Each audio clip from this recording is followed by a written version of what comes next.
We're to 138k followers on Twitch. Wow, I didn't realize we had comfortably broken 100k. Damn. I thought we were still like 102k or something like that.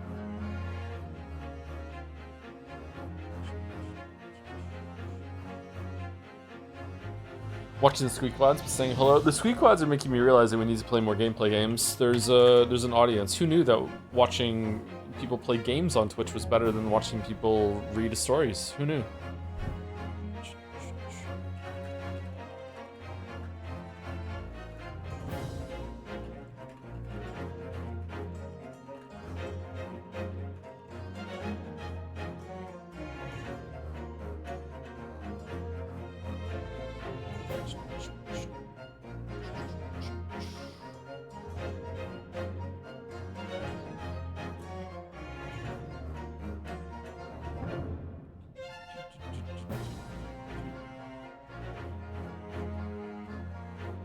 Is 007 next? It should be, yeah. I might have to take some time off after this though to move, but so far it's not looking good for me being able to move at the end of the month.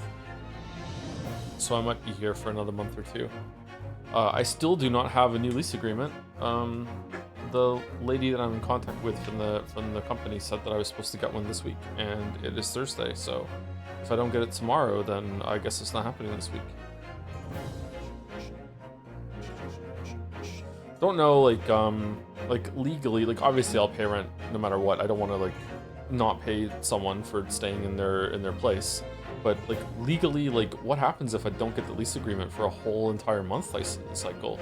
Like what would a lawyer suggest I do? It's so strange.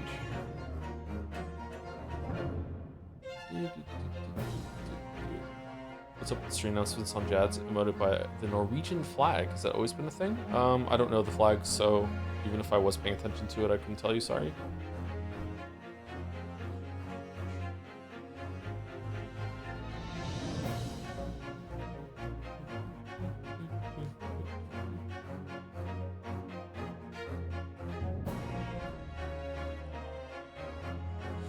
Non-lawyer, I'd personally assume that unless stated otherwise, the previous lease agreement would be applied.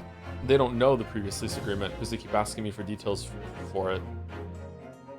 Also, the deposit that I put down, when you... I don't know if it's like this around the world, I'm assuming it is, but when you rent a place, you have to give them first and last month's rents. So you have to pay 2 months in advance. And renting this place was the first time I actually had to go to a government service for the last month to be held as escrow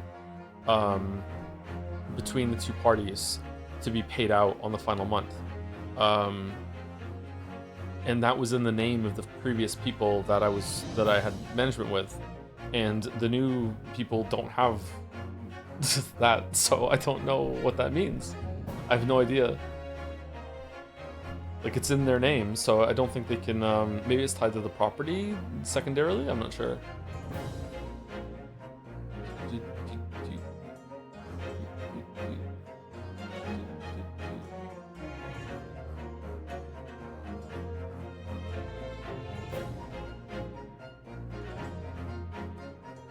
Weird question, but would you unironically recommend Forspoken if I get it for $10? $10 is not a bad price for Forspoken, yeah. You might enjoy it.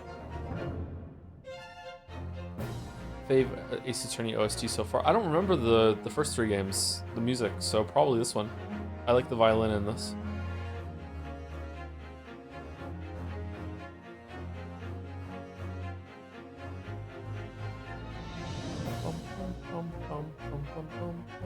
But strings are cheating, as we know. Pat Stares At gave you a shout out to a bunch of viewers. How did the raid go with Pat Stares At?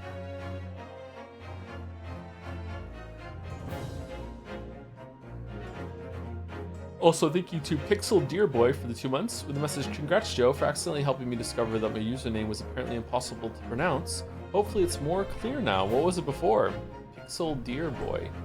It's easy now. It's pretty good.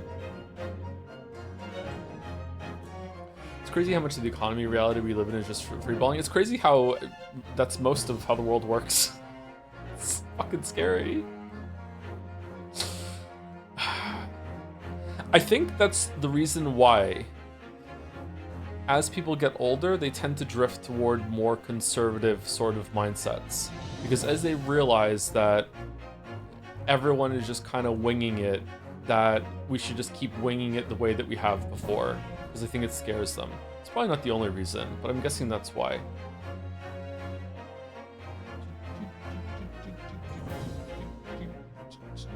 Someone's writing your messages at the moment. It's not too late. It is a can. Don't worry about it. Oh, yeah, it's too late for today's stream. Sorry. I'll check it out for tomorrow, though. I have been answering some of my DMs this week, but not enough.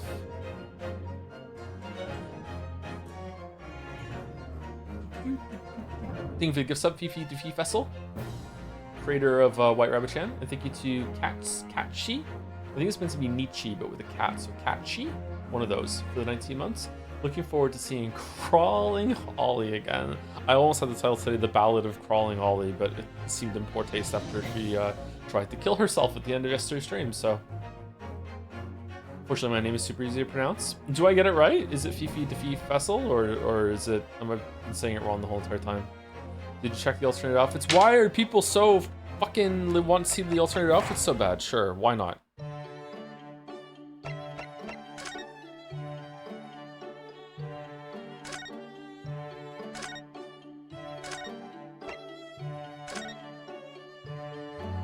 What?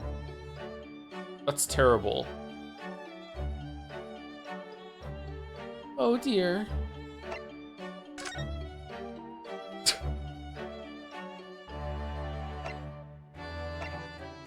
Did they show that one? Might be the only improvement, by the way. That one looks good. Did they show up in the game?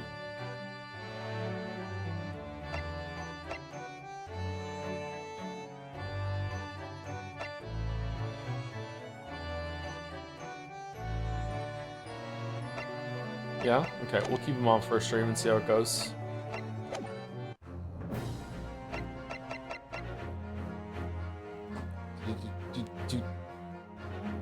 Originals look better? Yeah, I agree.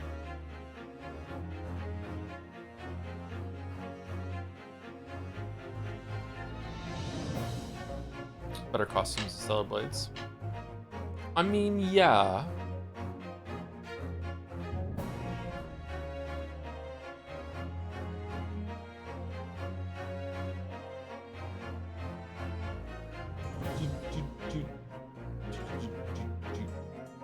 Thank you, YSF, for the 18 months. Morning, Joe. As of today, I'm officially the first member of Gen Z with a full-time job.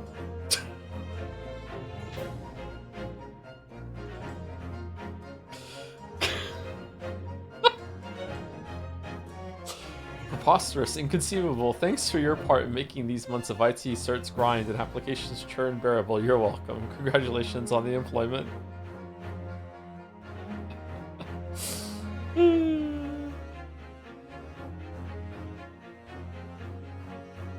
Have you all seen the discourse around Stellar Blade in the sequel? People are crazy.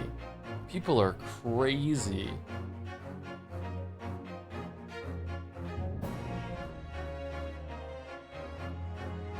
There was one interaction I saw where they were discussing like why people only discuss what the character looks like and not the game itself.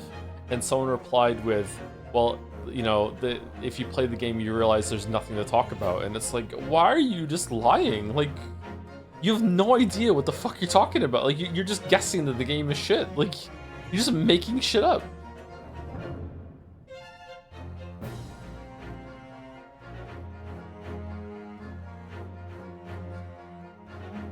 With the whole controversy celebrated, do you think devs are doing it on purpose for publicity? I don't know. I have no idea. I do agree that the character looks almost entirely different in every single shot that she's shown. Evie does look a little young, to be fair. I think she looks more than a little young in some of those shots.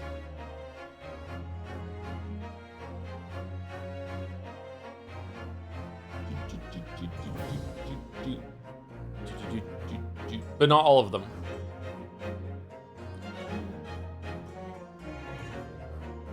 Missing Eve now, huh? Change the main character, please, please. No, wait, no, not like that.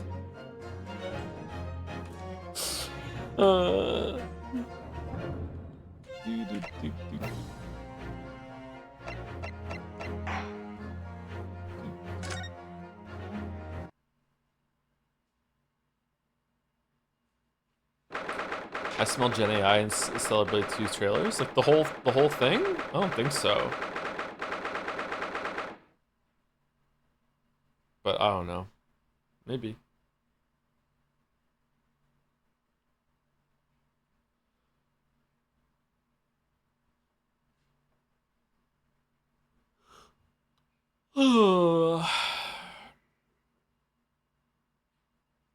I'm tired.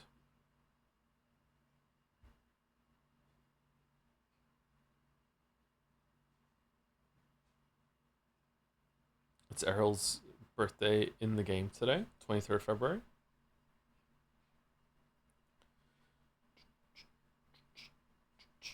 In before Evie wins a place in the Best Girl channel of Jads. Yeah, that was a fun short-lived experiment, wasn't it? Yeah.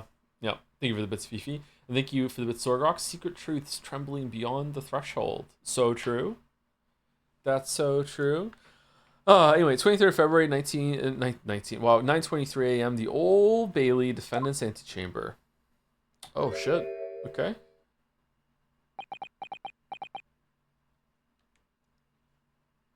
Oh, God. I don't know if I can do it.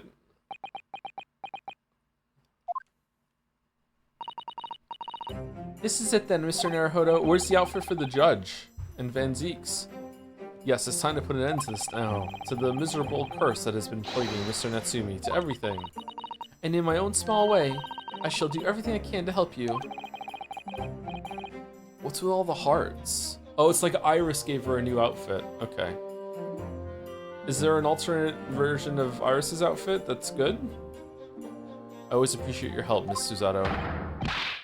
Suffering, Soseki, selfishly sidelined. Oh dear. Good morning to you too, Mr. Natsumi. Good morning, good morning. Locum student Mr. Naruhodo Esquire. Listen to you two chatting away happily as if the main player of today's trial isn't here.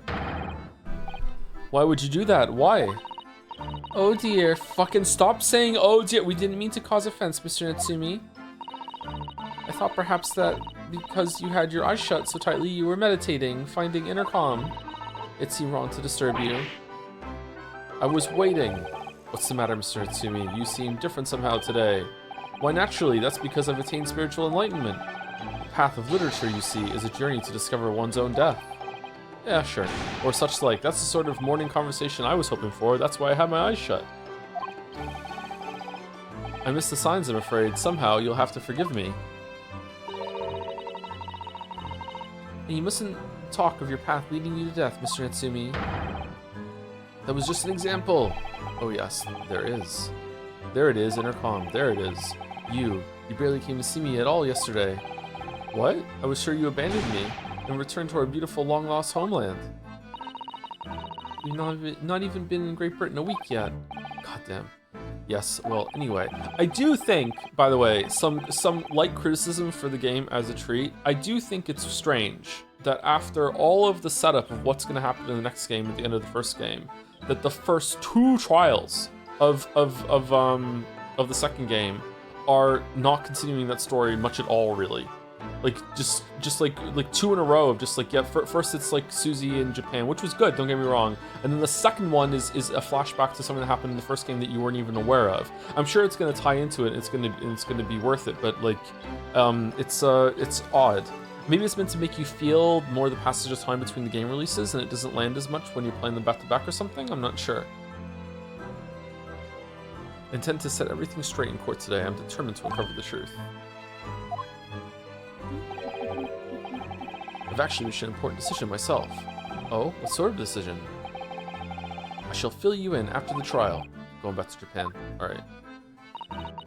It would seem Mr. Joms isn't coming today after all. It's a very clever message, I think. My dear fellows, you must win this battle on your own merits. It's a very clear message, I think. That he's overslept again. God, I wish that were me. The great detective, my arch nemesis. Long may he stay away, if you ask me.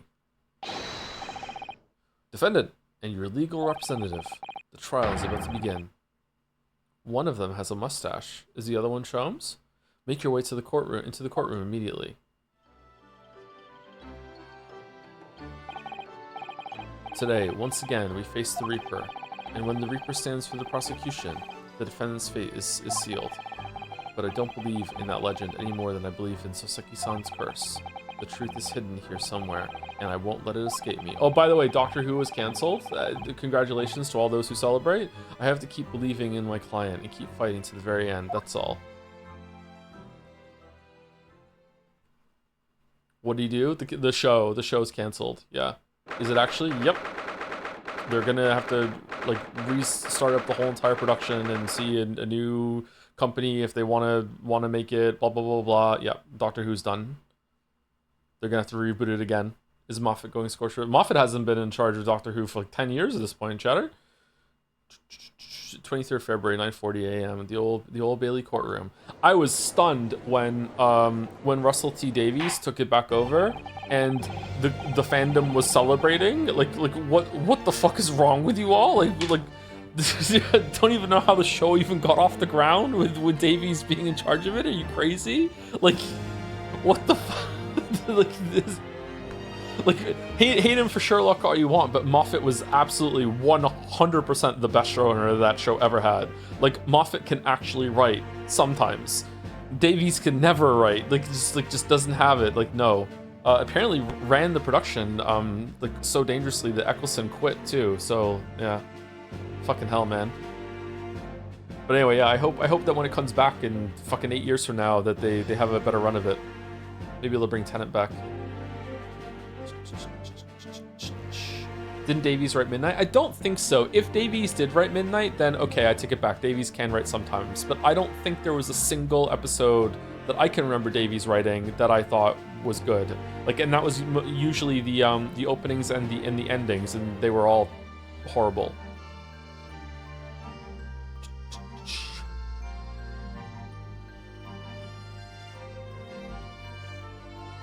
Worst take ever, says first time chatter. Damn. Moffat wrote good one-offs, but awful season-long arcs. Usually, yeah, but I feel like the first season arc that 11 got was actually pretty good. After that, nah.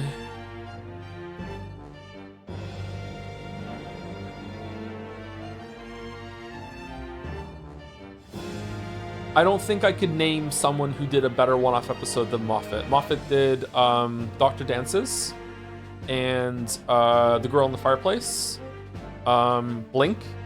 I'm pretty sure no one wrote a better singular episode than Moffat did. Maybe the one with Van Gogh. Van Gogh is pretty good.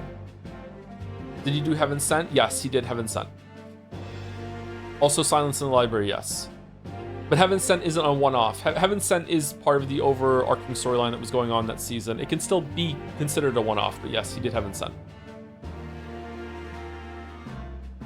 Moffat writes good episodes, but the series took a nosedive overall during his reign. I strongly disagree. I think that Doctor Who was the best it has ever been while Moffat was in charge. For, you know, not flawless though, but it didn't get any better than that.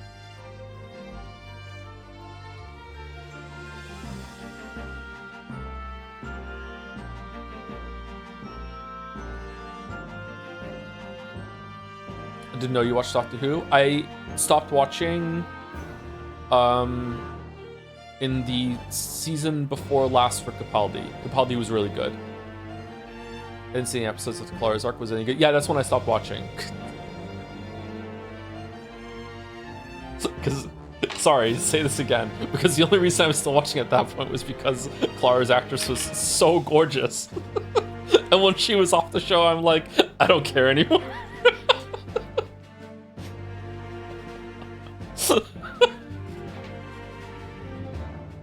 Damn it, she's so beautiful. Oh my god. Jenna Coleman, that's her name, right? Oh my god, she's so beautiful. Professional simp watcher? Yeah, kinda, yeah. True celebrity gamer, yeah. I don't know if the writing went downhill, but like, yeah, after that.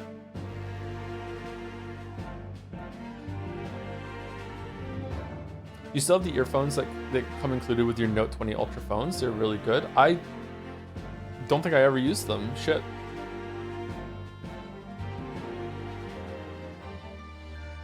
While we're on topic, where should I start watching Doctor Who? I'm a bit lost there. You shouldn't. It just got cancelled.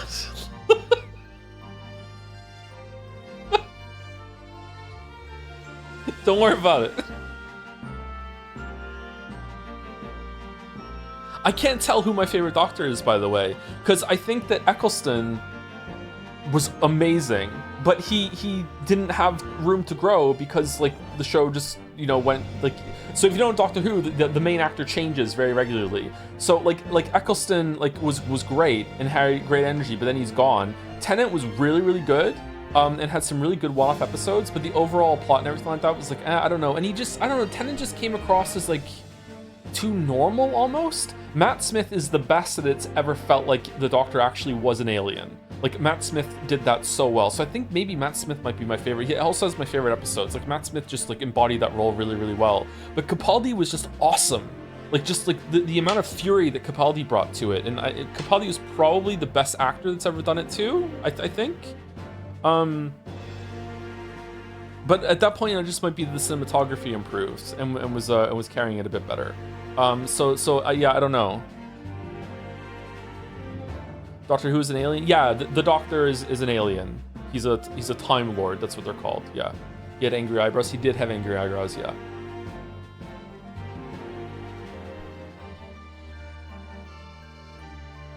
Tennant is my least favorite new Doctor Who. I think that they're all good. They are all good, yeah. Tennant is the hottest one, I think, of those four.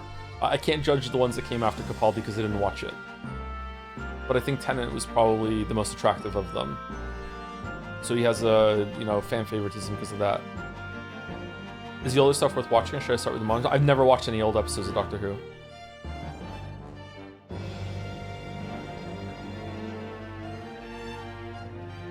Doctor Who isn't a doctor. Actually, he is a doctor, and we get that word from him being the helper that shows up. That's the origin of that word. It comes from him interfering with Earth all the time, which is just the beginning of how much the show likes to jerk that character off about being so important and so high and mighty. And oh my god, I hate it every single time that they do it. Just do Monster of the Week, go have a cool fucking alien adventure sort of shit. In the name of Her Majesty the Queen, I hereby declare this court to be in session. I call upon the counsels for the prosecution and defense to declare their willingness to proceed. God, Jenna Coleman's so beautiful. The prosecution is ready. Yes, the defense is ready. Very good. And now I call upon the 6 ladies and gentlemen of the jury, chosen by lot to represent the will of the people in this trial. Are you ready to proceed? Absolutely. Justice will be done. You mark my words. I feel obliged to say I feel especially ruthless on days when my hat is sitting just right. Oh, well, I wonder if you could adjust my hat for me, and please be as ruthless as you like. Isn't this the guy that loves the to do the cross-eyed print thing? Thieves deserve to die, if you ask me, especially gas thieves. I have no sympathy for the man at all. Die? Die? For stealing? What? No. Look, I said it yesterday, and I'll say it again now. I don't have time for this. I've got my own problems. Oh, what? Oh, may the Lord show us all the light here, and lead his flock to a righteous verdict again today. Religious as a tree? Like, what's going on? Now, Lord Van Zeeks, what can you tell us? The prosecution's report, please, for the court. In relation to the theory expounded by the defense yesterday regarding the defendant's tea, this judge feels like the most competent judge in the whole entire series. of the 4 judges that we've seen, I think. So he does have the results.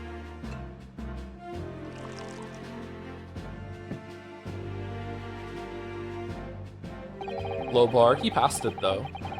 Before the prosecution delivers the black news about the black tea belonging to the black guard in the dock. Pray, allow me a moment to savor a liquid of a more sanguine hue. I'm totally not a vampire. In fact, I'll defer to the good detective for the report. Here's to you, Inspector. Yes, sir. Thank you, sir. As indicated by the defense, we found a bar of soap just outside the victim's window in the snow. And there was indeed a frozen reddish liquid in a little depression on the top of it. Yes, that's the tea. That's what Mr. Atsumi brought with him that night. Well, the brains of the yard analyzed it, and yes, you're right, it was tea. But was it the tea, and there wasn't a trace of strychnine or any other toxic substance in it? Oh my god, Susie, why are you wearing that? No poison at all. In other words, Sumari-like, the tea that the defendant brought with him to the victim's room is innocent, it's in the clear. How do we know that's the same tea, though? What a revelation! Also, thank you to 10Eldar10 for the new sub. Welcome, welcome. Thank you very much. Thank you. They used to call me Mir for 3 months as well. Hello, Joe. I just found a stranger-shaped void in my soap.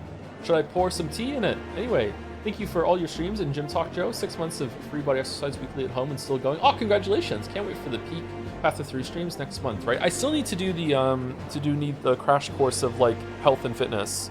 I think some people might appreciate that. It's not going to be like a great resource. It's just going to get people started.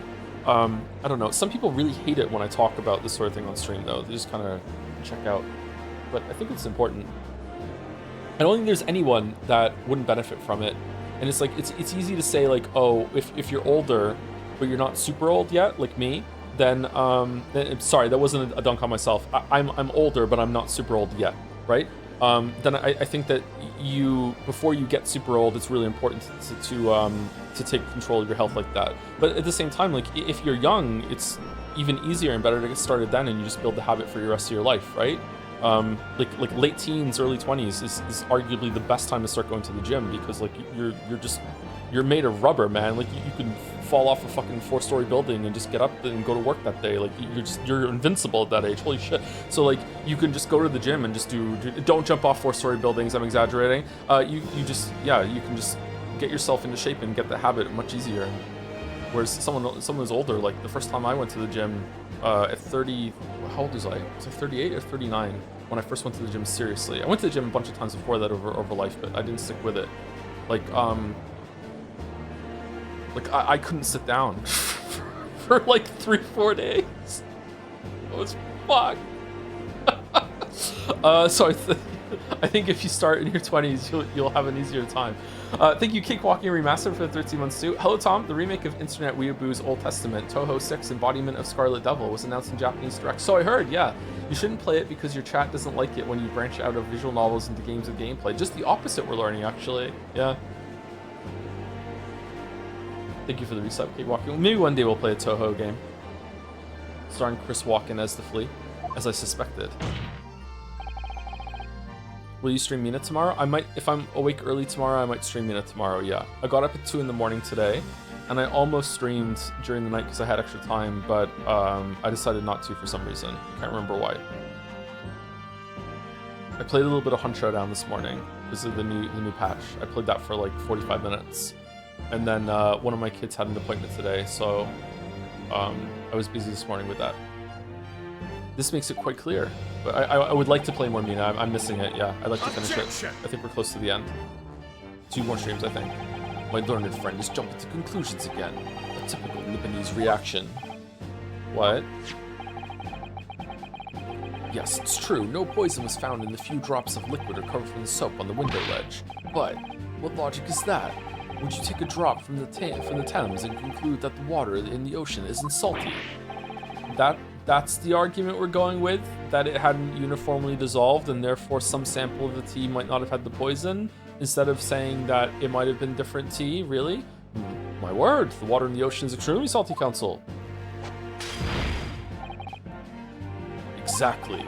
Unfit for drinking. just as the victim's tea was on the night in question, as the court has already heard. Bitter was the precise word from the lips of Mr. William Shamspeare, whom the prosecution now calls back to the stand. When's the cloak coming off tonight, buddy? Ora, ora. Very well. I will uphold the prosecution's request. Mr. Shamspeare. Yes, it sounds like we're going to have another confrontation with our theatrical friend. Bailiff, show Mr. Shamspeare to the stand. Oh, he hasn't had a chance to talk since we found out that he was making ice coins to get free heating. Mr. William Shamspeare, the victim of this despicable crime. Oh heaven, oh hell, do you command me to remember? Forsooth, 'twas I, Shamspeare, that have a belly full of the foul fluid given in mine innocence. And yes, but as was revealed in yesterday's proceedings, the witness is not as innocent as we had perhaps first been led to believe. By using bars of soap such as this, he has been stealing gas from the supply company, yes. One may smile and be a villain. Forsooth, 'twas I, Shamspeare, did have a room full of the sweet fuel given. That's right, fellow jurors, don't forget, this man is a rotten thief. I haven't forgotten. Kept all that about the ice coins a tidy secret, didn't you? You should have owned up sooner.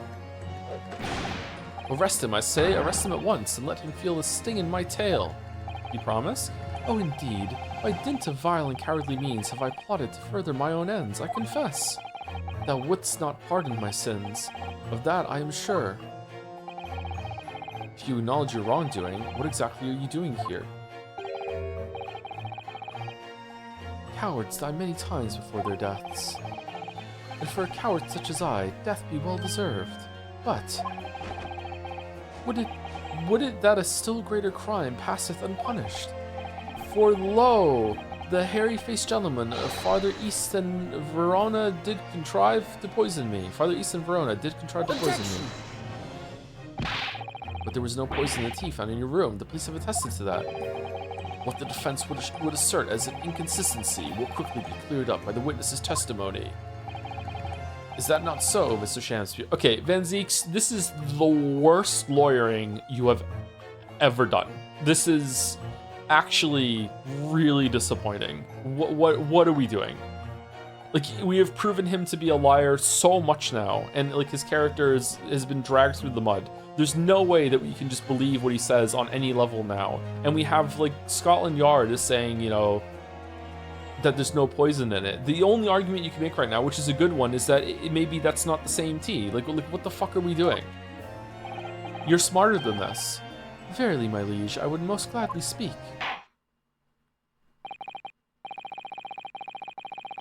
Very well, let the witness testify to explain this inconsistency.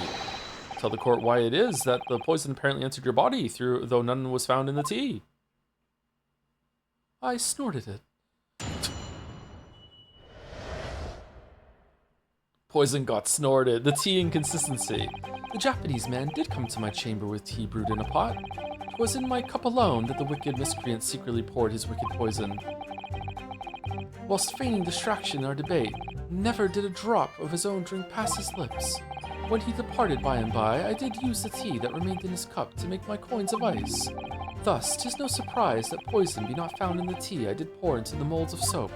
Oh, so he's doing the argument that it was different tea. Okay, but it came from the same pot. So that's what you just said, didn't you? Didn't you just say it came in the same pot?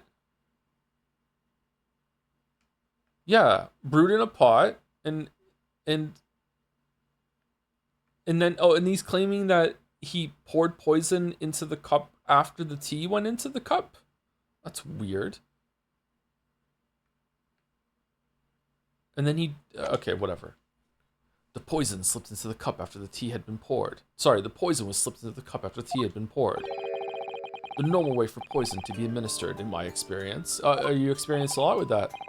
Quite. Otherwise, it would be disastrous if the poisoner were to mix with the cups, for instance. But no poison bottle was found at the scene. Because, quite shrimply, the Nipponese took the bottle back to his own room. Explain how. The absence of a vessel containing the poison only becomes problematic when considering suicide. Ugh, I knew that.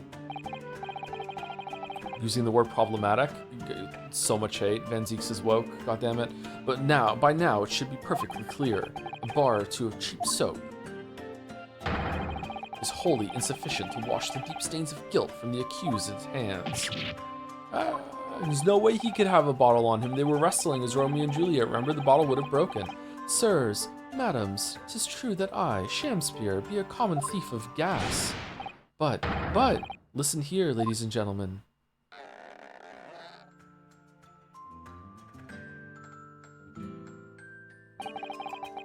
Wherefore would I lie? Verily, I have no cause, I have naught to lose. Well, I do declare. And thank you for your testimony, witness. Counsel, proceed with the cross-examination. So he's definitely, this is a weird thing that he's doing.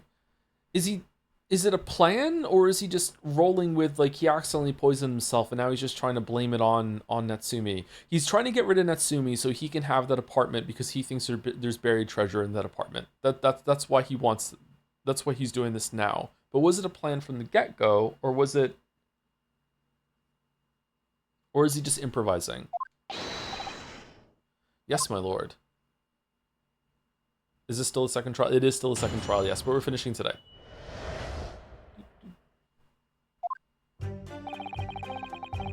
Hey, I missed the last few streams. Why is the dead guy on the stand? Secret twin. The Japanese man did come to my chamber with tea brewed in a pot. Hold it! He poured it out, and that was his lot. I understand that you are already acquainted with Mr. Natsumi, is that correct? I know thee not, old man. Fall to thy prayers. Do I know thee, or know thee not? Methinks 'tis all I can know, that thy destiny mingles with mine. You lost me at the first thee. Zounds, sir, thou must learn the English tongue afore thou turns thy hand to lawyering. I did, but I must have missed the archaic Elizabethan lecture. Verily, and in truth, 'twas a fine-flavored brew, though a drop of poison did barb its sweetness, as the thorn doth barb the sweet rose. That, dear friends, be the simple truth. I like his, like, fucked up Shakespeare references. Listen to Mr. Shamspeare. He seems in even better form than he was yesterday. Either that, or I'm in worse form. That fated evening, after I did dine, at Grubb's Grubbery, a local alehouse of good report, naught did pass my lips but the tainted black tea. Behold, the poison was not in the tea at first. Was it my cup alone that the wicked miscreant secretly poured his wicked poison? Are you saying that you saw the moment when the poison was added to your tea? To have witnessed the act and then drank the tea? Thou dost describe the actions of a fool. Quite so, quite so. But you ate the soap, right? But no one likes going thirsty, do they? Sooner would I die quenched than parched. Would I have the choice? So true. Actually, on the night in question, the water main was frozen, I believe, wasn't it? Were it not for the tea, in sooth I would sooner have died frozen than quenched or parched. Right. No ice coins means no heating. The witness had more than one brush with death on the night in question, it would seem. Remind the court, Mr. Shamspeare, as to whether the accused drank any of the tea which he brought with him. With the greatest of pleasure, my liege. My liege? Whilst feigning distraction in our debate, never did a drop of his own drink pass his lips. Okay, but there's a ring on the cup. But the teacup Mr. Natsumi drank from was found completely empty at the scene. Let's not forget the defendant's maxim, drink tea while it's hot. I did gulp from the poisoned cup that night, and in mine agony did I writhe uncontrolled. In fits of pain I did knock the fellow's cup, and its contents spilt his blood from a gaping wound, methinks. Though certainly, it was after I had made the coins of ice from his tea. Convenient. An upset cup was found on the table that the victim was slumped over. Van Zeeks, come on, bro. There's no contradiction here. It's true, there was no tea left in either cup that we found at the scene. But still, something about this statement is troubling me. Yes, of course, I know what it is. It's Mr. Natsumi's wise drink tea while it's hot, Maxim, isn't it? Maxim? No, I'm not sure that's it. Oh dear. Thank you, witness. Now reiterate for the court what it is that occupied you after your guests had left and before you drank your tea. When he departed by and by, I did use the tea that remained in his cup to make my coins of ice. Hold it! Yeah, so you could cheat the gas company, in fact, isn't that right? To cheat, or to die. 'Tis life's only choice. Wait, what's on his shoulder?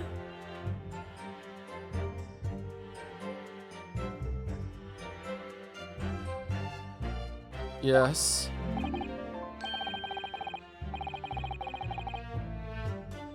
Faith, to cheat be the wise choice, and mine occupation be not an ugly one. Prithee, dost thou now see beauty in the simplicity of the ruse? No, I don't. And be very sure, sir. Once this trial is over, Altamont Gas will take you to task over this legal task. I shall not run, I shall not hide. Sooth to say, I have nowhere to run nor to hide. But my lady, what wouldst thou with this pitiful player? Oh, I'll tell you what I'd like to do with you, starting with this shoddy shirt on your back. 'Tis time for a sham spear dance. What a harsh world we live in. The thieving of the gas was addressed in yesterday's proceedings. The prosecution calls on the defense not to muddy the waters with irrelevancy. Consider that a warning, counsel. Yes, my lord. Why am I the one in trouble here? Mr. Shamspear, after the accused returned to his own lodgings, you used his tea to make your coins. Is that correct? To cheat or to die, I did make my choice many moons ago. Okay, Shamspear isn't the artist come back in a different kind of like get up and persona, is he? Maybe?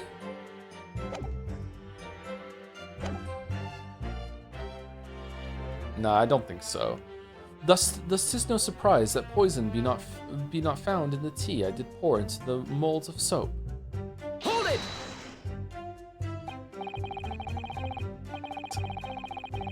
It's Resident Evil 4 all over again with the mouse on the shoulder. If having first made your special coins, it was after 2 in the morning when you collapsed. It would mean that you can't have drunk any tea yourself until around that time. Once ensnared by literary debate, naught else be found in the furrows of the mind. The debate about Romeo and Juliet, you mean, and who was the stronger of the two. Rightly did I pay no heed to the tea as I wrestled with the abominable fellow. I don't remember debates like that when I was studying. Are you suggesting that neither of you actually drank the tea whilst it was hot that evening? My lord, wouldst thou be privy to some Shamspearian wisdom? Husband, wife, and tea ought I tepid be. Ah yes, so very true. Everyone has different preferences when it comes to tea. I think you might have interpreted that wrongly. So it's been proven that there was no poison in Soseki-san's tea. That should be hugely in our favor. But the atmosphere in this courtroom today feels as though everybody is against us, Mr. Naruhodo. It must be the Reaper's poison. I'm afraid that if we don't find a significant flaw in this testimony somewhere, the jury will pounce and find Mr. Natsumi guilty. It really feels like how is the wife of the owner of Elderberry Gas ever going to like vote not guilty at this or guilty at this point? Like, come on. It really feels like we jumped into the fire here. Japanese men are going to the okay, so we have to present the cups and the tea line that's stained it here. Objection. You claim that Mr. Natsumi didn't drink a drop of tea on the night in question, but that's impossible. How? Shop logic? What is this? Ye dark, ye clad fiend? Ye dark, ye clad fiend. The two teacups from the scene, one used by the victim and the other by the defendant, have a clear difference between them. One that represents incontrovertible proof. Incontrovertible? It's a big word. It's hard to do with the voice. What difference? Look at the inside of the cups. Just here, there's a clearly visible ring. Yes, a tea ring. Commonplace enough. Indeed, such stains occur all too readily when one leaves tea in the cup for a while. And yet, Mr. Natsumi's cup has no such ring. Oh, good lord, you're right. It's completely clean. Amazing evidence. Slam fucking dunk. And prithee, sir, what makest thou of it? Exactly what Mr. Natsumi told the court yesterday. The Japanese saying he quoted. Drink tea while it's hot. Drink it while it's hot. Drink it while it's hot. That's right. Yes. The jittery Mr. Natsumi was true to his usual self that night and drank his tea in no time. If, as you claim in your testimony, he didn't touch a drop of his tea, a ring would have developed on the inside of his cup as well after the several hours the tea was left standing. But, in short, Sumari, Mr. Shamspear, you clearly lied to the court. Yet to a nunnery.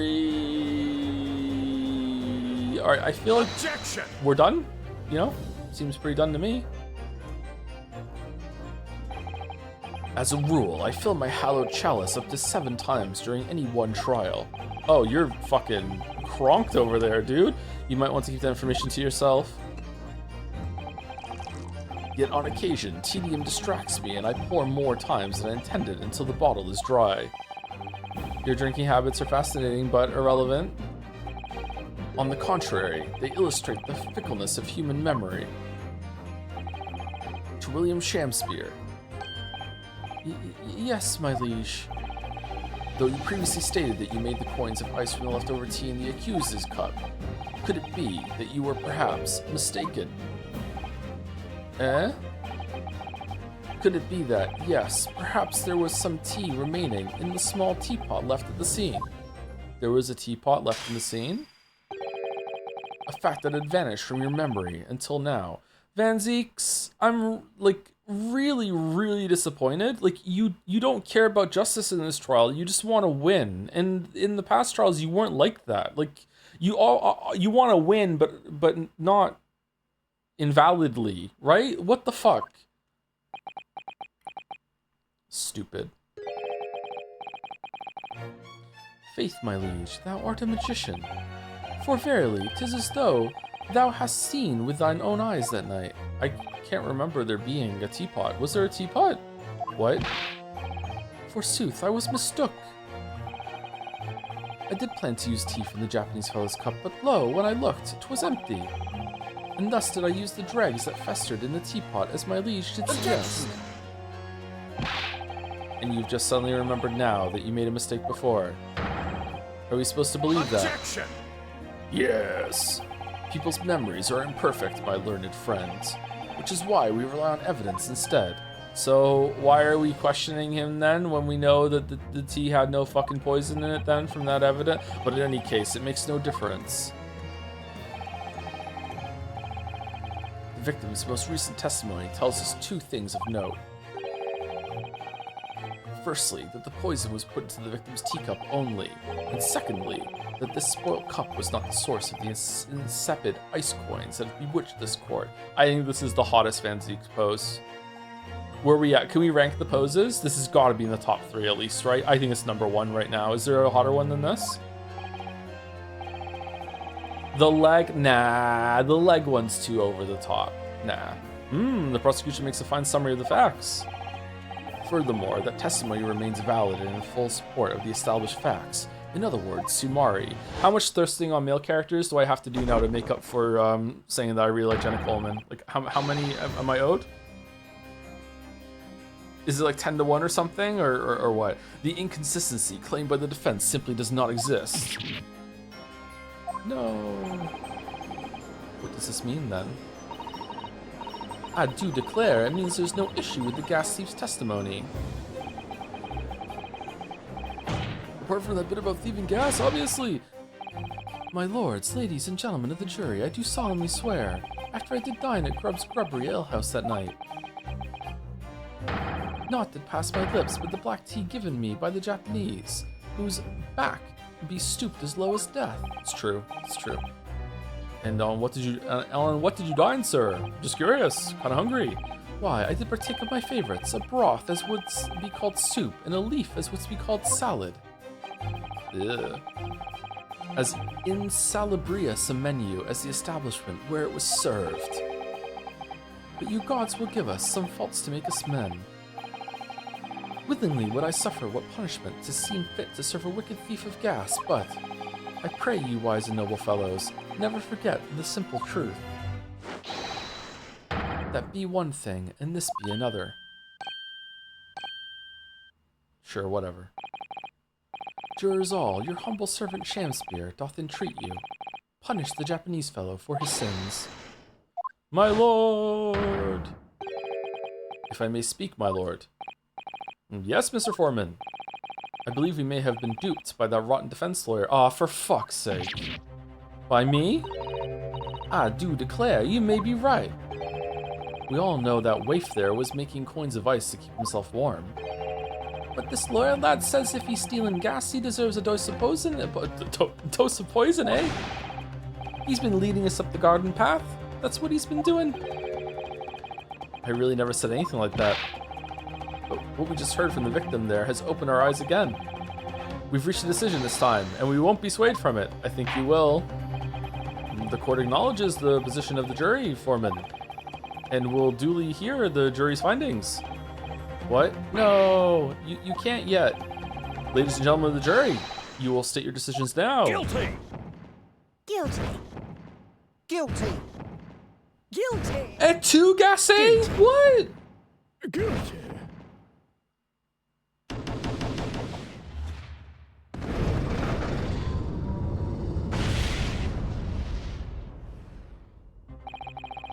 I hereby declare the jury to be in one accord. Oh, happy day. Yeah, okay, yeah. You're not getting any tonight, Van Zeeks. I'm telling you, that's it. This is low. How is this happening? My lord, the defense asserts its right to carry out a summation examination, as always. Very well, the court upholds the defense's right. Typical, my learned friend is unable to accept the obvious truth. This trial will therefore enter its second summation examination immediately. Jurors, the court calls upon each of you to state the grounds upon which you find the defendant guilty of the crime of which he is charged.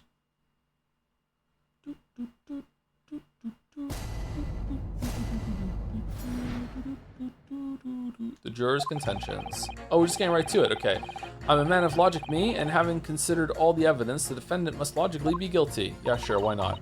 I do agree that gas is far too expensive. I can quite understand why the man would want to avoid paying. That's not the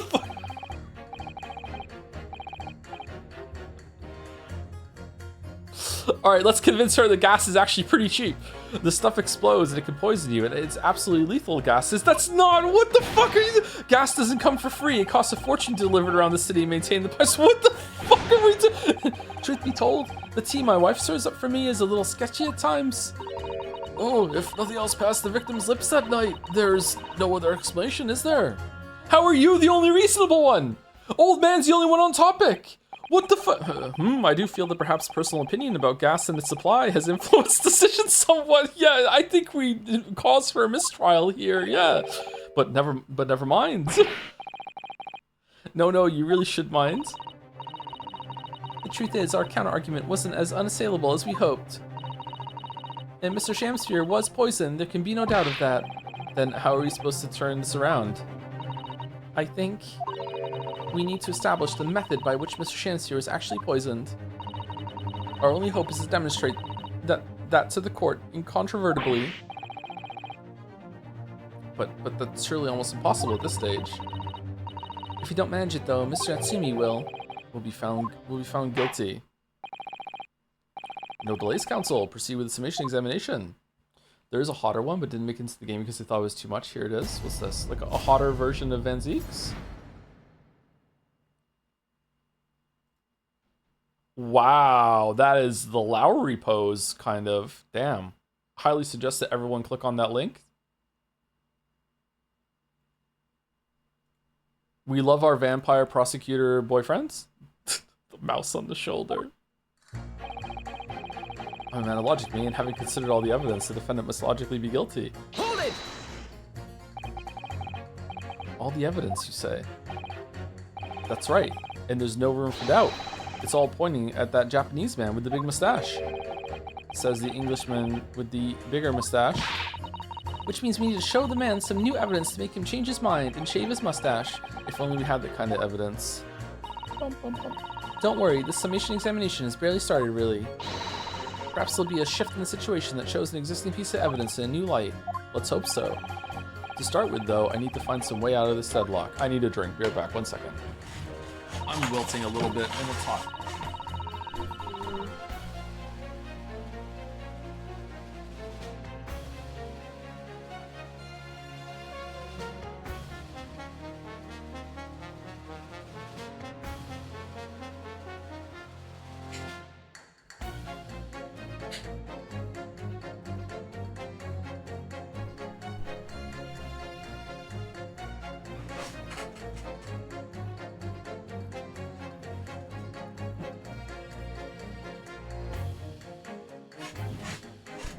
Because I don't have a webcam on, no one can know what I'm pouring into this drink.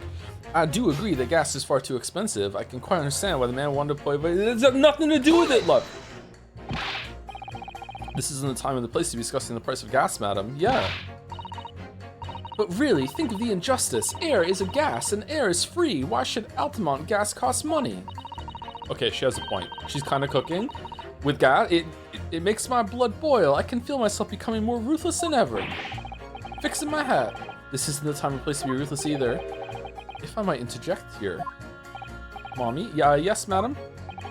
It seems my fellow juror takes issue with the price of our company charges for gas. But it's precisely because of thieves like this man that the cost goes up. Yeah, it's true. Oh, what a beastly man.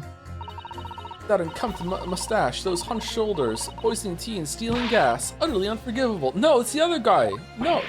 No. Mr. Atsumi isn't the one who's been stealing gas. I'll thank you not to go out on more crimes. Mr. Atsumi hasn't been poisoning tea either.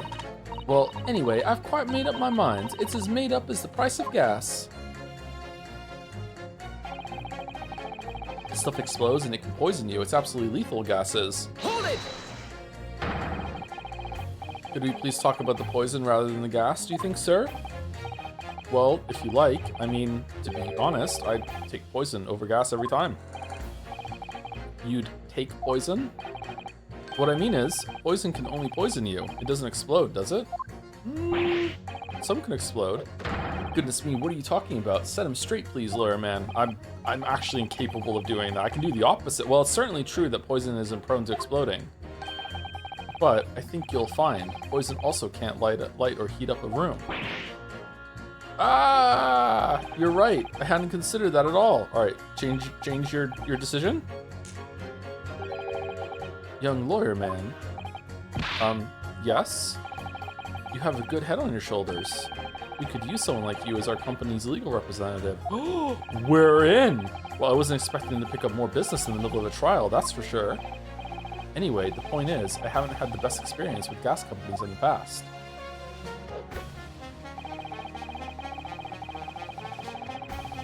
Gas doesn't come for free. It costs a fortune to deliver it around the city and maintain the pipes. Can we please refrain from all this talk of gas? There's an all-out attack underway here, in case you hadn't noticed, against my company's gas. Persona? I'll use my... And I'm supposed to sit here and take it, am I? I don't think so. She's really buzzing now. All I've heard about are wonderful fuels, explosions, and poisonings. What about electricity, What about getting electrocuted? What about that?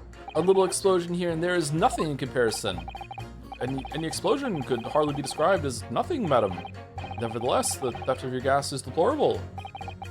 My point exactly. The gas thieves even the worst part. And he's just fucking just picturing the amount of money that was invested in the task force at Altamont just for Shamspear. Like the amount of waste that went into that. Like they're never gonna make up that cost. It's fucking the principle of it. Holy shit. We have far more devious reprobates. Reprobates? I know this word, but I've never had to say it out loud.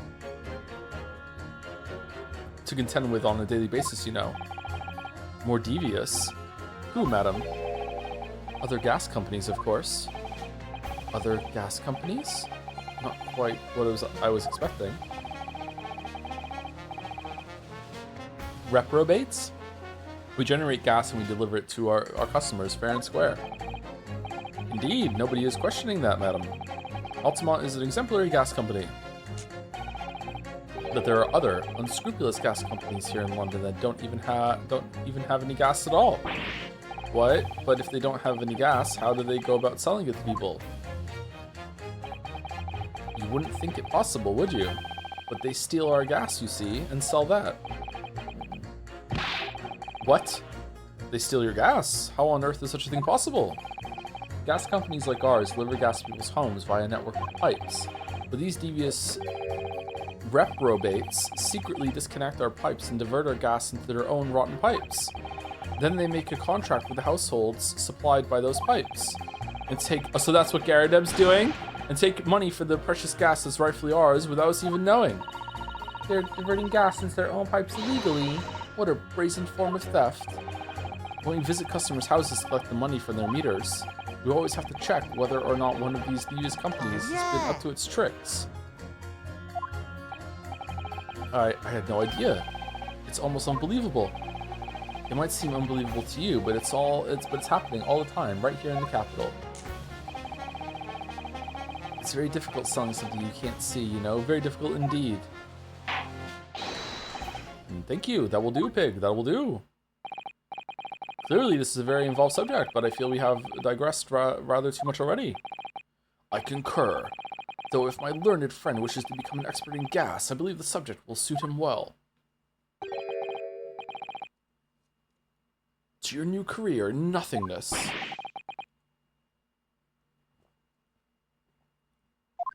Thank you so much.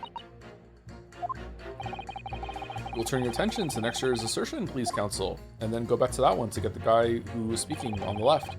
Truth be told, the tea my wife serves up for me is a little sketchy at times. Hardest voice to do, this one? You mean it's poisoned? That's right. It's happened a tidy few times now. This is most troubling indeed. It's always days like this one when I don't get any wages. I getting at tea time, see? And I see her doing it, my wife. She gets that devilish look on her face, and she slips some white powder into my cup. And you drink it anyway? I was brought up proper, I was. If someone gives you a cuppa, you drink it. And what happened to you? What did it taste like? It was god-awful, believe you me. Salty as hell. So it's cocaine, so you'll go do some more work? Interesting. Then I think perhaps what your wife put in your tea was salt. No? So she doesn't even care enough to poison me properly, eh? Unbelievable. Let's move on, please. If nothing else passed the victim's lips that night, there's no other explanation, is there? How are you the only one on topic? Does that mean that if the victim could be shown to have ingested something else, you change your leaning? What? Sorry? What's that now? Oh, I was just saying, if the victim did actually eat or drink something else on the night... What's the matter with you? Sorry? I said, if nothing else passed the victim's lips that night, there's no other explanation, is there? Haven't you been listening to me at all? I feel there's an English expression about a pot and a kettle that's appropriate here. Compared to the other jurors who don't even appear to have anything to say about the case at all, it would seem this elderly gentleman has been listening to the proceedings far more intently. Yeah, they're addressing it. I suppose the trouble is, he has selective hearing. Exactly, but still, this juror may well be the key to the breakthrough that we so desperately need. Is he? Oh, am I? What can I do for you, young man? Where am I? This is hopeless. There's no way for me to appeal to these people. I do think that the only way we shall overcome this difficult situation is by exposing the way in which Mr. Shamsier was really poisoned. We have to prove that it happened some other way and not via Mr. Natsumi's tea. Yes, I know. The trouble is, I have absolutely no idea how it did happen. Mr. Naruhodo, I wonder if perhaps there's something you might have forgotten. Oh, like what? I'm not telling you. It's important to watch everyone involved and pursue people. They react to something someone else says. If you'd like me to remind you exactly what I mean, I'd be more than happy to, of course. Nah, I'm good. Do you know for the longest time, says Balder, natural gas wasn't required to have an odorant that makes leaks detectable. This, combined with people illegally tapping into unmonitored waste gas pipes in the US, led to a bunch of natural gas being piped into a basement of a Texas school with a predictable outcome. Damn. Oh, natural gas has an odorant added to it for that smell? I think maybe I knew that and forgot that. Yeah. Gas is scary, man. You know what else is scary? Have you ever seen is it still just called gas, or is it like propellant of is it Formula 1 race cars? Like when they get set on fire, the fire's fucking invisible. So like sometimes there'll be a fire at the fucking change station or whatever, and it's just suddenly it's like they're all on fucking fire and you can't see it. So it just looks like they're just waving their hands around or whatever. Like that's fucking insane. That's so scary.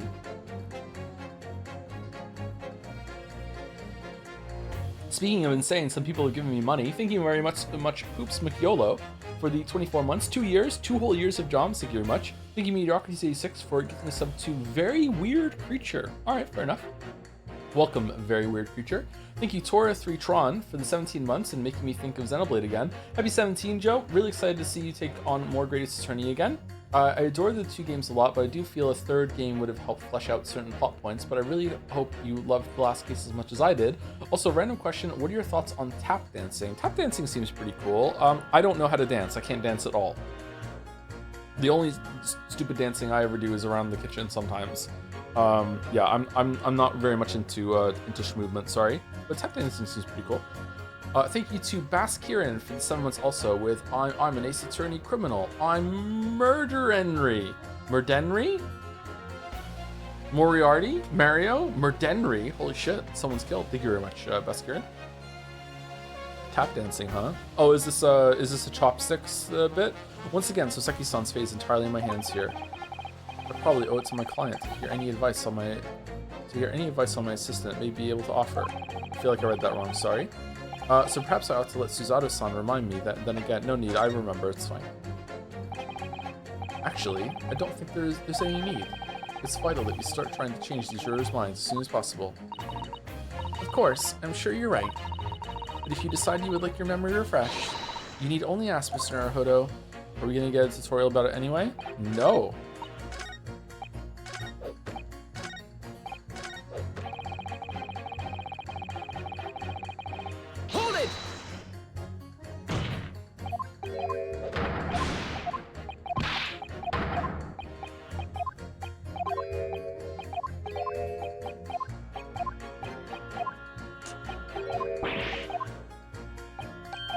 We're like the beginning of a Link to the Past speedrun right now. Holy shit. Oh, yeah. So I'm proud of that joke. Excuse me. Do you have something to say about that, juror number 3? Oh golly, you mean me? I'm terribly sorry. I was just thinking to myself. I really did catch him off guard there. Thinking about what the lady next to you was saying, correct? Well, yes. I just got a little riled up about it recently, you see? I'm getting fired up. Go on. An Altamont gas worker visited my house the other day to investigate the pipe work. We need to ask you for your cooperation while we carry out a secret check of your property, sir, the fellow said. So I let him in, and do you know what he did? You shouldn't have let him in. That's crazy. I'm afraid I have no idea. Please, tell us. He proceeded to take one of my lights off the wall.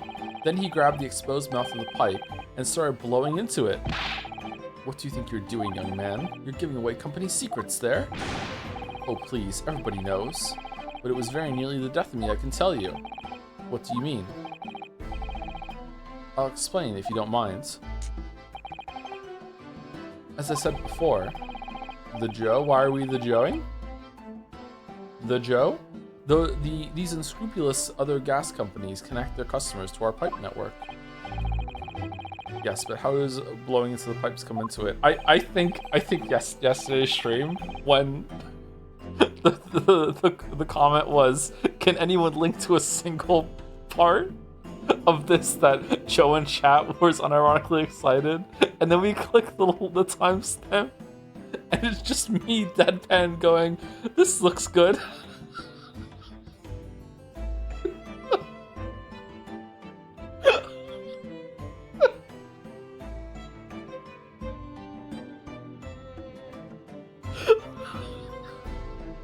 So funny.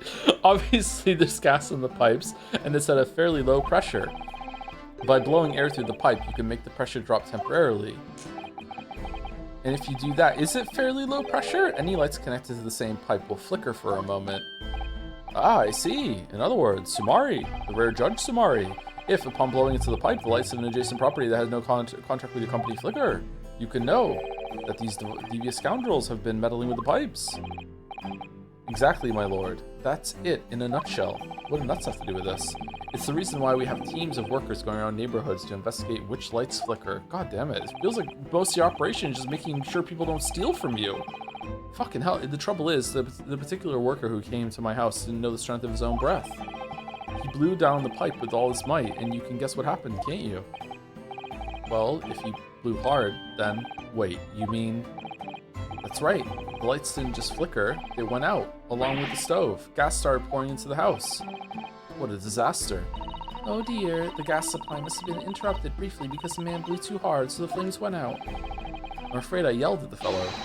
Are you trying to kill us all, I said? So by disconnecting a lamp and blowing into the exposed gas pipe, it's possible to extinguish lamps and stoves connected to the same network of pipes. Oh, so he wasn't getting fucked up against the wall. He was taking the lamp off in order to blow into the pipe in order to shut off the stove in the unit below him. Okay, all right, that makes more sense. And then when the gas starts flowing again, it just silently seeps into the room. He could have still been getting fucked at the time, that's true, yeah. Mr. Naruhodo, I think perhaps... Yes, this is almost certainly the clue that we've been hoping for. Juror number 3, the defense requests that you amend your statement to include that information. Oh, well, if you like, I don't mind. Well, I do. That's our company's secret method of identifying the rogues that try to diddle us. Like I said, madam, it's widely known already. Was there like strychnine in the pipe system somehow, and it came back to him? Like what? Very well, juror number 3, you will amend your statement accordingly. Okay, how are we getting through this summation examination right now? Yes, my lord. Although I'm really not sure what the point of all this is. Well, me neither.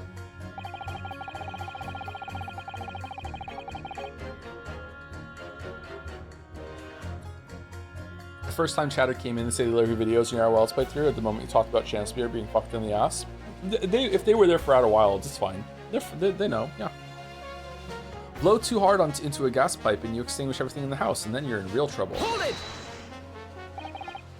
When you say extinguish everything in the house, do you mean even on different floors? Oh yes, all floors are connected to the same pipe after all. That's true of every building. All of them, because gas supply contracts are issued for whole properties. Well, I had no idea that it was possible to extinguish gas appliances simply by blowing down the pipe. Blowing down the pipe. It's not something we like to publicize, to be honest, but we have to carry out these investigations, case attorney style, as I'm sure you can appreciate. Indeed, it has been mentioned on more than one occasion, in the papers even. Is that so? It's been mentioned to me too very recently. An incident involving the gas stove going out inexplicably, almost leading to someone's death. Mr. Naruhodo, I think perhaps... Yes, it's finally starting to fall into place.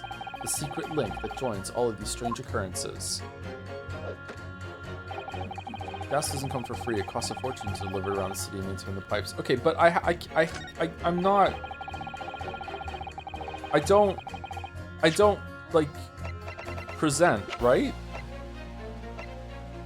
I pit them against each other. Okay, so what are we doing then? Man, I would consider the evidence that Mr. Logic be guilty. I do agree the gas is far too expensive. I can quite understand why the man would want to avoid paying. Blow too hard into a gas pipe and you extinguish everything in the house and you're in real trouble. Gas doesn't come for free. It costs a fortune to deliver around the city and maintain the pipes. Truth be told, the tea my wife serves up for me is a little sketchy at times. If nothing else passed the victim's lips that night, there's no other explanation, is there? Oh.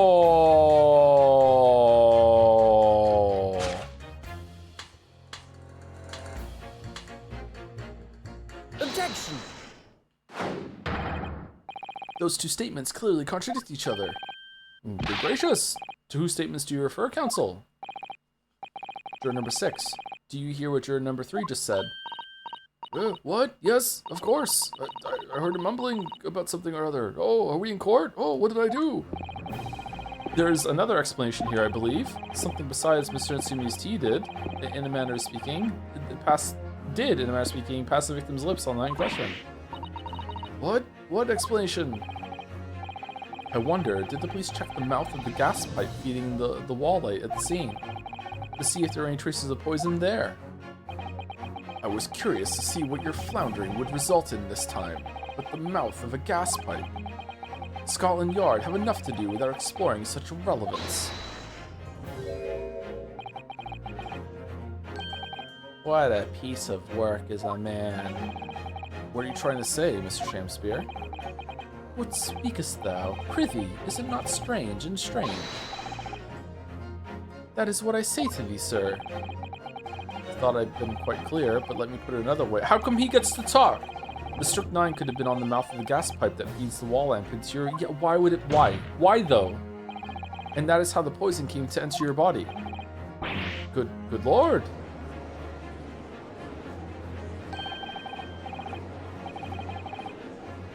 Are they tasty then, gas pipes? Is that what he's saying? Or is the gentleman suggesting that the poor man was so desperately hungry he tried to fill his belly with gas? Perhaps no actress would perform a kissing with him. Sure. For shame, madam, speaking thy fancy. I assure you, I'm not such a buffoon that I have to kiss pipes. Objection!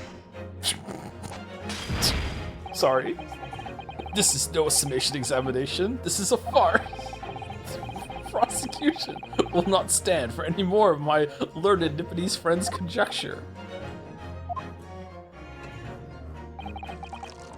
To begin with, the lamp in the victim's room is high on the wall.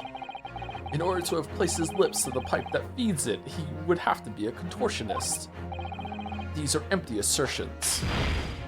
Not true, there's a box and also the handprint thing that's gonna be, it's not gonna be admissible in court though, because it's Sherlock's bullshit.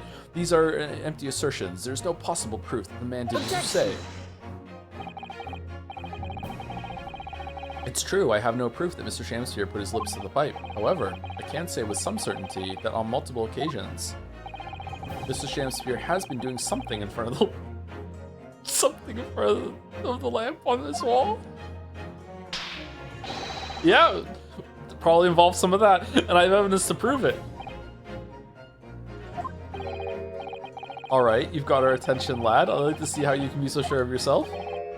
So would I. Let's see this evidence then. Now that I've got the jury's ear, I need to make this opportunity count. This is the proof that, time and time again, Mr. Shamspeare stood in front of his gas lamp. Take that! What the? These are, wait, what are they called? Yes, skin prints that were found at the scene. Skin prints, counsel. I've never heard of such things. The Justice Ministry is currently assessing whether or not to permit fingerprints as evidence in court, however.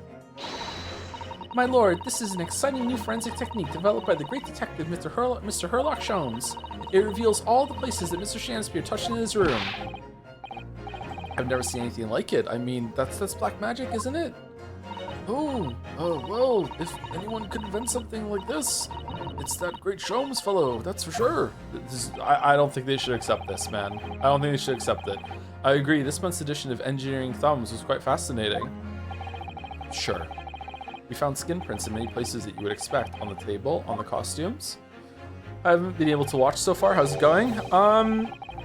This part's picked up a bit by the beginning. Oh, it hasn't been slow. It's just been that Van Zieks has been really fucking stupid, and it seems like he doesn't care about like justice actually being served. He just wants to win, and that's really disappointing. I thought better of his character.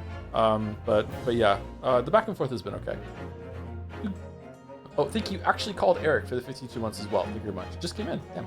What a great streamer. Thank you very much. However, Mr. Shamspeare also appears to have been touching some very unexpected places in his room. For example, here, around the hanging picture there. Indeed, multiple handprints appear to be visible. Well, I wonder, could he have been appreciating the artwork perhaps? At first, my colleagues and I thought the same. However, that's not what we thought. Imagine standing with your hands where those prints are, and you would find yourself directly in front of, I don't believe it. The gas lamp.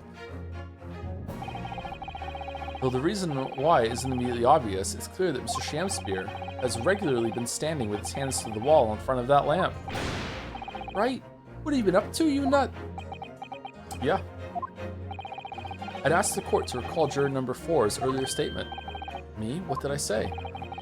You said that blowing into a gas pipe would make the lights in the entire building flicker. And now, if you'll recall juror number 3's statement, what? Me now? When the gas worker who visited his home blew with too much force into the pipe, it caused all the lights in the gas stove to go out, and gas to start leaking into the rooms.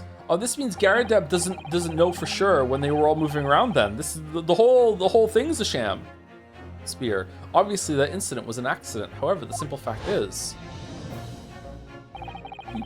if Mr. Shamspeare were to have blown hard into the gas pipe here in this room, he could have extinguished every other light and gas stove in the building at will. Crikey. Are you suggesting that the man purposefully caused the gas Objection!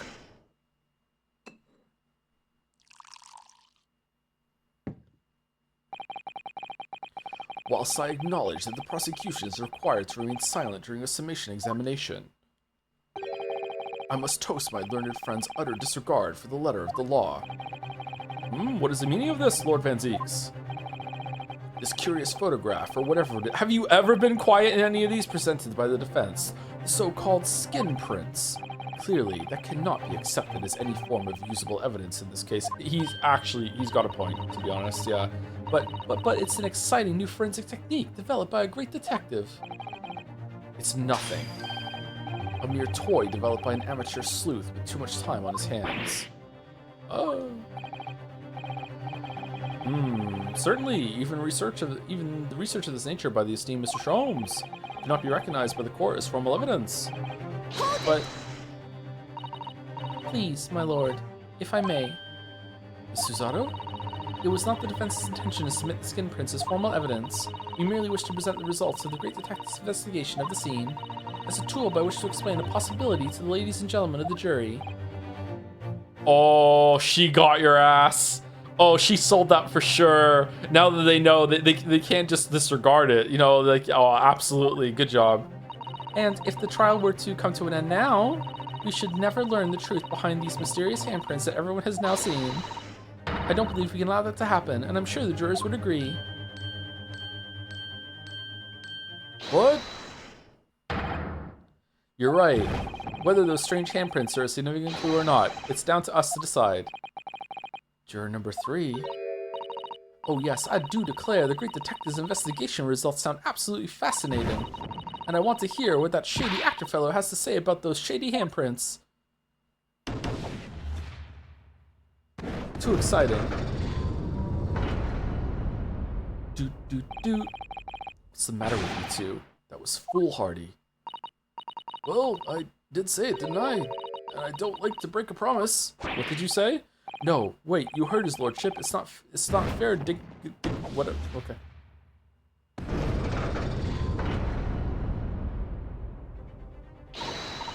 Oh, well done, Mr. Naruhodo. You are a menace. Holy shit, if just one more juror changes his or her mind, Mr. Natsumi's trial will have to continue. Thank you, Miss Susato. I couldn't have done it without you. Oh no, it was you who identified the clue after all. This is very much your success. Uh-oh. Someone been blowing pipe? Why, Mr. Shamspear, you seem to be losing your composure. Just one more juror, Mr. Naruhodo. You can do it. Very well. Continue, counsel. Oh, this isn't over yet? Oh, shit. I'm a man of logic, and having considered all the evidence, the defendant must logically be guilty. I'm very interested in the results of the detective investigation scene. Wait, I can't. I have to pit the other ones against each other. Gas doesn't come for free. It costs a fortune to deliver around the city and maintain the pipes. Okay, so it's my wife might be poisoning me. Gas is expensive to distribute, and I'm pure logic man. That's it? What the fuck are you talking about?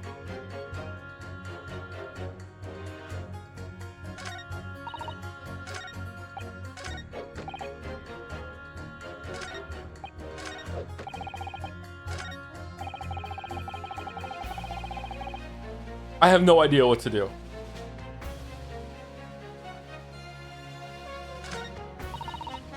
Preston, is pressing different now or no?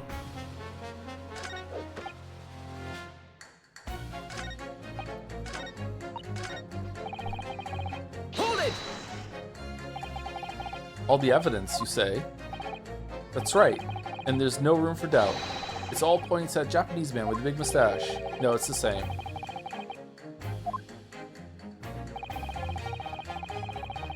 But the defense just demonstrated another possible explanation for the events of the night in question. What do you make of that? Oh, it is different. What? What, your so-called skin prints? It's an exciting new forensic investigation technique developed by the great detective himself. The numerous handprints on the wall are clearly out of the ordinary. And if Mr. Shamspear had indeed put his mouth through the gas pipe on the night in question, it can't be denied that there's a possibility that's where the poison was. Well, yes, I won't deny that it's playing on my mind. Why would there be poison on the pipe? And as the prosecution rightly says, we should pay no heed to unacceptable forms of evidence. And besides, yes, even if the fellow has been up to some mischief with the gas pipe dozens of times before, it doesn't mean he got it for the same shenanigans on the night in question, does it? Oh. If you can't make your case better than that, I'm afraid I can't change my stance. Kind of reasonable, to be honest. You do make a very valid point, sir. What? That's true. Perhaps I was a little hasty. No, wait. Look, you've got your chance here, haven't you? So it's time to prove your theory. If you and your Japanese cohorts can, that is. Uh-oh, just leave our nationality out of this, please. Mr. Naruhodo, if we can't substantiate our position, I'm afraid the jurors that changed their minds before may very well change them back. What can I do? Is there any more proof I can give here? Can I show that Mr. Shamspear really did blow down the gas pipe on the night in question?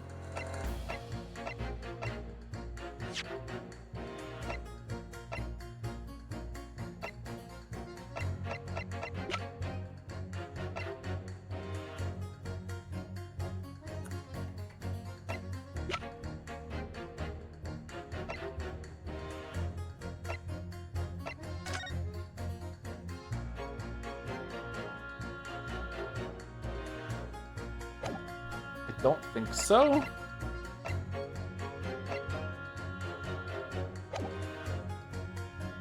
I have supporting testimony. Well, Natsumi says that his stove went off that night, but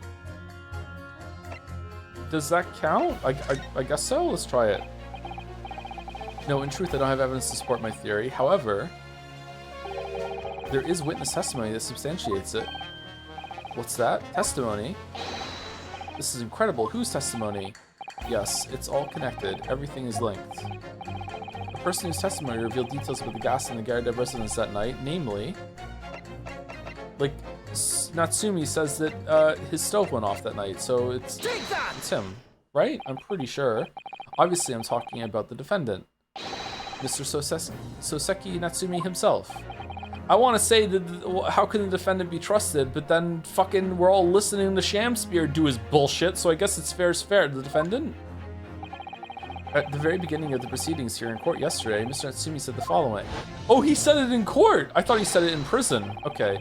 My lodgings, there's been a whole series of strange happenings in my lodgings. Even on that fateful night it happened. When I returned from Mr. Shamspeare's room, I lit my gas stove and climbed into bed, but before long, the stove went out, and somebody tried to kill me. And he said it on the stand too, which means he has to be telling the truth. On the night in question, the gas in the defendant's room went out. So I asked the court, was that a mere coincidence or not? Oh, good golly! So that Shamspeare fellow blew air into the gas pipe to make the man's stove go out on purpose? How old your horse is there? What would he do that for? Oh, Mr. Foreman. What is it, man? We cannot allow judgment to be passed while this doubt remains. It's true that I don't have conclusive evidence yet. However, you must surely agree that there is more to this case than meets the eye. Ryu is so much better than Phoenix. I'm sorry. Phoenix Wright is a better name, but like Ryu is so much better than Phoenix.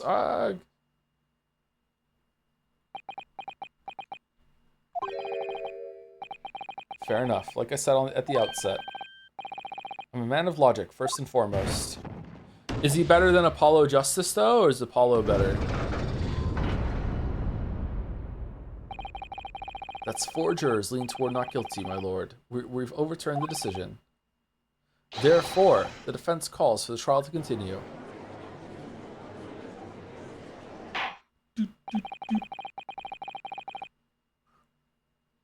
Excuse me, just a quick yawn as a treat. As the defense has rightfully indicated, the summation examination has concluded with the majority of jurors altering their decisions. 2 jury members now called guilty, 4 now called not guilty. Therefore, more than anything else, the jury's opinion is conflicted right now, and in accordance with laws of this land. I hereby order to continue the continuation of this trial. Get fucked, Van Zeeks. Mr. William Shamspeare. My lord, how can thy humble Shamspeare serve thee? What say you in response to the various revelations made during the summation examination? 1 second, chat.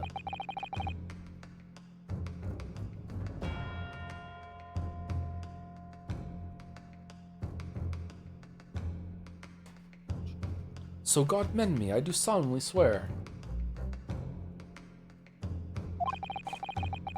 I recall aught of either, the lamp or the pipe. But your handprints have made a tidy mess all over the wall there? How do you explain that, eh? He doesn't have to. It's fucking inadmissible. Shut the fuck up. I am done with this. The dignity of this great courtroom has been sullied enough already. Juror number 5. Who, me? As I went to some pains to point out already, a print from the self-professed detective's toy has no place in a British court of law. Ugh. As such, whether or not this man did indeed stand before the gas lamp with his hands against the wall remains, at this time, unestablished conjecture. You would all do well to remember that. Objection! But the prosecution must concede that it would be extremely simple to verify. Just order the mouth of the gas pipe feeding that lamp in Mr. Shamspeare's room to be examined. If there are traces of poison there... Objection! Why would there be poison on the pipe? What appears to be extremely simple is my Nipponese friend's mind. You will recall that in order to check for the presence of poison in the tea, some remnants of tea were required. Yes, so check remnants of pipe. Therefore, it shouldn't be beyond your wit to imagine that even if poison were to have been spread on the pipe, it would have been completely evaporated by now, making any analysis impossible. Does strychnine evaporate? I didn't think of that. In any case, counsel, I fail to see what could possibly have motivated the man to do as you described. Why on earth would this fellow have wanted to blow air into the gas pipework where he lived? Everyone needs a hobby, but this one's weird. There's only one possibility I can think of, and that is to use leaking gas to commit murder.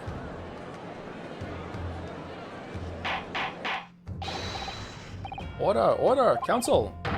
Precisely whose life do you propose this man was plotting to end? The answer couldn't be simpler. Now we've unraveled the mystery this far. Mr. Shamspeare wants to end the life of Garadeb, for sure. Garadeb wants to kill Garadeb. Take that!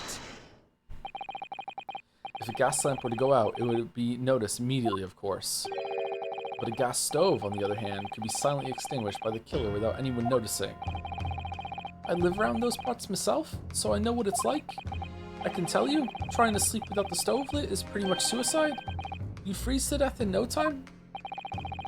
How is he blowing in such a way that it puts the stove out, but not anything else? Mr. Gardev, the landlord, has a large fireplace in his part of the residence on the top floor. In other words, Sumari, it wasn't the landlord, but a fellow lodger whose life Mr. Shamsphere is trying to end. Outrageous. I'm talking, of course, about the defendant. Ah, the turntables have turned.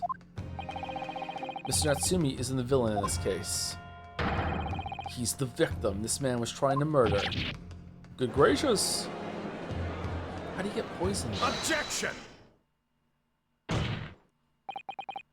The accused is actually the aggrieved? Interesting. However, the fundamental facts of the case remain unchanged. Namely, that the accused is the aggressor here. What? How can you still claim that? Let us indulge your fancies for a moment and assume that there was indeed poison on the mouth of the gas pipe. The question that then arises is who put it there? Who did put it there? The only logical conclusion is that the person responsible was aware of this man's trickery with the gas supply and his intent to kill. Yes, that would indeed seem logical. If the assailant were unaware, how would he or she have known to lace the end of the gas pipe with poison? So now we must ask, how could anyone have known of Mr. Shamspeare's murderous designs? Ah, you mean to suggest? Naturally, the sole possible answer to that question couldn't be more obvious. Only the man whose life was being threatened could possibly have known. What? In other words, Sumari, the person who put the poison on the gas pipe in what was a clear retaliatory attack, can only have been the accused, Mr. Soseki Natsumi. Oh god, was it Ollie? Crawled into his room when he wasn't looking and put the poison on the pipe? Ah. Whatever Mr. William Shamspere may or may not have contrived to do, he was nevertheless the victim of a potentially lethal poison attack. And the only person who could possibly have perpetrated that attack is the accused, Mr. Natsumi. The defense counsel's theorizing has failed to avert suspicion from the accused. Far from it. In fact, now that a clear motive for the poisoning has been successfully established, that suspicion is greater than ever. Uh-oh. Would you not agree, my Nipponese friend? Arrgh! I'm feeling an oh dear coming on.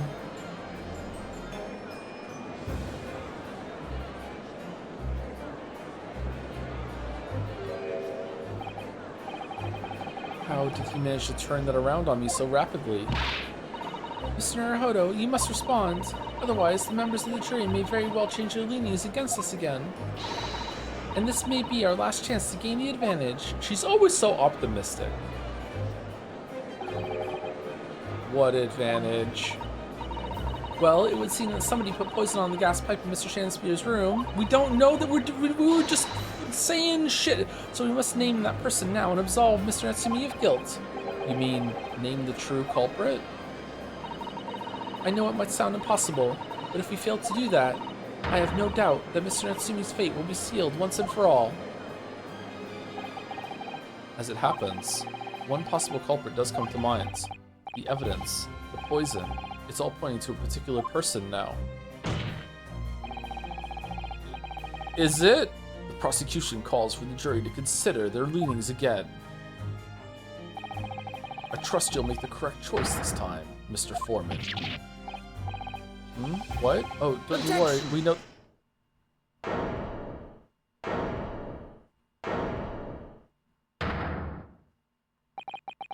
There is one other person who I believe could have been involved in all of this. The true culprit of this crime. The true culprit? I'm on the edge of my podium. A term found only in second-rate novels featuring third-rate great detectives, my Nipponese friend. Shut up, I enjoy them. But why not? This farce has gone on for so long already. I see no reason to cut it short before its disappointing climax. Oh, the disappointing climax will come later. Tell us, my learned Nipponese friend. What is your latest theory?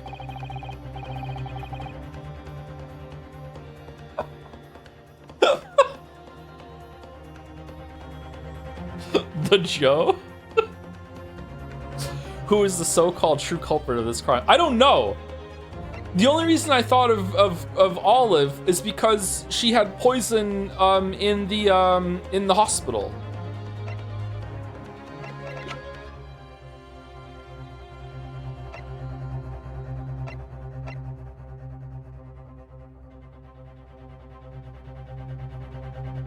Gas poisoning. Could it be Duncan Ross put poison on the pipe a long time ago? No, he's been blowing the pipe for ages.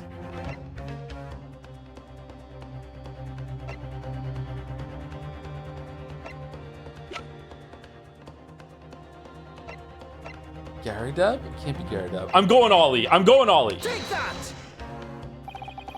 The name of the person responsible for the poison that afflicted Mr. Shakespeare is, I believe, Miss Olive Green.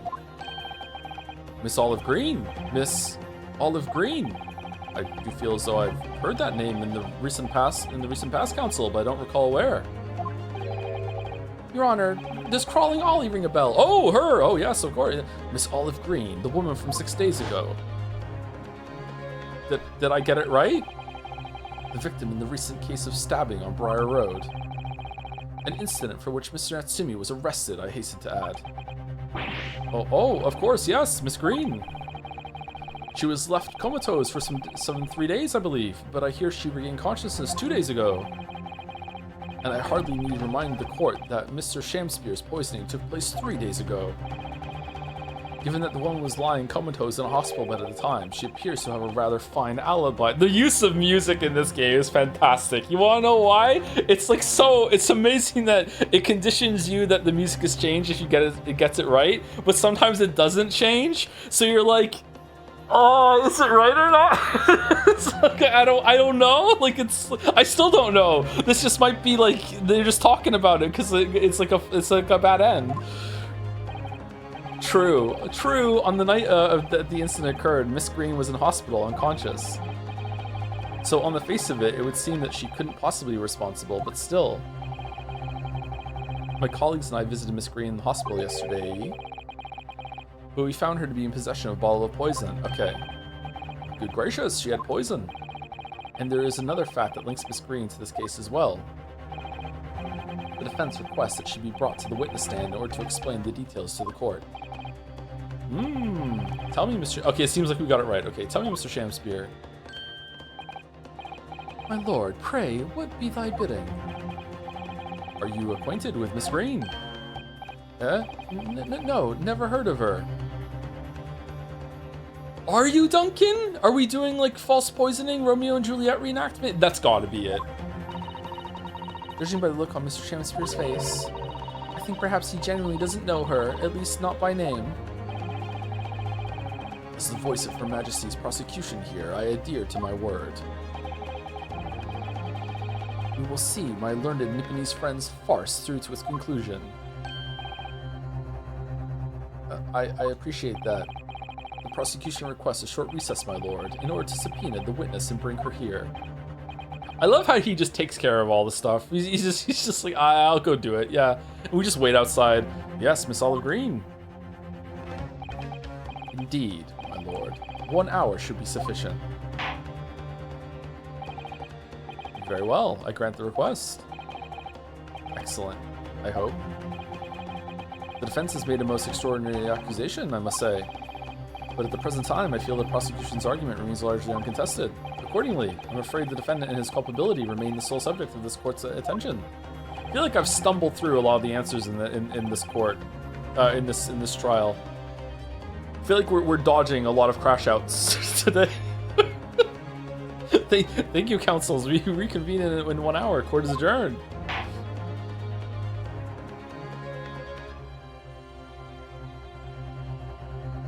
To be continued. We're on the good timeline? We are on the good timeline, yeah. Save your current progress. Yes, please.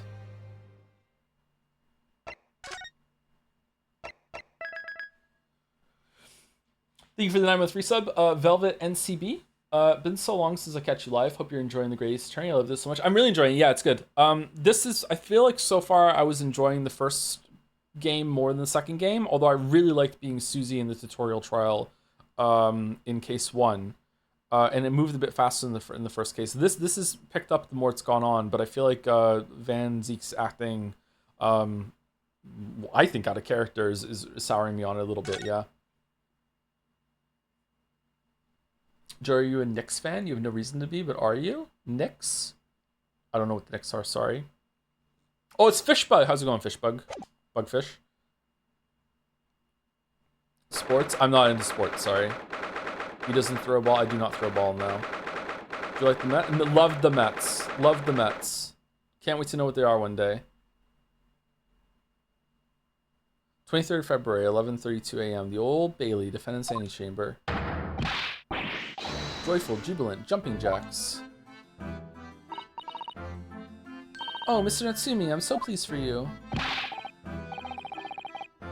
Locum student, Mr. Naruhodo, Esquire, and non-locum judicial assistant, Miss Mikitoba, Esquires. Shit, dude, what the fuck?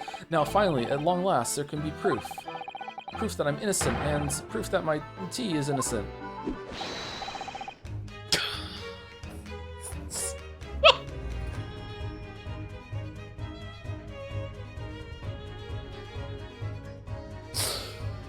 Sorry, I forgot we put him in this outfit. Good morning, my dear fellows. It's I, Her Joms. May you drink my tepid tea and fall forever silent. So you did poison the tea. I thought the tea was innocent. Oh, Mr. Joms, you came. How wonderful. Please, save your derision. I know what you're all thinking. What are you wearing? Good morning, he says, when it's very nearly time for luncheon. Your scorn is written clearly across your faces. Nobody said or thought anything of the sort. The truth is, I was determined that today would be the day, as sleep seduced me last night, I thought. Tomorrow, for once I shall not oversleep. I'll rise early and be present in court to support my companions. This is me doing my my affirmations before I go to bed every night about stream. Such spirited determination has a beauty all of its own, does it not? Oh yes. Where did the Scorn meme come from anyway? It's the Scorn meme is from Churma's playthrough of the game Scorn. And I don't know if he recorded his own voice or if he just got like a soundbite of someone going Scorn, Scorn, Scorn, and he must have had a button. And just throughout this playthrough he would just hit the button and then he would try to pass it off that the game was doing it. And him trying not to break made it so funny. There's a highlight on YouTube if you want to see it, yeah. So now, Scorn. Oh yes. That would be your dusty soundboard. I do have a soundboard, I just haven't set it up yet properly. I've had it for like 2 months now. And then I began to muse on the subject. Why did people oversleep? I queried. Why, time after time, did they make the same foolish blunder? And the answer came to me at once. It's so delightfully simple. People oversleep because they sleep. Well, is that not an astute insight into the matter? Oh, yes. Upon which realization I attempted an experiment. I didn't sleep a wink all night. And the results? By first light, I was exhausted. 007? And began to be assailed by fits of drowsiness. Sleep's important, man. Sleep's important. Almost everyone is probably undersleeping. It's fucked up. Shocking. And so, the conclusion of last night's experiment is this. A good night's sleep is quite simply essential. Yes, I think most of us probably knew that already. And yet, what others presuppose, I prove by experimentation. That, my dear fellow, is the scientific method. Yes, and one more thing. Do you remember this? Yes, of course. It's the poison that Miss Green was about to drink at the hospital yesterday. The poison from Miss Green. Miss Green's poison. That poison? Oh, you didn't manage to It was a laborious task. Laborious?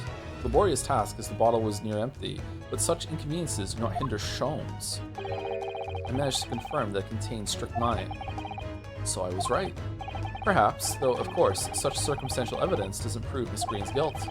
I shall leave the bottle in your care now. But licking the inside of the neck is not recommended. The bottle of poison has been entered into the court record. A bottle found in possession of Miss Green with traces of the slow-acting poison strychnine inside. Could I have a word? It's Gregson! Gregson, how good of you to come. Forget it. Excuse me. Wait a minute, Inspector. I, don't wish to make a nuisance of myself. From the look on your face, I'd say it's someone else who you think is making a nuisance of himself. My dear Inspector, please, speak freely. Pretend that I'm not here. Believe me, if I could do that, life would be a whole lot simpler for me. How is Sherlock actually pulling the costume off? It's like he just got dressed in some... Like, Susie's obviously, what the fuck are you doing? But, like it's obviously she has a different skin on, but like fucking like Sherlock is like he just dressed like this today. And I'm fine with it. You know what the fuck, man? Do you have the results, Inspector, or the investigation of Mr. Shamspeare's room? Not yet. Shouldn't be long now, though. No, I'm here about something else. That dead convict, actually.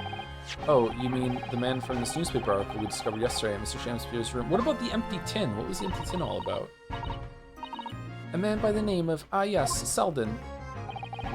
Young Selden. I went through the archives of the yard and dug out the fellow's file.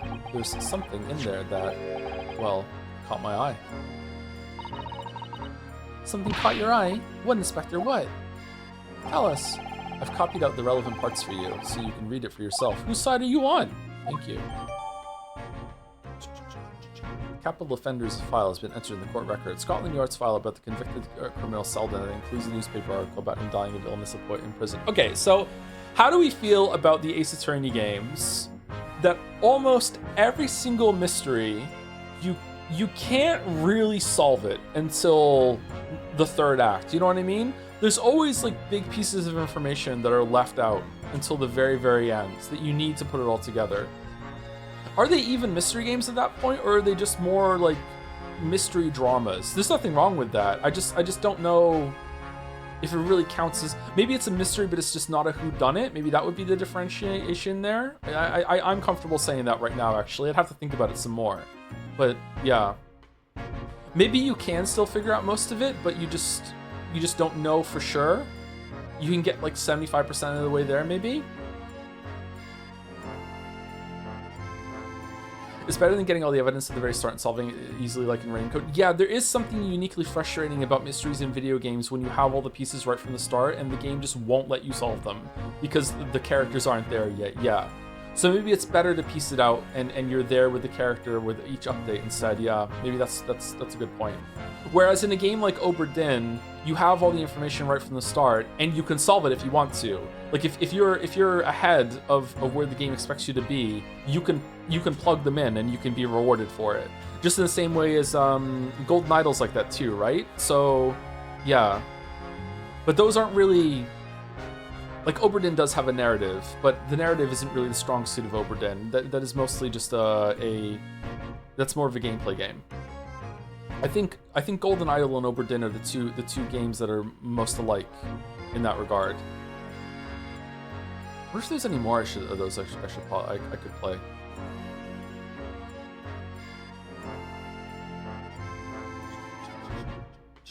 A series usually tells you who done it right off the bat, but the why done it is usually the most interesting part. Is it here though? Like, I don't think we know. Maybe who done it, but maybe they didn't do it. I think why done it is the same. Root trees is good. Yeah, we should stream root trees. We should do that at some point. Oh, we have so much to stream. Can I clone myself? Fucking hell. Dying of an illness in prison. These documents include the details that were in the newspaper cutting we found in Mr. Shamspeare's room. I'll rearrange everything in the court records so we don't have duplicate information. Why are you giving us a copy of this important file, though? Well, you're the ones who turned up the clue in the first place, aren't you? I'm just making sure things get handled in the proper fashion. I like Say on Simple Commander a lot and Mystery Game, but I feel it wouldn't be too interesting considering how you tackle games. Oh, that game looks interesting. I've seen that around too. Yeah. Really, you don't think I would vibe with it? Because it looks like my thing, but maybe there's something about the gameplay that wouldn't go with me well. I'm not sure. Hi everyone, it's Joe 2 today. Joe 1 is trying to get some sleep over there. Is Joe on the phone? Oh, Scotland Yard's workings are so wonderful. Joe and his clone. Indeed, my dear fellows. And the inspector here is a shining diamond in his crown. The jokes have been really bad today. I'm sorry. Holy shit. Fucking terrible. Joe sitcom with all different Joes. What was that show that everyone said was really good? I should watch it at some point.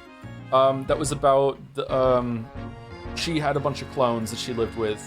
And it was the actress that went on to do She-Hulk, I think. What the fuck was that show called?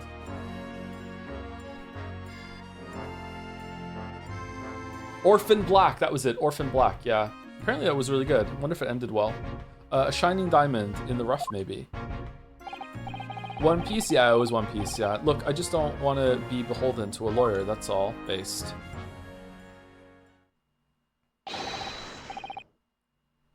Counsel for the defense and the defendant. Court proceedings are about to resume. Make your way into the courtroom at once. Dang, remind me of the Altars. I just finished it. Why do I have to make a DLC soon? Yeah, Altars used AI a little bit though, so we're not playing it. So like, yeah, just Scorched Earth. We're never doing it. But we have locked in Stellar Blade 2, and you know, there's no reason we're gonna lock that out. Court proceedings are about to resume. Make your way to the courtroom at once. Well, I shall leave you then. I'll be listening with interest from the public gallery, not nodding off at all. Certainly not.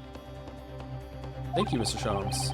I'm rather tired of seeing Mr. Mustache in flood of tears. In flood of tears?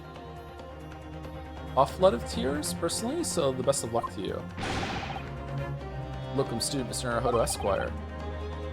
I am unironically worried that if we do go Scorched Earth, that if AI was involved in any development, that we don't stream it, that after this year we won't be able to stream anymore.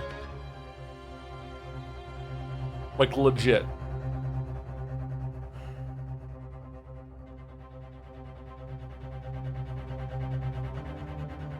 Are we gonna have to have, like, you know, if it was AI was used in the concept art, then okay, I guess so. But as long as the end result isn't AI generated, oh, fucking hell, man. The future sucks. Yes, Mr. Natsumi? It's time, isn't it? Yes, this is it. Industry is already going retro. Yeah, let's just stream the Mega Man X series over and over and over again. Yes, this is it. Miss Olive Green and Miss Williams Seamus Shakespeare. This is going to be the final battle.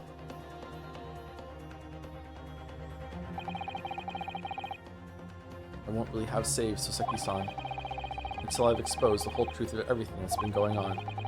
But it's all coming to a head now. You can do it, Ryu. You have to. For Birger. Do you think the cube is AI generated? Did you hear the news about how Pokemon Go's data collection is being used for fucking, like, missiles or some shit? I saw a headline before I went live, yeah. 23rd February, 12:30 p.m., the Old Bailey courtroom. Drones, there we go. In the name of Her Majesty the Queen, I hereby declare this court to be in session again now. Before the recess, we heard a most startling accusation from the defense. Namely, that the victim of the case we heard here only a few days ago was the true perpetrator of this incident. A reckless, rash, and prejudiced charge of wrongdoing, in my opinion, my lord. However, she's here. The prosecution has tried to extend every courtesy to this amateur newcomer from dubious eastern shores. Thank you for that backhanded consideration. Is Van Zeeks our favorite racist, chat? Or do we prefer Brett from earlier? Who's our favorite? A rather cold assessment from the Honorable British Prosecutor, I must say.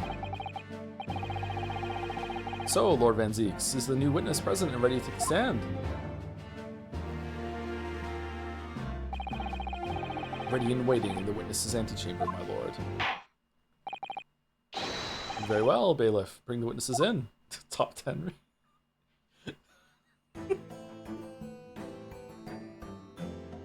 Top 10 read back at it again with the top 10 racists in video games, and this was a tough one to pare down. So many to choose from. Witness, state your names and occupations for the court, please. Minthara's but Minthara was no, Minthara wasn't racist. Was she? No. She was? No, she wasn't. She just liked slavery. You know, just because she likes slavery doesn't make her racist. I understand why you're convoluted getting them both together, but like, she hated everyone? I don't think, was she racist? She would fuck us in ball demon form. I don't think she gave a shit, did she? I can't remember. She was a drow. Oh, so all drows are racist? So I think you need to go look in the mirror to find a racist, chatter. What the fuck are you talking about? How am I defending the elf?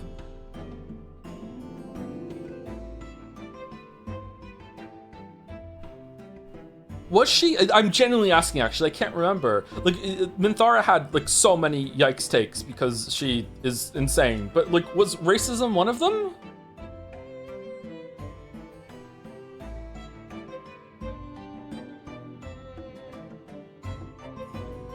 Yes, she was. What's an example of Minthara being racist? I can't remember. I remember her saying that she thought that, you know, putting poor people to work against their will was good because it was productive for all members of society and shit. Like, I don't remember her having a racist take.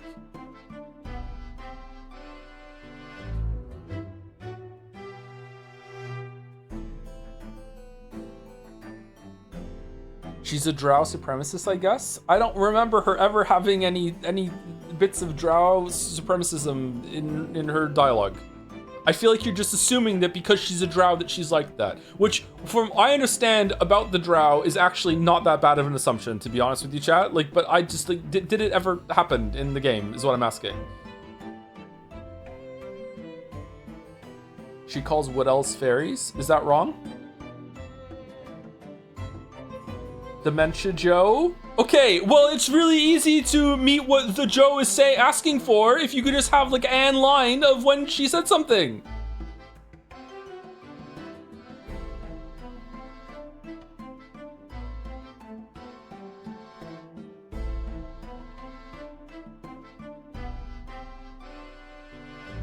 She uses the word Darthier, which seems like a drow slur for elf. Okay, that would be pretty damning if she did that. Yeah. Okay.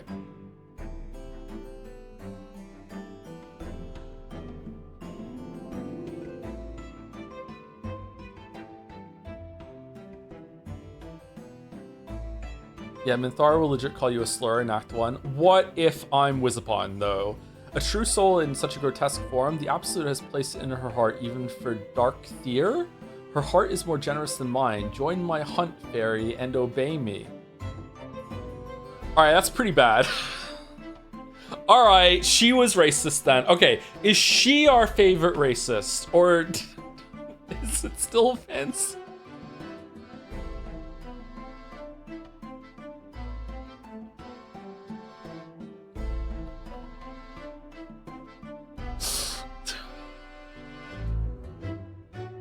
Undiscourse me, unleash me, ungrease me was still the funniest one that happened in that. Joe, 2 months before you streamed The Greatest Attorney, you made the exact same I'm top 10 racists in stream games. Did I? I repeated the bit? Shit, and I had to clench my desk knowing you'd be playing this soon. There's so many racists in this game. What about Heismay? He's pretty racist. Yeah, but Heismay's no one's favorite character. It's a fucking metaphor.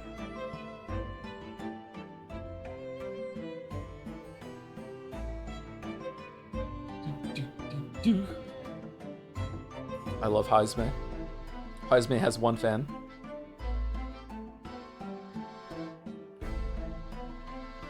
All right, let's continue. Oh, hold on. Thank you to Velvet NC. Oh, did I say hell? Velvet? I said thank you to Velvet NCB already, but thank you again, Velvet NCB, for the 9 months. Did I? Did someone say catch you live? Hope you enjoy. Yeah, I read this out. Yeah, thank you again though. I still laugh uncontrollably when I see the part where you blew up the room with Gortesh in it, Matt. Fucking nuke that we made. That was such a fun playthrough. What's the ungrease me bit? So Minthara talks like cringy, even hotter Jean-Luc Picard.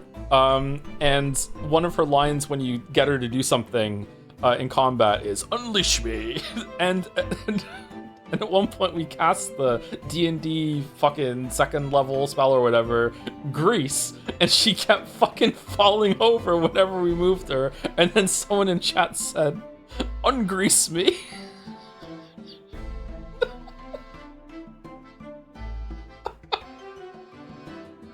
Did she get polymorphed at one point and someone said "unsheet me" too, or did I just think that in my head? Ungrease me was so funny. It was a Naja title, I think.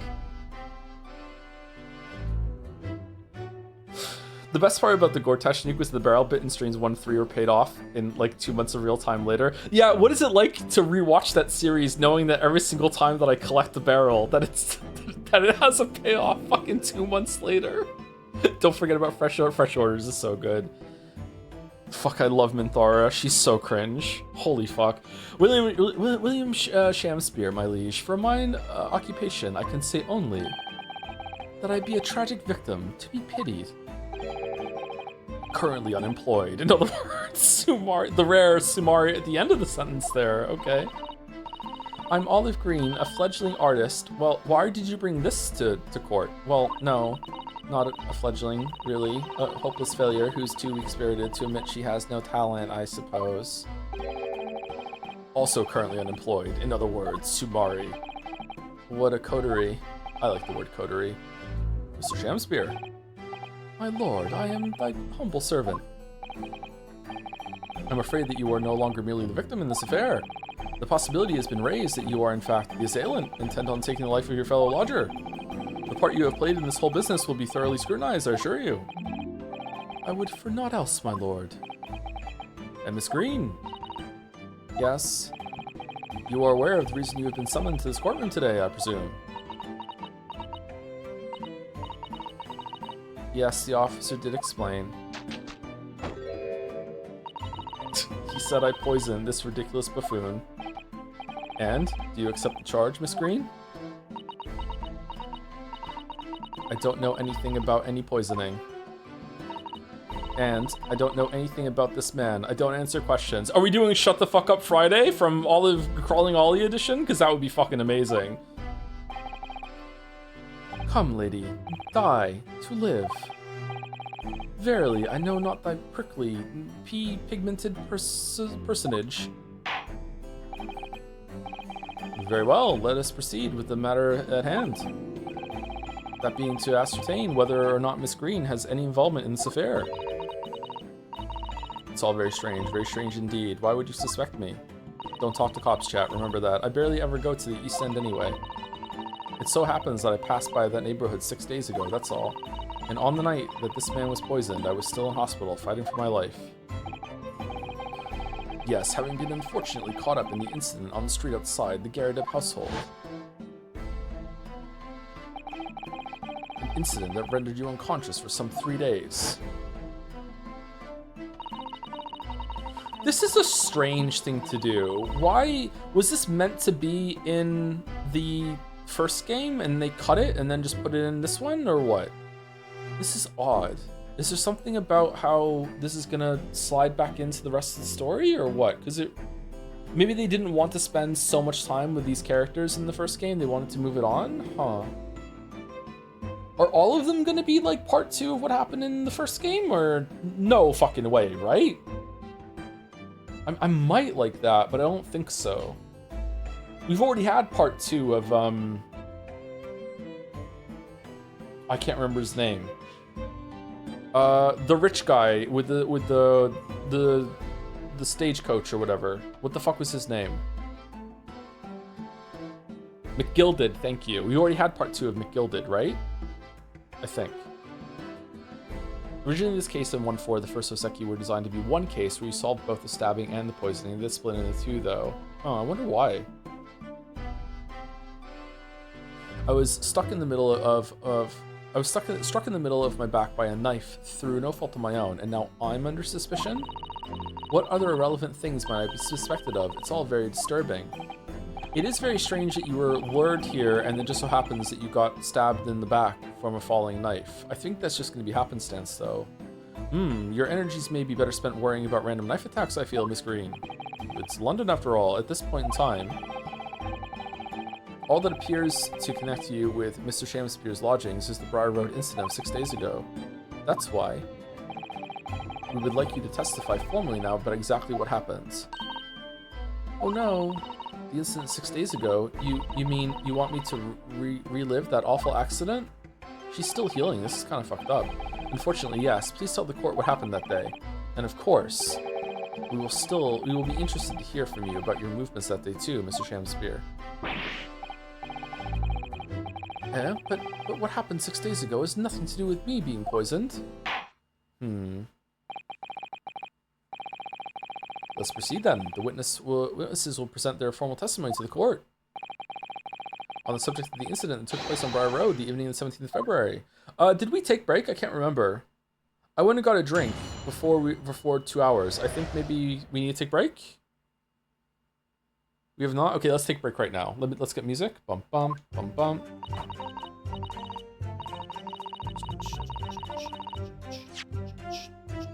All right. Be back in like I don't know, like 3 to 5 minutes, something like that.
Okay, when I clicked off to make sure that OBS was muted, it didn't auto advance. It went to the next line, so I'm gonna have to go back to that line and read it.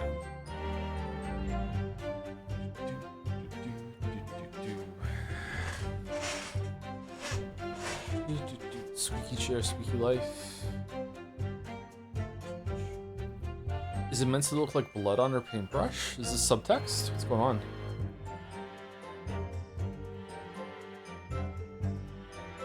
Hello, Joe. Hello, Ruggins. How's it going?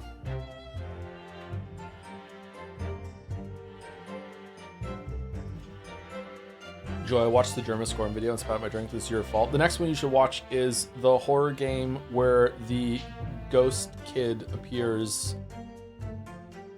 in a hallway. And that's all I'll say. That one might actually make you cry laughing.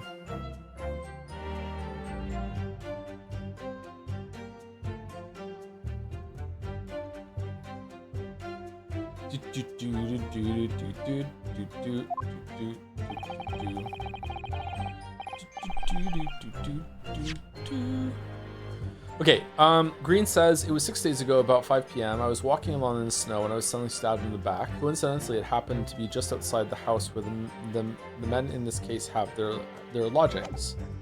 It is all men in there now, isn't it? Yeah. I was at the tavern on the eve of which thou speakest, for I had bespoke my supper.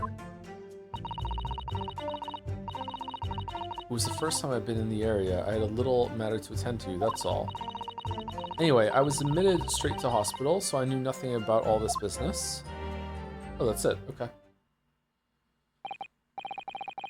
Love watching you play this game. I just finished my own replay of it the other day. It's nice to see Brock being annoying in this trial is not just me. Yeah, I don't. Everything else about the trial has actually been pretty good. I completely accept the tone and the wackiness that, you know, people in the jury are going to end up being involved in the case, sometimes in ways that push the story forward. That's fine. But Van Zeek's acting like this, I don't like it. I don't like it.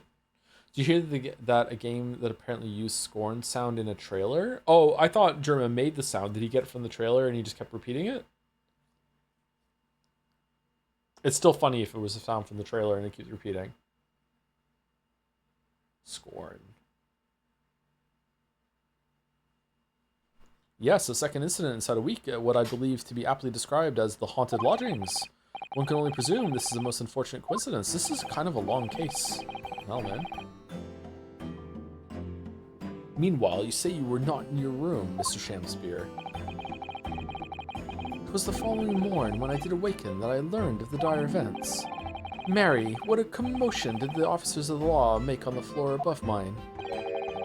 When Soseki-san was arrested on suspicion of attempted murder. I remember him being there, yeah. As suspected, there is nothing connecting these two witnesses but happenstance. It's true, it does seem as though they're unrelated at first glance, but I'm not so sure. There's something lurking in the shadows here, I feel certain of it. And this is my one and only chance to expose it. Counsel, you may cross-examine these two witnesses if you wish. Yes, my lord.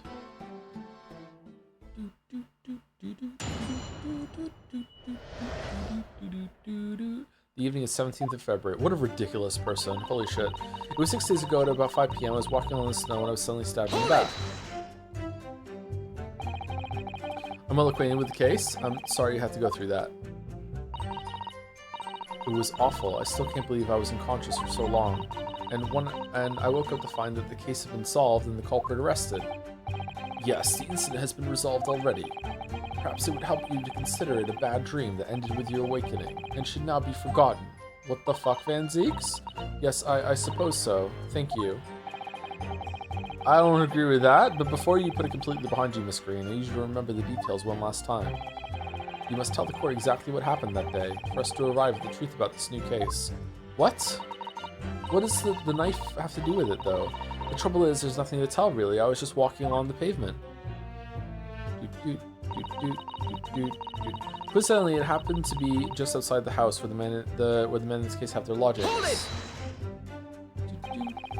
What were you doing there that day, though? What do you mean? The art school you attend, what's it called? Yes, it's the Thorndike Academy of Fine Arts. According to Mr. Joms, that's just in the vicinity of Brixton Road, which is some 10 stops away from the scene on the underground. Surprised Joms is staying quiet in the audience right now. I believe you mentioned before that you also live on Brixton Road, isn't that right? So why then would you have been walking along Briar Road in the middle of the East End? Well, it's because, oh yes, of course. I thought it might make a nice picture. The witness is a student of art. City-dwelling artists can't all paint grand urban vistas. That's right. I happen to like the crumbling look of that part of town. Perhaps quaint would have been a less grating term. Point is, she's definitely hiding something. Yes, it seems she's not going to be forthcoming with the truth. But she's trying to hide why she was there that evening. It must mean there's a reason for her not wanting us to know. That's the key to this. And you, Mr. Shamspeare, on the evening of the incident 6 days ago, would you tell the court what exactly you were doing? It would be my pleasure, sire. Sire? I was at the tavern of the eve, on the eve of which thou speakest, for I had bespoke my supper. Hold it! A tavern, you say? Which one? 'Twas the Slug and Salad where I did tarry. 'Tis a jewel in the East End. Fuck, this is the only place you go. Okay. Thought it was an alehouse. And a little unexpected, I feel. Hmm? What do you mean, Lord Van Zeeks? The Slug and Salad offers unusually fine dining, for the locality at least. Not an establishment you expect to be patronized by a man with not even a crumb of bread in his room. Oh, you see, I pay for it with my ice coins. They can't tell. It's true. The menu lists premium crusts of bread and glasses of water and different levels of cloudiness. Oh. I would have expected Grub's Grubbery in the local vicinity to be more appropriate for your meals. Oh, wait, hold on. That is... Grub's Grubbery was what he was talking about before. Okay, shit. Watery soup and mushy peas, or rather, soupy water and pea-like mush. Van Zeeks gets around, I'm learning. All equally appetizing. I just wanted to try some water in a different pub for once. What's wrong with that? Water. How different can water really be? Or perhaps there's a more plausible explanation. A specific reason why he had to go to that particular establishment. Agreed. The fact that on the day of all days he dined at a place he wouldn't normally. It does stand out. Isn't that the place that she got the letter for to go meet there? Is that what we found? Something like that? It's ringing a bell from yesterday. Is that why I'm getting it mixed up? Something like that, wasn't it? So Mr. Shamspeare's own actions on the day of the incident 6 days ago were slightly suspicious. I wonder if we have some evidence that can explain those actions. Oh, I hit the button. Okay, apparently we do. All right. Mr. Shamspeare. Yes, sire. On the day in question, is it not the case that you visited the Slug and Salad, a place you don't normally patronize, for a very particular reason? I don't know what you're talking about. Pray, if thou hast some purpose, speakest. Very well. I will present the court with evidence. Very well. Evidence that explains why you had to be the Slug and Salad that day. Namely, it was the letter, not this one. We don't have the letter. We don't have it. I thought we had it. Shit. Is that not in the court record? What's this one? 18 counts of burglary, 6 counts of suspected murder, died of natural causes whilst in prison. His final moments witnessed only by his cellmate. The estimated £1,000 worth of loot he stole remains unrecovered. Manchester String Joyce Prison announced the death of convicted murderer and burglar Selden by natural causes in the early hours this morning. He had been suffering with fever since the end of October. Lured by the shouts of his fellow cellmate, medical staff arrived to find him already dead before his capital punishment could be carried out. I remember reading that. I wonder who his cellmate was. It was... I thought we found a letter somewhere, and I guess we don't.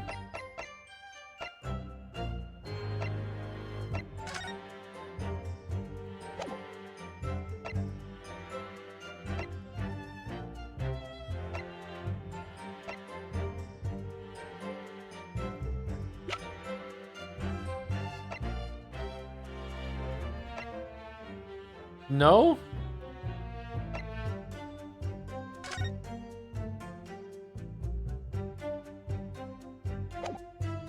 Uh-oh. Okay, let's try this then, and we'll see. Take that! Oh, good Horatio. There are more things in heaven and earth than there are dreamt in your philosophy. Horatio.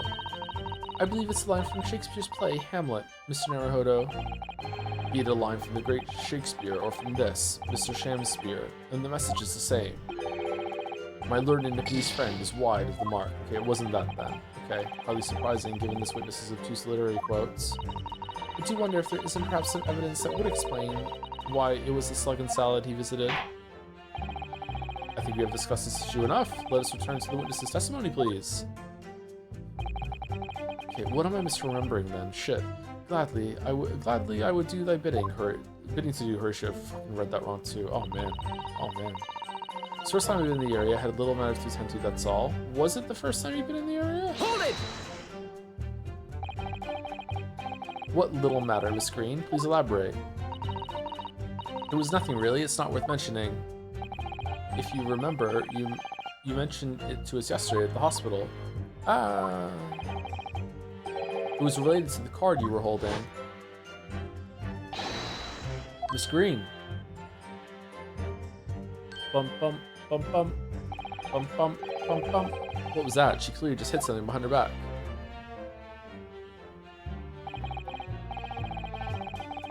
From memory, I believe the card contained a note that read, I have information regarding the death of Duncan Ross.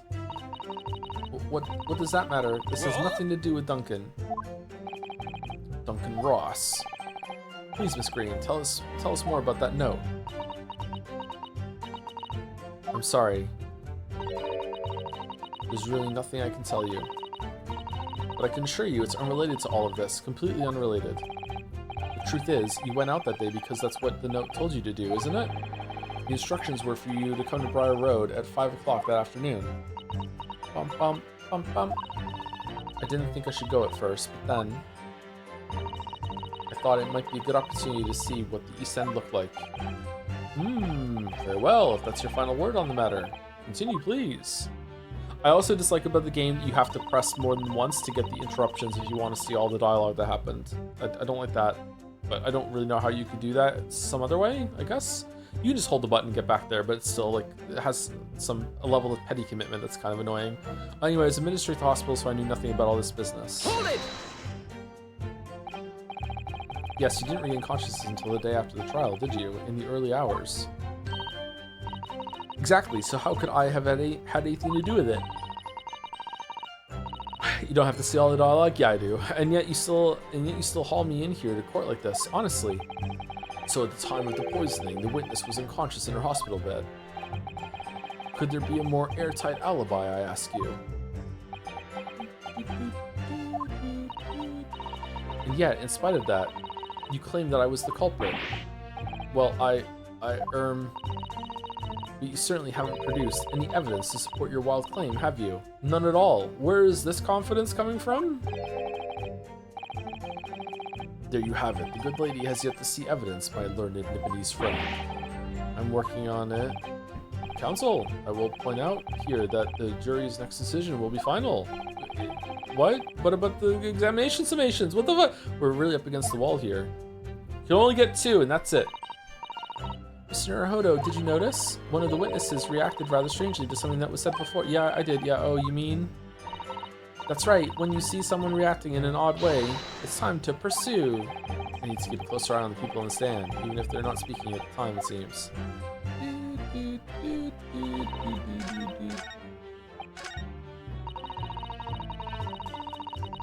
Hold it! Okay, let's hold the button down until we get to him interrupting, and then let's see.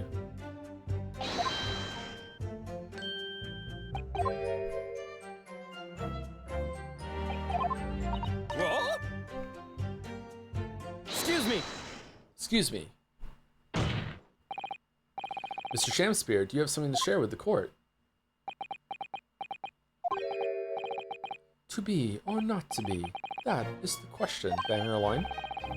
Ah, pray forgive me. The great bard's word springeth from me, from within me, with never a thought. Don't tell me it's because you're possessed by Shakespeare's spirit, right? Hearing Miss Green's words a moment ago seemed to make you think of something. Something of relevance, perhaps. Well, nay, sire, 'twas nothing at all. Presumably you know the name, though. Mr. Duncan Ross, I mean. D. Ross. Ross. Dun Ross? Duncan Ross.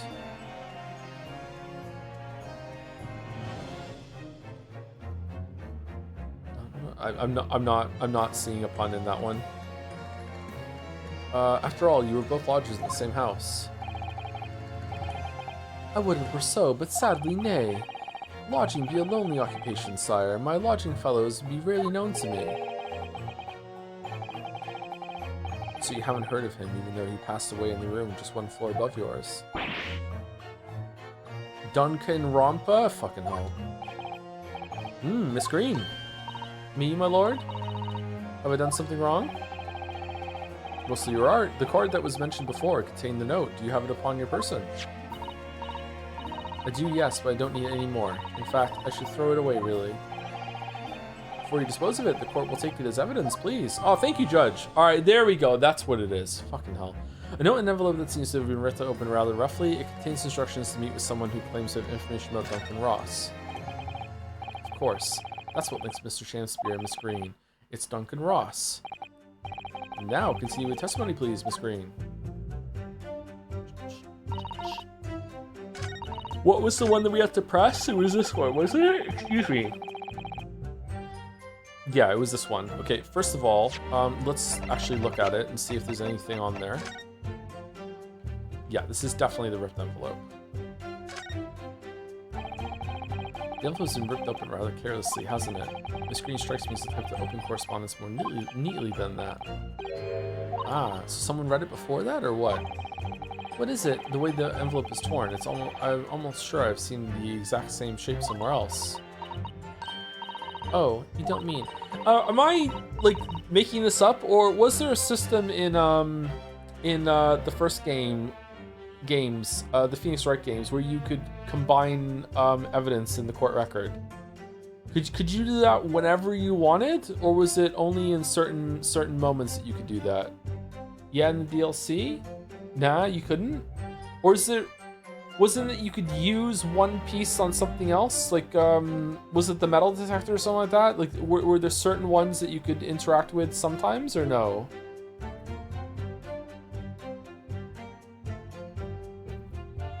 Thinking of, oh, it's Zero Escape I'm thinking of, is it? Okay.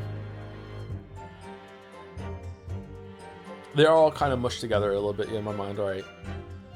Were you thinking of this piece of evidence, Mr. Naruhodo? Exactly, that's it. Try to match them up. Oh, they just do it for us. Damn, okay. They go together perfectly. This torn off end of the envelope clearly belongs with this card. The details of Miss Green's card have been updated in the court record.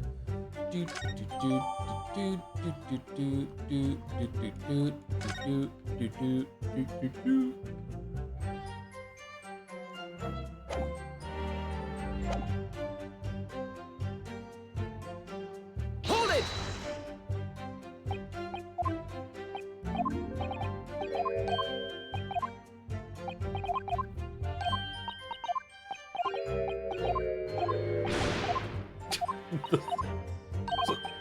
The tone changing there is funny. Row, row, row.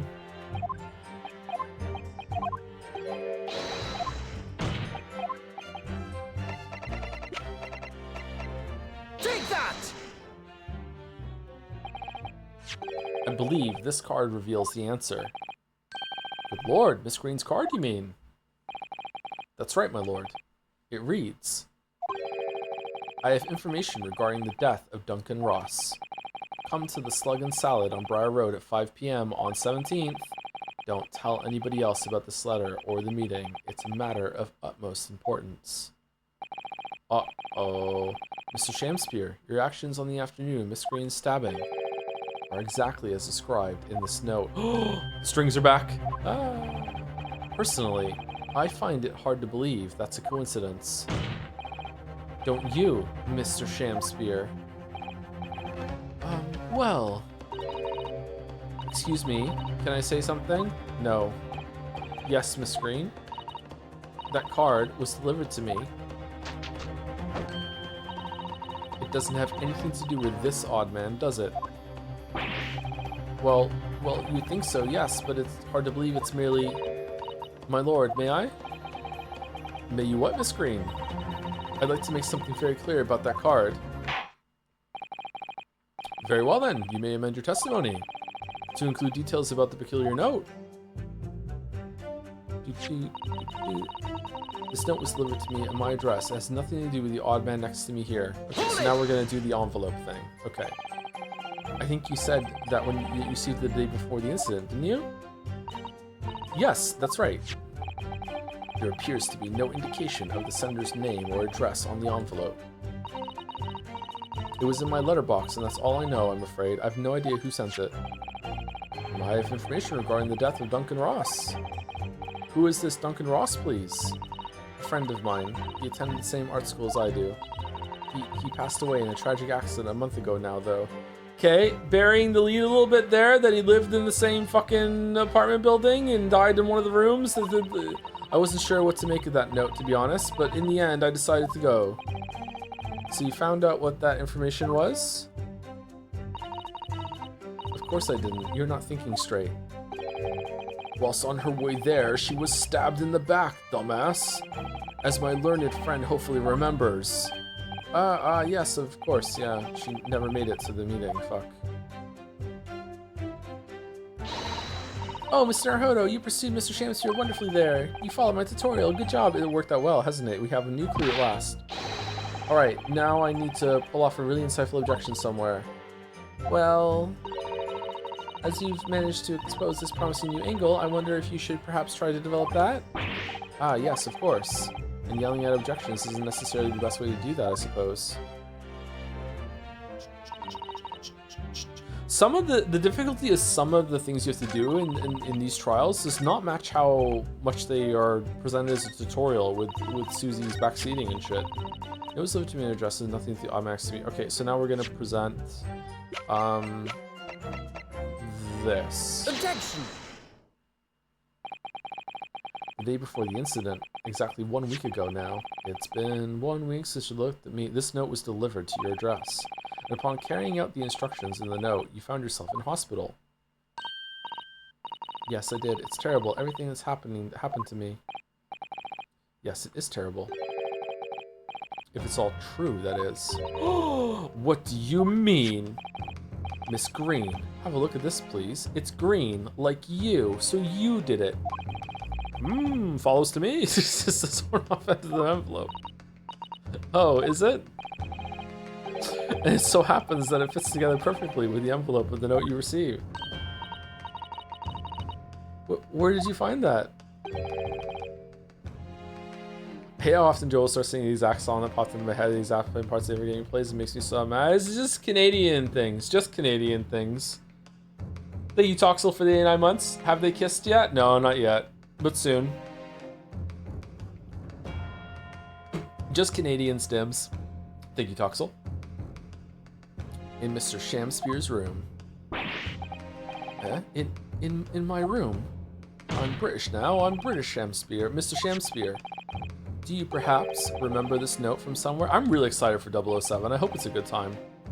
Well... Your actions that afternoon follow the instructions in the note to the letter. Come to the Slug and Salad on Briar Road at 5 p.m. on 17th, and so that's exactly where you went. Let me ask you again, Mr. Shamspear. You already knew about this note, didn't you? You knew! Shamano? Oh! And you, Miss Green. What did I do? Got stabbed in the back. As this torn off end of the envelope proves, the note was originally in Mr. Shamspear's room. So how is it that it came to be in your possession? I don't have the first idea. I'm just a fledgling artist after all. There's only one explanation. You broke into Mr. Shamspear's room and stole it.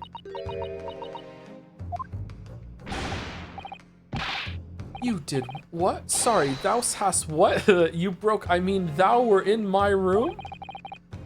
What on earth do you want with me?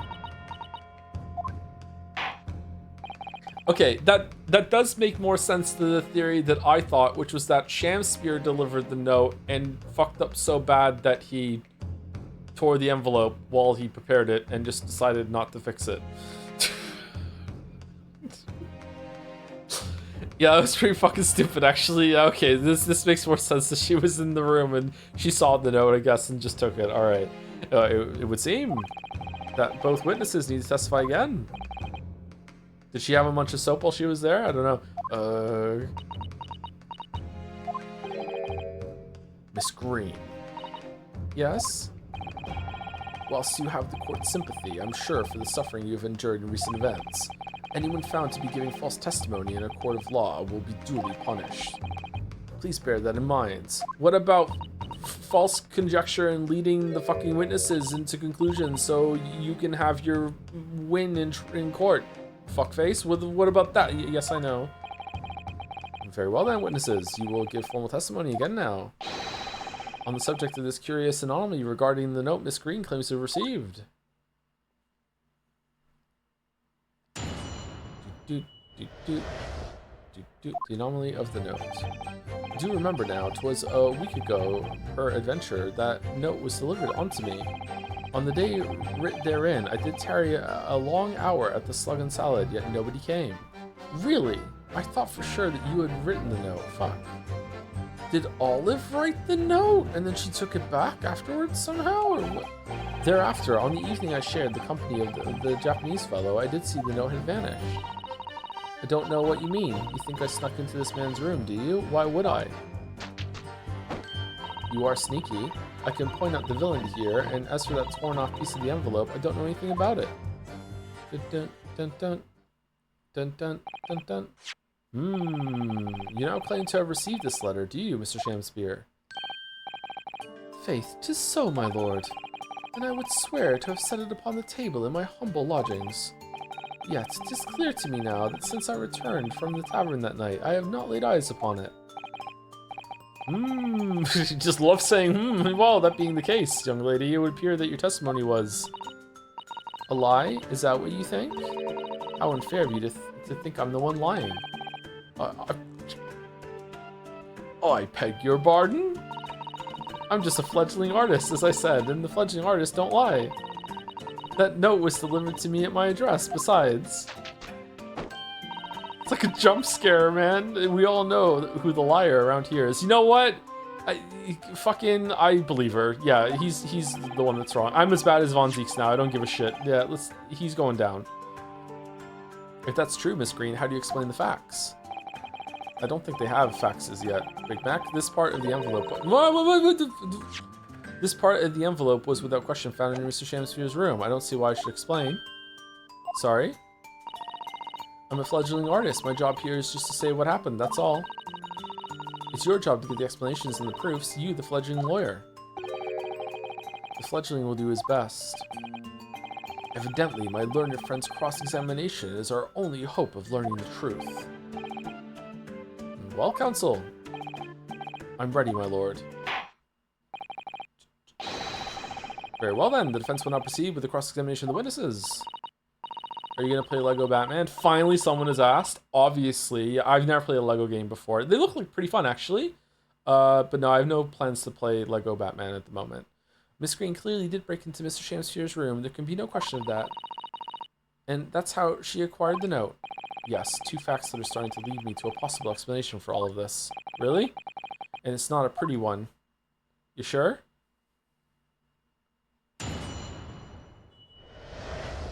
Wow, hates Lego so much. My kids have a lot of Lego, and that means I have stepped on a lot of Lego, and it's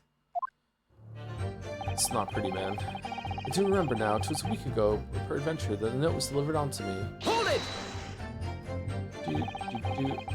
Can you shed any light on the contents of the note at all? Nay, sire, 'tis as strange to me as a foreign tongue. Even with a knowledge of literature as great as mine own, verily, 'tis impenetrable. But Mr. Duncan Ross had lodgings in the same household as you. In effect, he was your neighbor, so surely you knew him, didn't you? One Lego to the foot for every stream of Stellar Blade. Oh, I can stream 5 Stellar Blades then. Alack, if the choices betwixt, I knew him and I knew him not. Then 'tis with foreboding that I be forced to declare we're by some small measure acquainted. Despite your claims, though, you followed the note's instructions and went to the Slug and Salad. Presumably that was nothing to do with your knowledge of literature? Marry, naught will have better of me, sire, save for the lure of curiosity. So 'tis true, I was compelled by my own eager heart to betake myself to the tavern. Yet in the end, my curiosity was not sated. Satiated? Sated? Satiated? Which one was it? On the day writ therein, I did tarry a long hour at the Slug and Salad, yet nobody came. Hold it!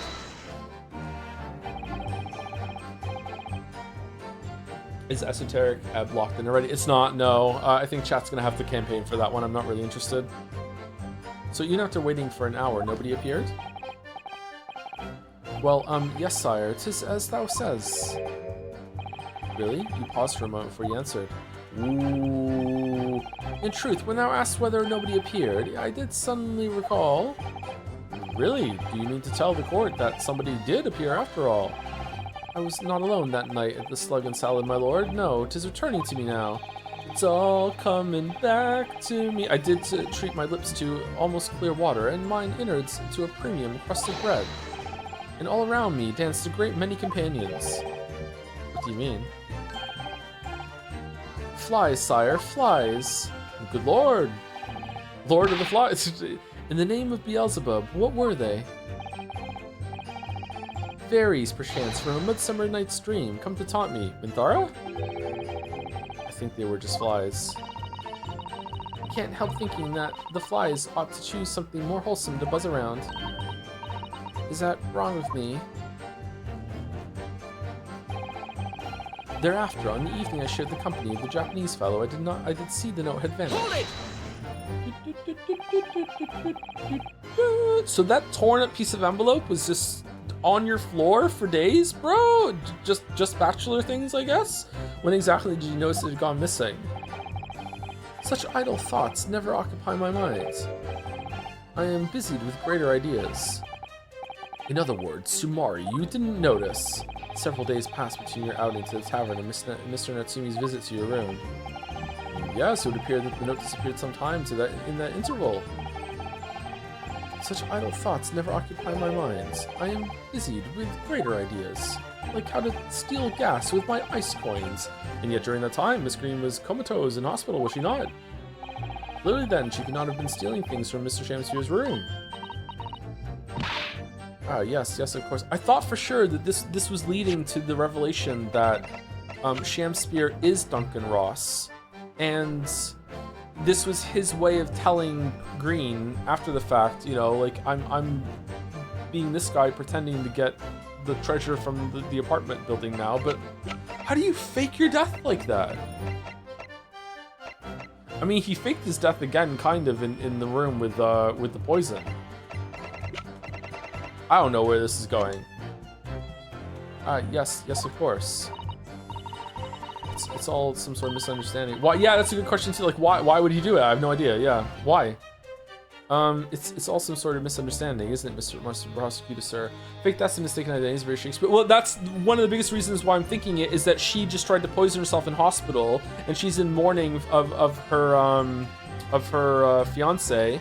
And there's been Romeo and Juliet over and over and over again in this trial, and that's Romeo and Juliet, right? Like, it's like who poisons himself first in Romeo and Juliet? I can't remember.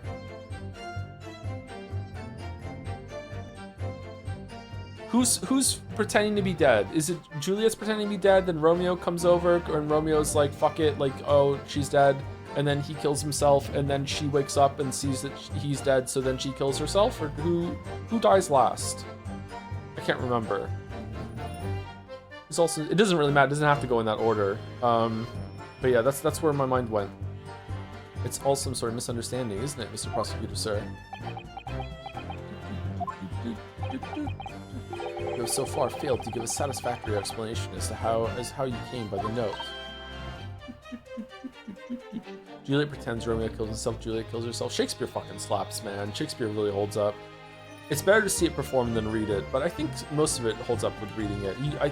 A lot of them do need a translation sort of note sort of thing. Hamlet is one of the best stories ever. Will probably endure forever and ever and ever. But Hamlet is just so incredibly amazing. Hamlet's so fucking good. Holy fuck, Hamlet is so good. Hamlet is his best. I don't give a shit. Like, I didn't really like Macbeth all that much. I didn't really like The Tempest all that much either. I like Romeo and Juliet. Well, this is relatively comparatively. Like, they're still great, but like, Hamlet just mogs the other ones, man. Hamlet is just so fucking good. Holy shit. I am not here to advocate for your defense, madam. I won't tolerate inconsistencies in your story. You would do well to remember that. Oh, dearie me. What's Lord Van Zeek's getting at? Don't know what you mean. You think I snuck into this man's room, do you? Why would I?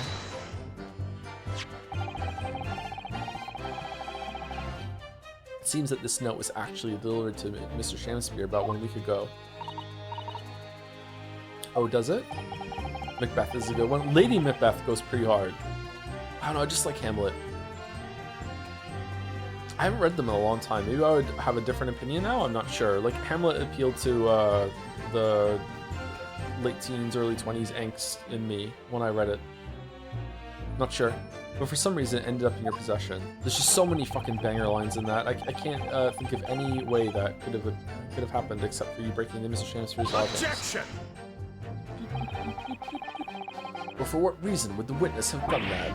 I won't deny that Miss Green's possession of the note would appear to defy logic. However, until and unless her involvement in this case can be proven in some other way, any further pursuit of this note is meaningless. Miss Green could have only come in to be in possession of the note by stealing it from Mr. Shamspeare's room. Or he stole it from her. And yet, there's no obvious reason why she would have done such a thing. What if there was some other reason she broke into his lodgings, though? Yes, we should pursue that idea, Mr. Naruhodo. She wants some of his ice coins so she could get free gas. We're close now. I can feel it. We're so close to a breakthrough. She wanted his soap. I can point out the villain here, and as for that torn off piece in the envelope, I don't know anything about it. Did she paint like the diorama in the room? She wanted it back, maybe? Something like that? So you don't want to tell the court the truth about the letter, is that it? I'm a fledgling artist, remember? Artists are nearly always introverted characters. No? Absolutely not? Introverted? Fie, this fledgling doth readily cast aspersions about my nature. Yet I am an angel, a seraph. Birds do harmonize with my song. I'm a fucking Disney princess, bitch. The wind doth frolic on my wing. Oh pity, wherefore dost thou accuse me, one so pure of heart, ample woman? Pure of heart? I don't think so. Even a fledgling like me can see you're just a failure. Tragedy, thou shalt not know the true heart of an artist until thine instruction thereafter by death. Oh, the days, oh, the years, alas, to enlighten thee, thou must wait so long and in vain. Mr. Naruhodo, interject with some clever remark. Make them shut the fuck up, please. I can't stand anymore. This is your chance to shine. I'm no Shakespearean actor, Miss Susato. No, as far as I can tell, the only thing that's going to resolve this argument is evidence. Yes. It's clear that Miss Green did in fact break into Mr. Shamspeare's room, isn't it? And that's where she found this letter. Yes, two more or less foregone conclusions that led me to one terrifying conclusion. Terrifying? Yes, I'm afraid to say that the outcome of this cross-examination may well change how we look at this case completely. Oh, did she take whatever's in the tin? Okay, I don't know what to do. I have to present evidence that she was in the room.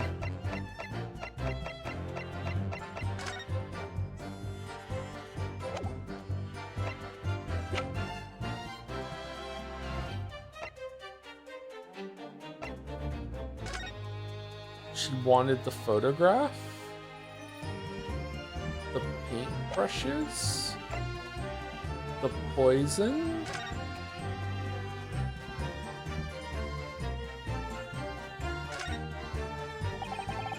So this is the poison we've been hearing so much about. Strychnine.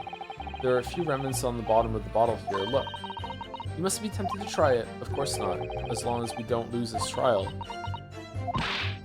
No, even if we lose the trial. No, we mustn't lose the trial in the first place, Mr. Naruhodo. Make up your mind, Suzato-san. Are we even defending Natsumi at this point? What are we doing? Using on burglary counts as suspected murder. Five natural causes whilst in prison is found most witnessed only by a cellmate. The estimated 1,000 pounds worth of loot he stole remains unrecovered.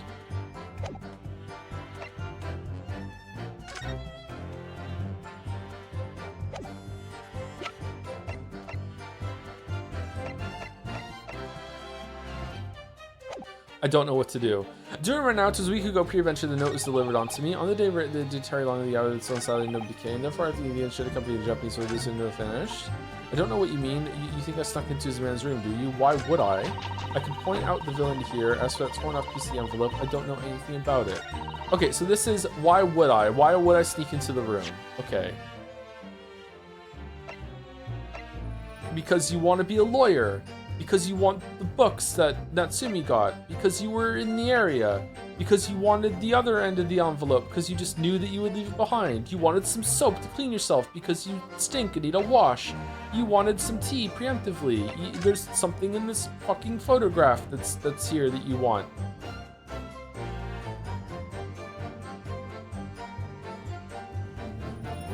No, I don't think so. No? Victim's medical report. No. You wanted to put coins in the gas meter because you're just like a meter fairy. You wanted to also put your hands up against the wall like this. It's the hot spot. You wanted to admire this. This isn't fledgling art. No. You wanted the photograph of your friend. That is probably it. That's the only thing I can think of. You wanted to put poison around the place. You wanted to do the capital offenders fight. It's that. Objection! It's not? Okay, I don't know what to do. My lord, there are clearly grounds for being suspicious of the last statement. I'm sorry, counsel, but I fail to see why. Well, you know, I was just playing devil's advocate. Yes, you do appear to have something of the devil in you, Mr. Naruhodo. Says a man merely dishing out penalties.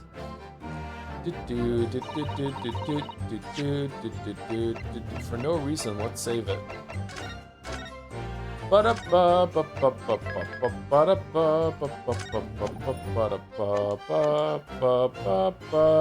you mean? You think I stuck into this man's room, do you? Why would I? I can point out the villain here, and as for the torn up symbol, but I don't know anything about it. What does Susie say at the end? It's clear that Miss Green did, in fact, break into Mr. Shansu's room, isn't it? And that's where she found this letter. Yes, two or more or less strong conclusions that led me to one terrifying conclusion. Terrifying? Yes, I'm afraid to say that the outcome of this cross-examination may well change how we look at this case completely. Okay, I legit don't know what to do. Do I have to press again about something, or no? Let's press again and see if it's something new.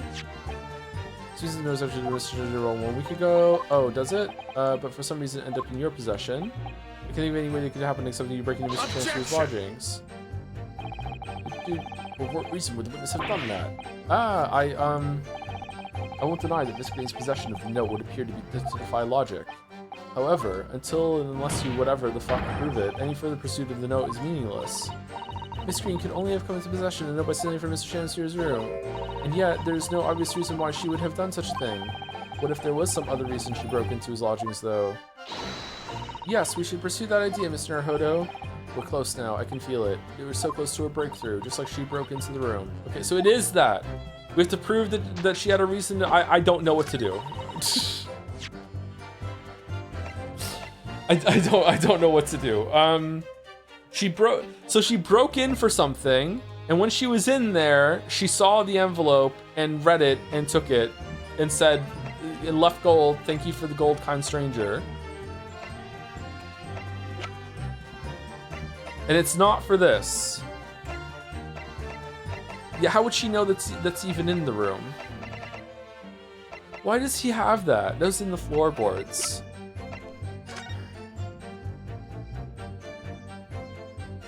Is it the photograph and then we say because she wanted to get something out of here because she knew about that? Was this Duncan's room or was no, Duncan's room was the one that was downstairs, wasn't it?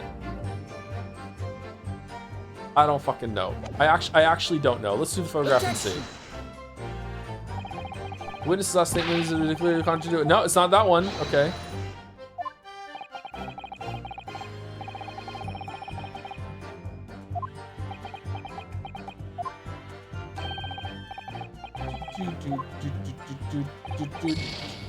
Indeed.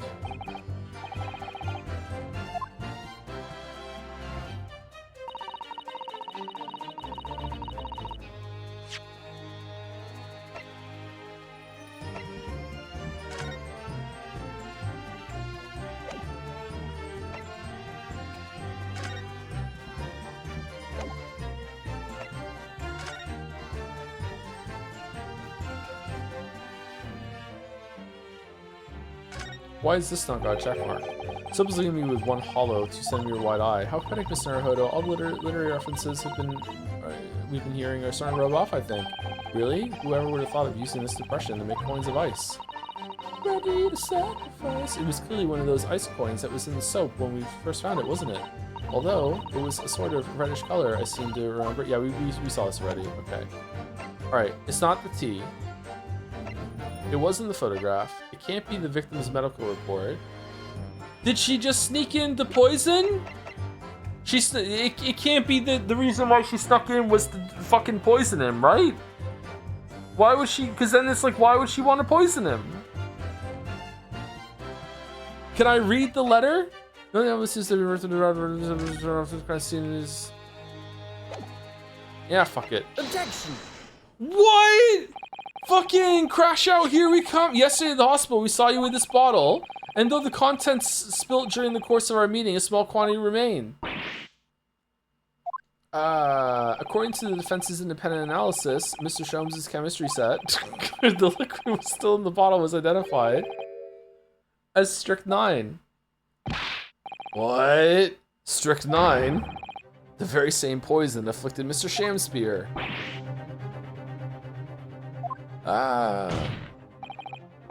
Miss Green, you broke into this man's lodgings for one reason and one reason alone.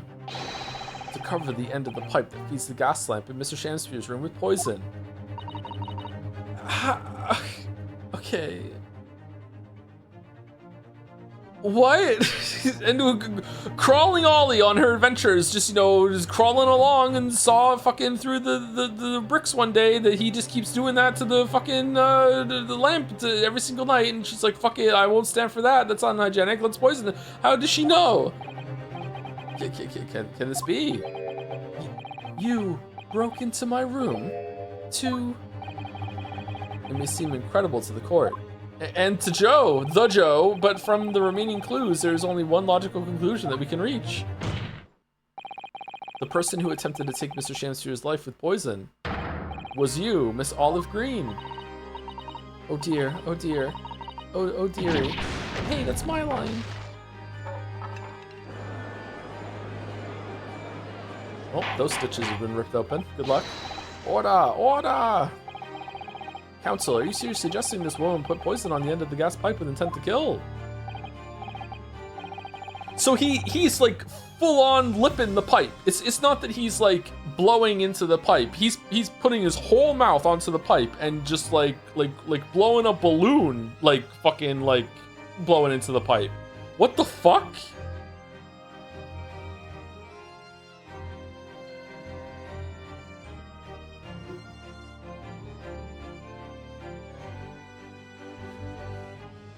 That's crazy. Yes, my lord, there's no other way to explain the facts. But if Miss Green did indeed set this odious trap 6 days ago, and the victim had put his mouth to the pipe that very evening as expected.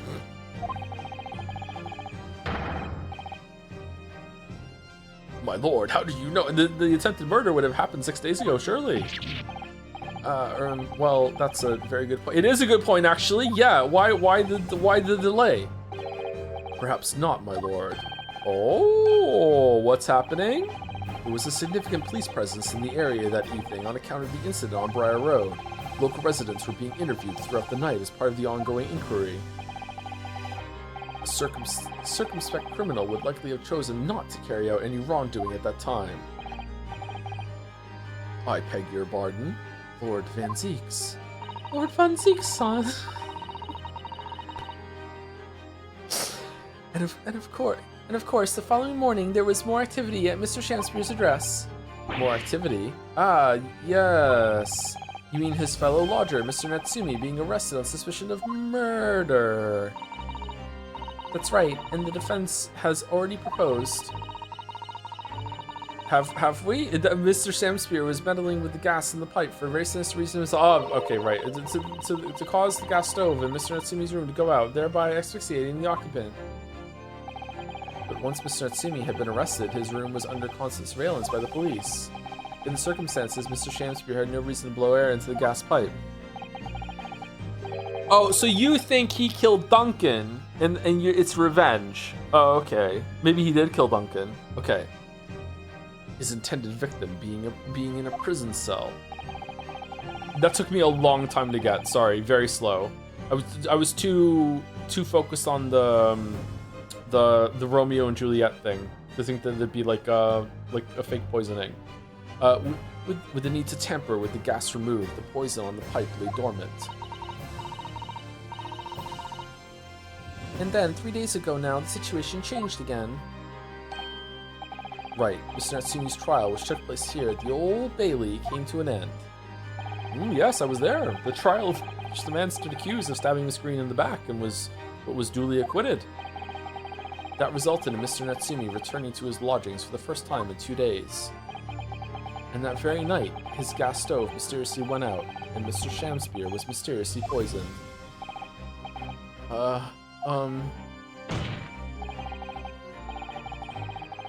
Wait, why are you covering for the poison on the pipe then? Are you...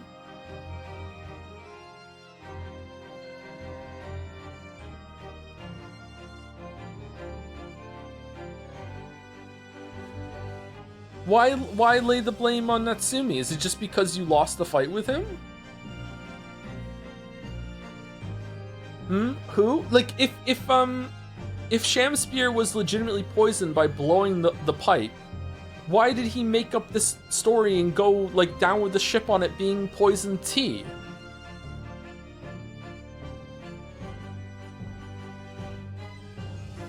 Did he just think that that's the only source that it could have been, therefore it had to be that?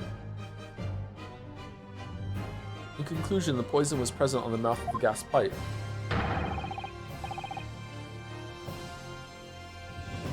Had been put there in the victim's room some 4 days earlier.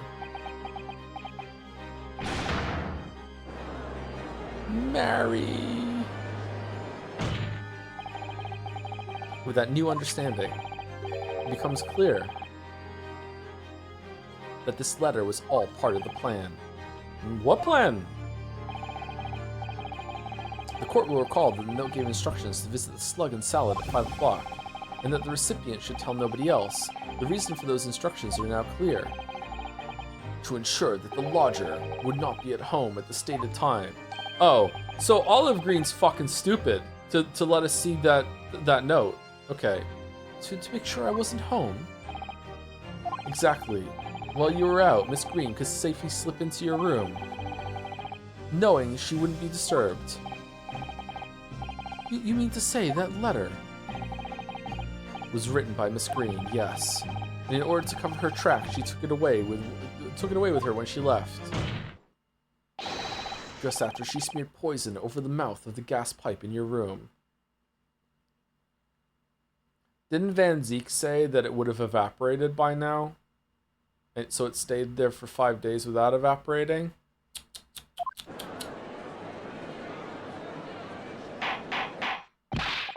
Order, order! What do you have to say for yourself, witness?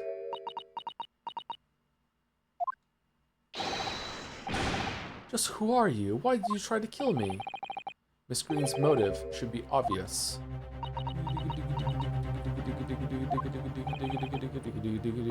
It's all tied up with someone whose name we've heard several times already during the course of this trial. So that's what's behind all this. Oh yeah, that would be why he survived the poisoning, and then yeah, because some of it did evaporate and it was weaker. Okay, that's a good point. Yeah. All right, no plot hole. You will share your apparent understanding with the court, please, counsel. Which person is behind this woman's motive for the attack on the victim's life? Oh God, that is such a ugly worded prompt. Holy fuck. Okay, definitely Duncan Ross. Take that! Duncan Ross. That's right. Before the defendant, Mr. Natsumi, took up residence in lodgings at Mr. Garadeb's, somebody else was renting the room. Mr. Duncan Ross. I knew I'd heard the name somewhere else. It was all over the papers a month ago, when the man died in strange circumstances at the haunted lodgings. That does ring a vague... Ah, of course, yes. I remember now. The young man they claimed was strangled by the convict's curse or some such. Sadly, my lord, it wasn't a curse of any kind. Convict's curse? Nor was it an accident. The man died as a result of Mr. Shamspeare blowing into the gas pipe and causing gas to leak into the room. It was murder, plain and simple. Ah.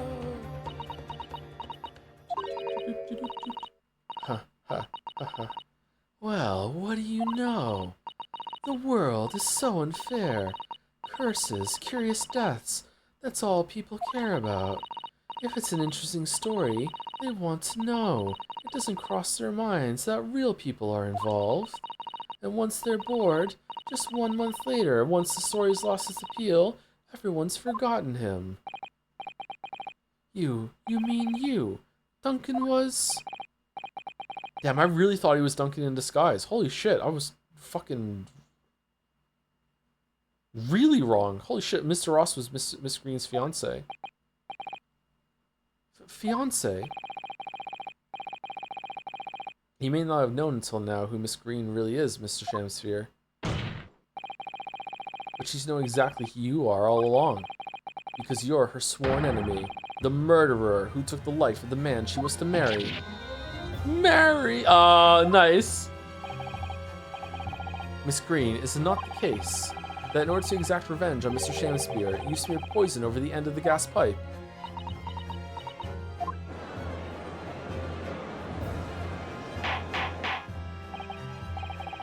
This is all quite extraordinary. Am I correct in my understanding that you now accuse both parties, counsel? Each on different counts of murder.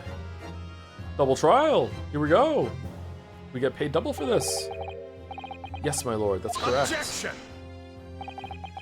Inhaling so deeply, it appears that my fledgling learned friend has taken in a lungful of dubious gas that's causing his judgment to be clouded. Van Zeeks, what the fuck are you talking about? What? Why would Mr. Shamsphere have wanted to kill these lodgers, as you say? You have completely failed to provide a motive to substantiate your accusation against the man. Oh yeah, we haven't done that, yeah. Yes, that's right, Mr. Reaper, my liege. I have been slighted. 'Tis lies, all lies, I deny every utterance. You'll have to forgive me, Mr. Naruhodo, sir. But I don't intend to admit to anything either. Evil Green. Miss Green, I'm sure you'll think I'm being very rude, but I'm not going to be sent to the gallows for the likes of this scoundrel. But you broke into the man's room. If you didn't do it to smear poison on the pipe, what was your reason? I just like to break into rooms. Everyone needs a hobby. I thought I'd have a look around, that's all. Yeah, I was Skyrimming. I was just checking. Sorry? You're right, I suspected him, so I thought perhaps I might find some evidence or something in his room. Evidence that it was him who took Duncan's life. Oh vileness, oh villainy, oh tyranny, oh rotundity of woman! But in any case, whenever I leave my room, I do turn the key in the lock. That whole place is falling apart. The locks on the doors are no different. Duncan showed me once how to unlock the door with some terps and a piece of wire. Oh awfulness, oh artfulness, oh tyranny, oh profanity of woman! We will consider your trespassing on some future occasion, but for now, so many crimes this trial. Tell the court what you found, what evidence your search revealed. Well, I spotted the note I'd sent him lying on the floor. When I went to pick it up, I noticed something. One of the floorboards was loose, and underneath it, I discovered a secret hiding place. Yeah? Yes, we also discovered that hiding place. We did? Inside, we found a newspaper cutting, a photograph, and an empty tin box. Yes, well, the thing is, when I found it, the box wasn't empty. It had 1,000 pounds in it. What? There was something in it? Yes. This rather nice key. Oh!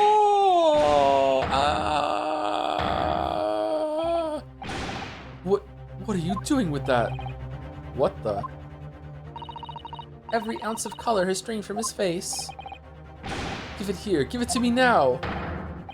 It's mine. I inherited it. Shut the fuck up. What was that, witness? What did you say? You inherited it? No, What's all this about? He inherited that key? It was obviously important to you since you'd gone to such lengths to hide it, so I took it. I don't know what it's for, but you didn't notice it on her neck this whole time? You took something precious from me, so I took something precious from you. And then I smeared poison all over the pipe. That's what it means you can't open something now? I don't care. Give it back this minute. Give it to me. Calm yourself, witness. So Mr. Shamspeare has tried, and in one case succeeded, to take the life of 2 lodgers now. Yes, his motive for doing so is the key to everything that's happened.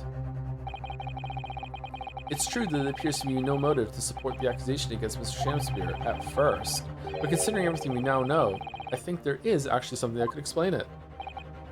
What? Hell yeah, I need to recall every piece of evidence at our disposal, everything we've seen and heard. But because I'm sure that I just caught a glimpse of the link that runs through all of these events. Zelda? In that case, counsel, I must demand that you present evidence to the court in support of your claim. What is it you say can explain the motivation for Mr. Shamspeare's alleged crime? It's gotta be this, right? Take that! That's an official police report, is it not? The Selden file? How did you get a hold of that? Selden? Falco? And now sadly deceased Mr. Ross and the defendant Mr. Natsumi have only one thing linking them, the fact that they had lodgings in the same room. Case attorney would have read it was a court. We found the Boston bomber. Well, yes, we know this certainly. A room that was formerly occupied by Selden. Until, that is, he was arrested by Scotland Yard for his involvement in multiple burglaries. I see. And so it happens that the convict Selden left behind one very substantial mystery when he died. The some 1,000 pounds worth of loot he stole, which as yet remains to be found. Yes, of course. It's coming back to me now. It's written in his file here. 1,000 pounds lost en route to hell. That was how the papers summed it up. And it seems that one particular fellow inmate was with the convict in his final moments. It's not hard to imagine Selden entrusting an inmate with his most closely guarded secret, the location of the stolen loot, and perhaps a key to unlock whatever container the valuables were in? You mean this key is... Olive Green was in prison? What the fuck? Mr. Shamspeare, it was you, wasn't it? You were at the capital offender's side when he died, were you not? That makes more sense. What are you talking about? It's a false charge, I tell you, a false charge. A horse, my kingdom for a horse? The name of the inmate who was with Selden at his death isn't noted in this file, but a simple telegram to the prison where he died would quickly tell us how false the charge really is. But even if it's true, the jury's been real quiet, huh?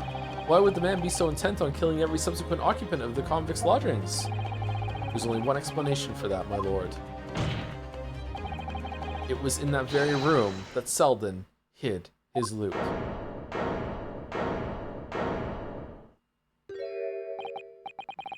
So, it all comes out. Yes. And having established that, all of Mr. Shamspeare's subsequent actions start to make perfect sense.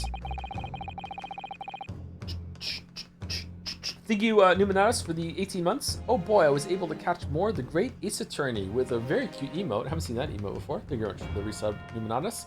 And thank you, Jeer Bear Awu. Uwu? It's with an O instead of a U. I don't know how to say this one. Awo, maybe? Thank you very much for the new sub. Welcome, welcome, Jeer Bear. Hope you're enjoying Great Ace Attorney too.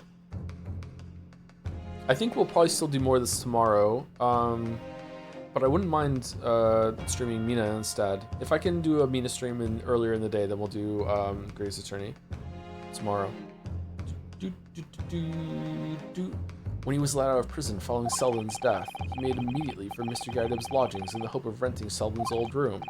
However, the retired army man was unable to offer him the accommodation of his choice. Because Selden's old room had already been let to somebody else, Mr. Duncan Ross. Why didn't you just befriend them and get in the room and like search it when they weren't there? Just break in. What are you doing? Let us go. Which is why Mr. Shamspeare subsequently devised his gas-based plot to kill the occupant of the room. And when he was successful, he presumably intended to inquire about switching into the newly vacant room. However, a certain jittery someone had beaten him to it. Mr. Soseki Natsumi, the defendant of this case, no less. So you decided to use the ploy with the gas again, didn't you, Mr. Shamspeare?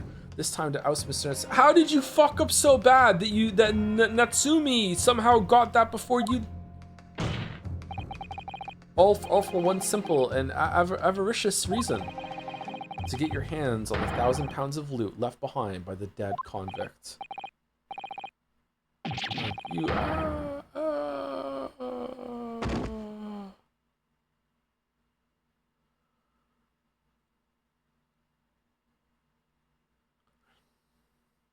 Looks like I'm gonna snuff it before they get to stretch me neck. Listen, I want you to have me loot anything to stop the coppers getting their mitts on it. It's hidden in the room where I was lodging when they got me. Here, this is the key to it. Take it. How did he keep the key on himself? And always stay one step ahead, mate. See you in L, I guess. Shamspeare. Oh, Shamspeare's his real name? Holy shit.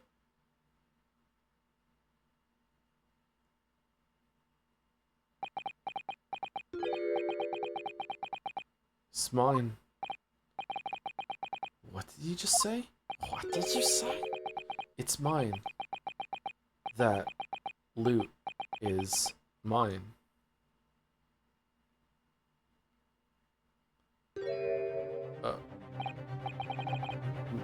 Mr. Shamspeare?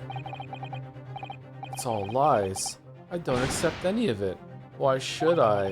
After all, you don't have a shred of evidence. You can't prove I killed that fellow. Forsooth, I'm the victim here, remember? Isn't that right, ladies and gentlemen? If I don't admit to it, there's nothing you can do.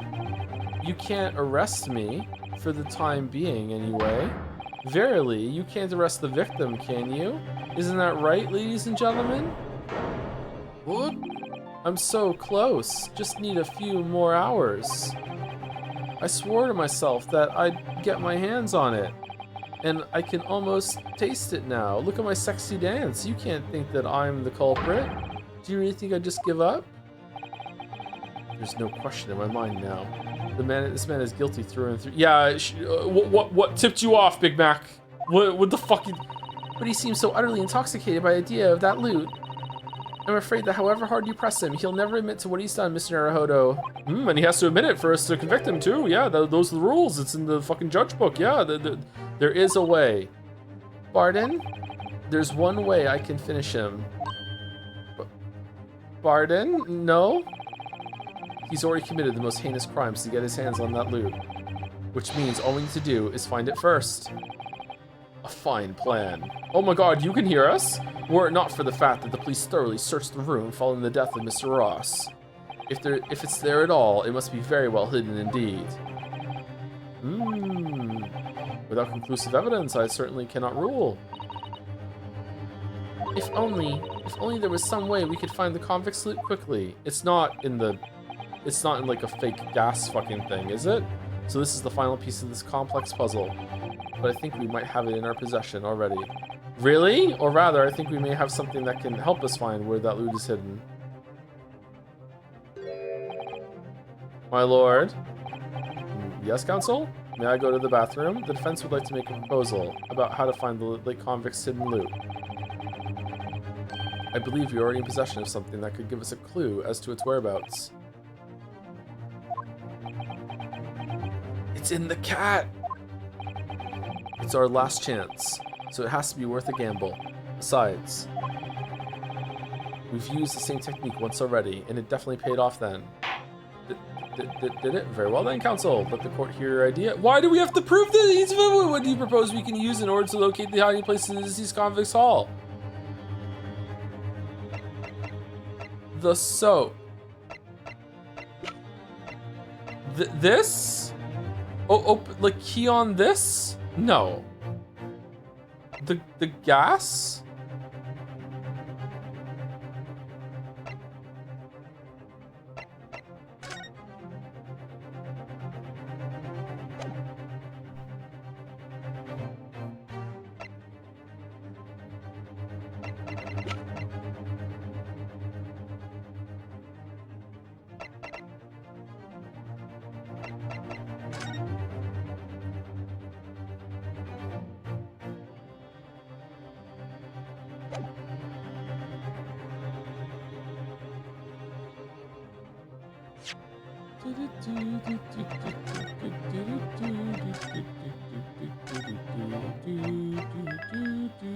It can't be the gas thing because, what's his nuts comes in and opens it up every 3 days.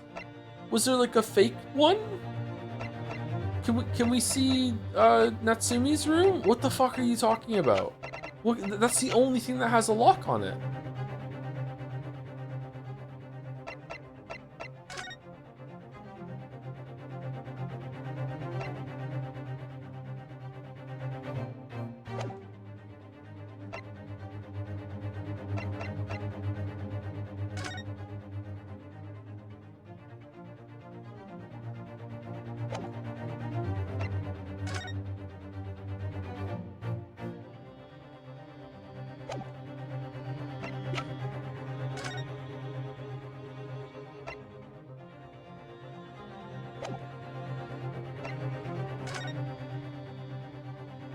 Bum, bum, bum.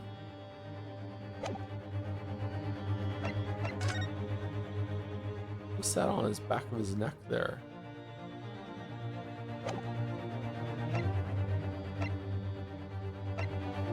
It's the soap. We'll make an imprint of the key in order to use it to open it instead of using the key that I guess it has to be this. I don't understand how it could possibly be this, but I guess it has to be this.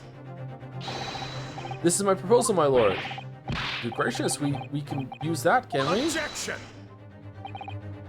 I have another idea. Stop wasting the court's time with this senseless rubbish. No, it's not. This is my proposal, my Nipponese friend. Gah!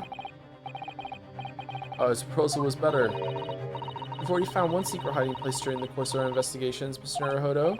Yes, I suppose we have, though someone else beat us to it. The findings from the method we used are still in the court record, however, aren't they? I believe it's worth proposing the same method again now. The handprints? What do you propose we can use in order to locate the hiding place in the deceased convict's hall? Really? Take that! If I'm not mistaken, those are Mr. Shamspeare's handprints on the wall of his lodgings. That's right, my lord. Expose the result of the defense's independent investigation of the scene that we rendered inadmissible, but we're bringing it back up again. Okay, what are we doing? Based on a wonderful new discovery in the field of forensic science by the great detective Mr. Joms. A great detective? Is that some kind of joke? Do you really think I'm going to be daunted by a man with such a ridiculous title? He's in the crowd, by the way. I should think the great bard ought to recognize such a title when he hears one, Mr. Shamspeare. Yeah! Perhaps we should compete for the honor of most ridiculous asylum. I feel like Lucille in Arrested Development when the fucking guy keeps showing up in elaborate disguises. Yeah! Ah, tis Sherlock Holmes himself. What are you doing here, great detective? Your usual haunts are the filthy back streets of the capital, are they not? Ah, Mr. Reaper, it's been too long. And I see your complexion has worsened since we last met. Mr. Joms, that's my boyfriend you're insulting there. How he does know Lord Van Zieks then? Well, enough to say something like that in any case. Mr. Joms, though you may be heralded as a great detective by the population at large, that does not give you the right to come and go in my courtroom as you see fit. If I may, my lord, Mr. Joms' newly developed scientific method has helped us to uncover vital clues in this case already. Clues, you say? I call them skin prints, my lord. My method identifies every location touched by an individual under scrutiny. It's the method by which we were able to ascertain this gentleman's gas pipe activities. Yeah, that's what we're calling it? Okay. You need only a small sample of something the individual has previously touched to make an indicator solution. In your case, sir, I used the teacup you had been holding. Elementary. So now, Mr. Naruhodo. Ah, yes? What am I to use as a sample to make the indicator solution this time? Thank you for offering to help, Mr. Joms. When the convict was arrested, he was living in what is now Soseki-san's room. We need a sample to help locate Selden's loot that's hidden in his old room. What form will the sample take? Present evidence. Present a person.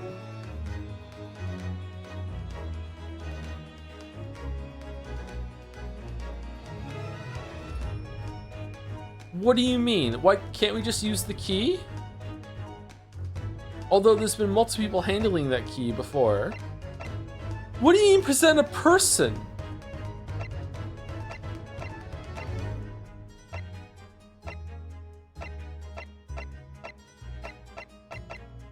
We only have one life. Shit.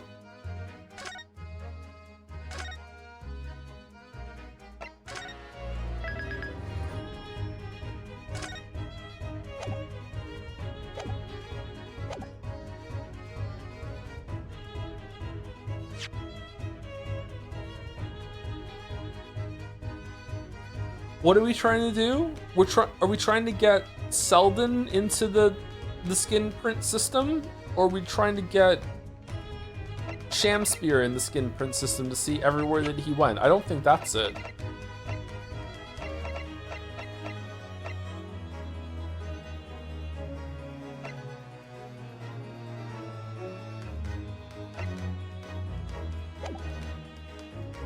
Present evidence. We need a particular piece of evidence in order to create the indicator solution. Indeed, and you have the piece of evidence in question? Oh, maybe I have to present a person because I'm presenting Ollie because she has the key, but that's evident! Yes, I believe so. Upon my word, Mr. Naruhodo, your powers of reasoning appear to be on the up. So, which particular item is the one in question? What piece of evidence do you propose that we use to help find Selden's loot? Fuck. Alright. Fucking...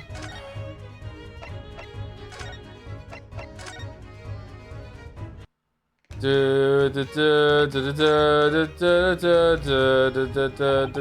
would need something of Selden's in order to create the indicator solution to find his loot, and something the government own happens to be in the possession of somebody listed in the court record. Upon my word, Mr. Naruhodo, your powers of reasoning appear to be on the up, and there's no way you have to reload a save to get this right. Fuck you. So, which particular person do you have in mind? From whom can we obtain a possession of the late convict Selden to create an indicator solution?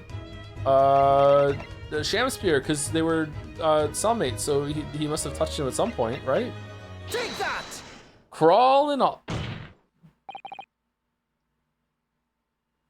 Miss Green. Mimi, what do you want with me? The key around your neck, if you please. Sorry? That key belonged to Selden. I mean, are we doing a field trip to the apartment? Is the judge gonna come too? Finally out of the courtroom, all right. Mr. Soseki, this is where you live. Wow, how dingy. We'll have to get you better accommodations. Court sponsored. Wow, okay. Let's see this skin print fucking spray. What? Why did I have to come here? I don't understand. There will be remnants of secretions from the man's skin on its surface that we can use. Very true. That is the sample we need. Using it, we can create the indicator solution required for Mr. Joms' skin print seeker. And find out exactly what Selden touched in the room that he used to rent. Probably everything? Mr. Shakespeare is one great to another, I assure you. If the late convict's hall is hidden somewhere in the former lodgings, I shall uncover it in no more than 30 minutes. So, Mr. Shamspear, the truth is well within our grasp now, and as such, you will never get your hands on Selden's stolen wealth. Ugh, arg! It's going straight to the gas company to pay for all the gas that you stole. In that case, I'll gladly let Mr. Joms have this key. No, give the key to me. The detective shan't have it. It's over, Mr. Shamspear. I have the high ground. No, no. You're out of options now. There's only one thing left for you to do. Admit your guilt. Whoa. Oh, shameful something, spear, despair. Be thy name. The confetti's early this time.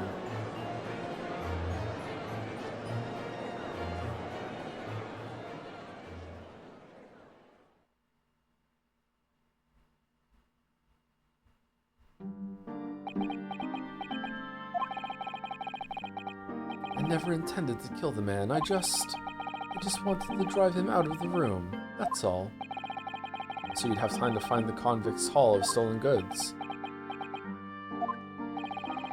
Could have just befriended him and taken him out and got him blackout drunk and then searched his room, but instead blowing through the gas pipes to turn off his stove. Yeah, after you killed the young man, you still didn't move into the room.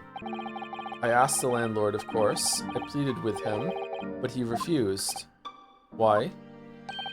I was 3 months behind with the rent, for one thing. Oh, okay, that is true. Okay, Mr. Garrett really has had a lot to put up with. And he had the gas repair work done immediately afterwards, putting the room out of action for a while. And then, this Japanese man swooped in at just the right moment to sign the new lease. Poor Mr. Natsumi, what unfortunate timing. Then 5 days ago, after the incident on Briar Road when the Japanese fellow got himself arrested, I thought I'd finally have my chance. But it wasn't to be. No, the scene was sealed off and guarded by the police night and day. And if I remember rightly, Mr. Joms spent the whole day in there reading books. I couldn't even enter the room, let alone search for the loot. Which is why, on the day Mr. Natsumi was acquitted and returned to his room, you once again tried your trick of blowing air into the gas pipe that feeds the stove in his room, even though that killed someone last time and you don't mean to kill anyone, you just did it again. Unbeknownst to you, however, that action would lead you into a deadly trap.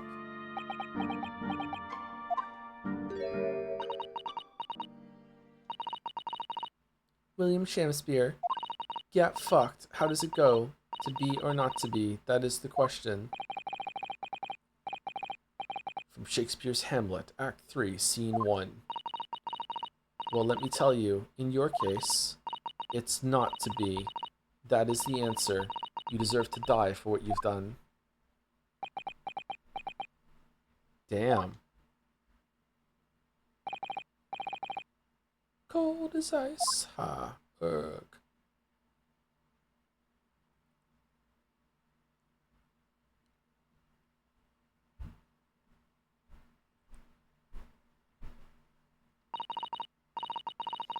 At first, I really did think it was just a terrible accident.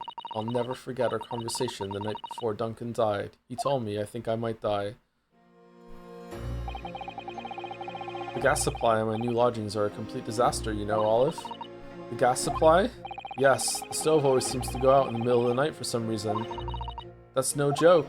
They say it's the convict's curse. Oh, Duncan, please, don't stay there. I don't care how cheap it is.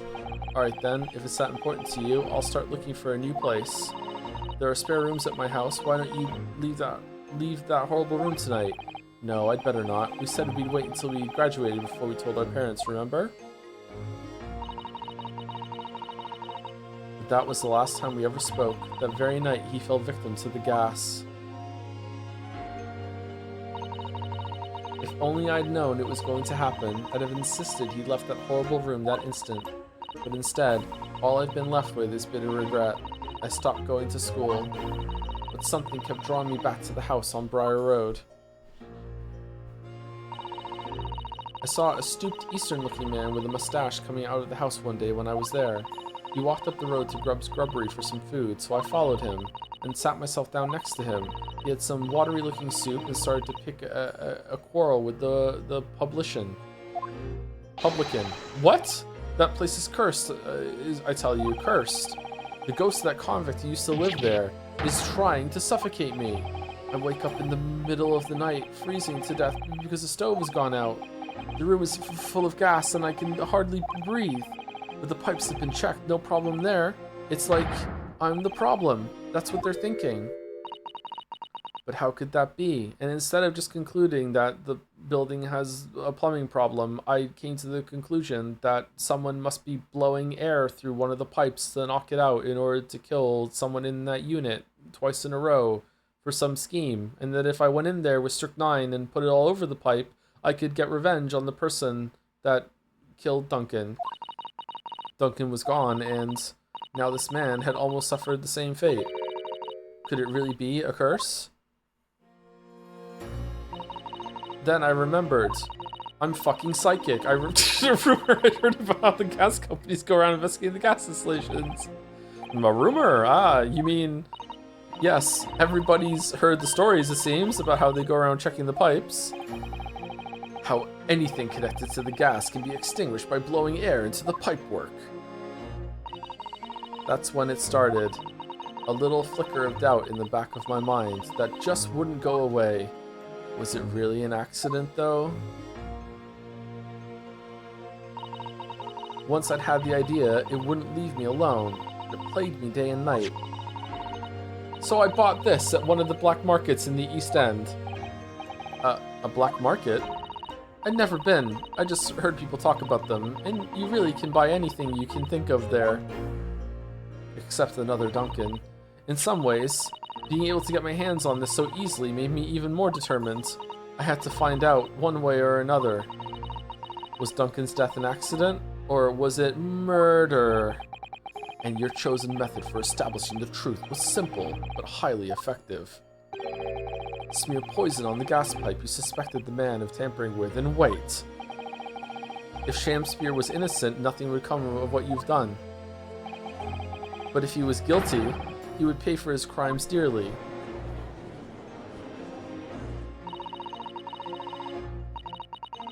Did you worry that what if you were smearing poison on someone who was recreationally blowing into gas pipes for fun? The same kind of psychopath that was maybe making coins out of ice to get free gas. I found out the name of the man I suspected, William Shamspeare. And then I wrote him this little note. Okay, I feel like we skipped over a couple steps there. I have information regarding the death of Duncan Ross. Come to the Slug and Salad on Briar Road at 5 p.m. on 17th. Don't tell anybody else about this letter or the meeting. It is a matter of utmost importance.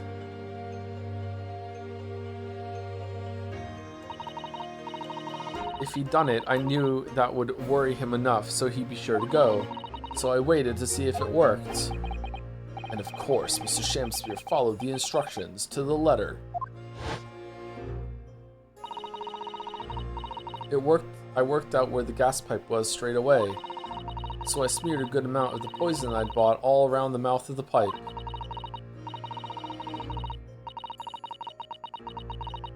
This case is so fucking stupid. All the time praying that the devil's work would be done, and then it was all just some wild fantasy. Actually, no. All the time praying that the devil's work would be done, and that the culprit would get his just desserts.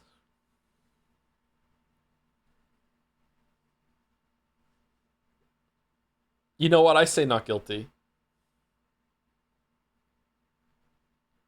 Crawling Ollie-san.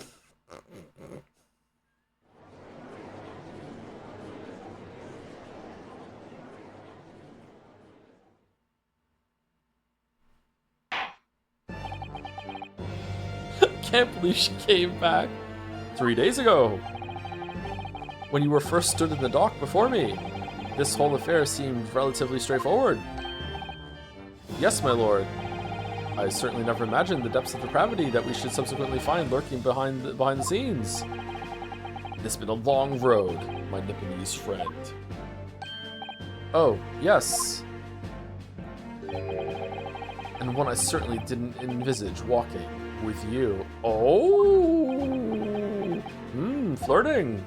In the courtroom. I'll allow it. Nevertheless, together we have reached the light at the end of the tunnel, as it were. Miss Green. Yes, my lord. You're going to fucking prison. You will henceforth be stripped of your freedom. As punishment for the attempted murder of Mr. William Shamspeare. Yes, I know. And you, Mr. Shamspeare. You will be tried for the murder of Mr. Duncan Ross in cold blood. And the subsequent attempted murder of Mr. Soseki Natsumi here present.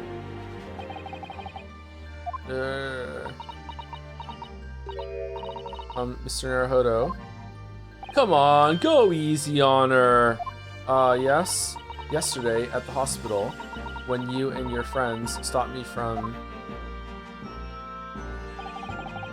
ending your life by drinking what was left in the poison bottle. I wasn't myself. I can't even really remember what was going through my mind. To be or not to be, I suppose. That is what that passage is about, yeah. That's a question that's so hard to answer, it seems. Well, personally, I'm glad of your being here, Miss Green. Oh? And I like to believe that it's a blessing Mr. Shamspeare didn't die when he ingested the poison. For your sake, at the very least.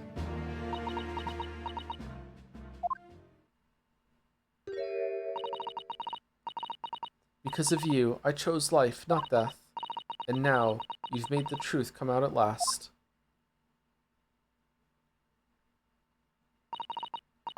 Really, I can't thank you enough. Oh, Miss Green. Mr. Soseki Natsumi. Yes, my lord.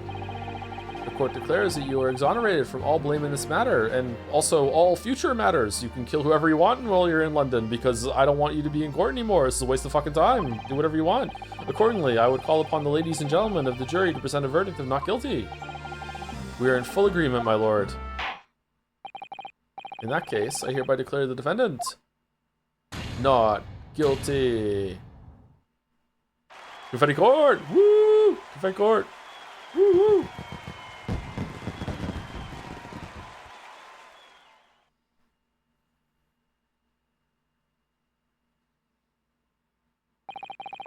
Court is adjourned. I think the jury should find Miss Green guilty but no punishment, and that's it. Justified crash out. That should be a verdict. Justified crash out. I think we should adopt that. 23rd February, 3:24 p.m. The Old Bailey, defendant's anti-chair. But I think revenge is based. So you know, that's me. I feel like Chad agrees with me this time. Oh yes, yes, at last. Divine justice duly done. Divine justice? My dear fellow, if there were any divine justice in this world, you would shave that mustache. What the mustache is great. What the fuck are you talking about? No, this has nothing to do with my mustache.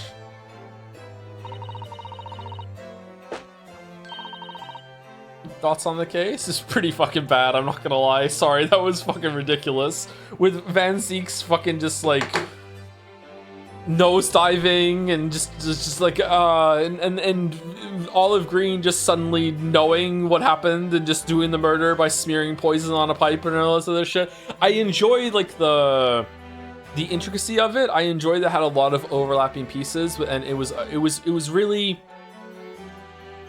I feel like it was I don't want to say it was paced well because it took a long time to go through it, but I feel like the information, how it was staggered out and how it was all interlinked was really impressive. I just wish that it was a different kind of information. You know what I mean? Like I feel like some of it was just kind of like, but like I don't know. There have been worse trials and worse mystery stories that we've seen on the stream for sure.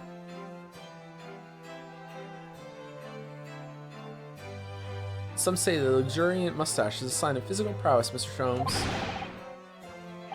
Welcome, student Mr. Naruhodo Esquire. Once again, you've saved me from doom. I also don't really like this character. He's kind of annoying. I feel like he was better as the supporting character in Susie's trial, in the first trial. I didn't mind him there.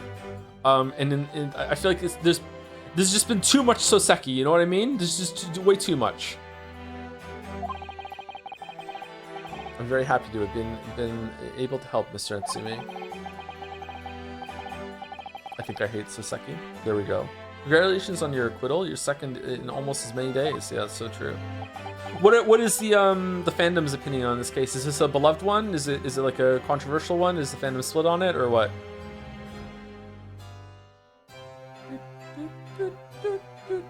This is in my top 5 cases. Really? Damn.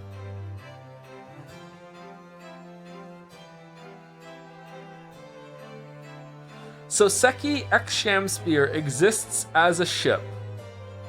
Wow.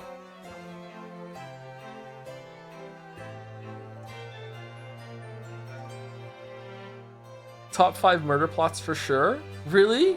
She just magically just intuited, oh, I can put poison on this pipe. Really? I like cases of sympathetic culprit, so I'm biased. Yeah, I could see that, yeah. I also think it's a sympathetic culprit, yeah. I enjoy that too, usually.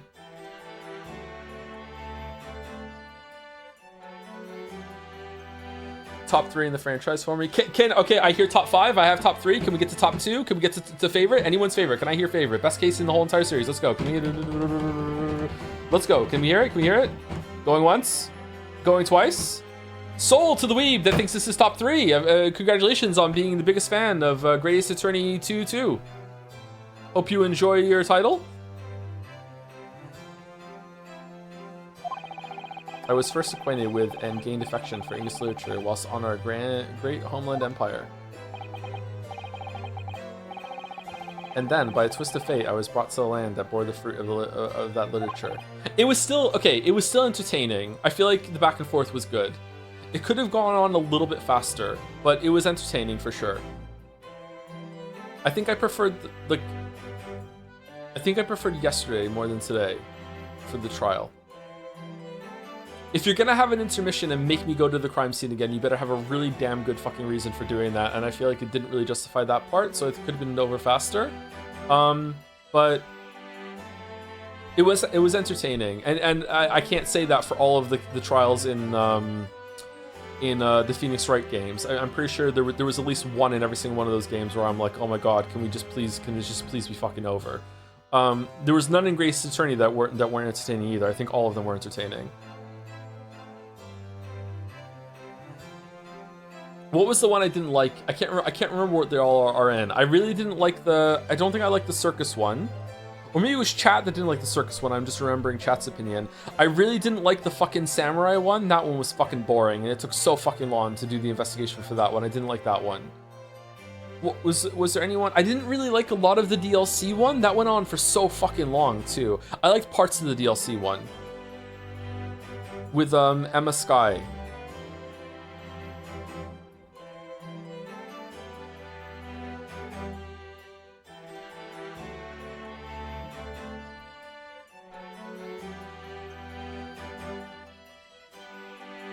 You loved the circus one? Okay. Also, like I loved Mira from V3.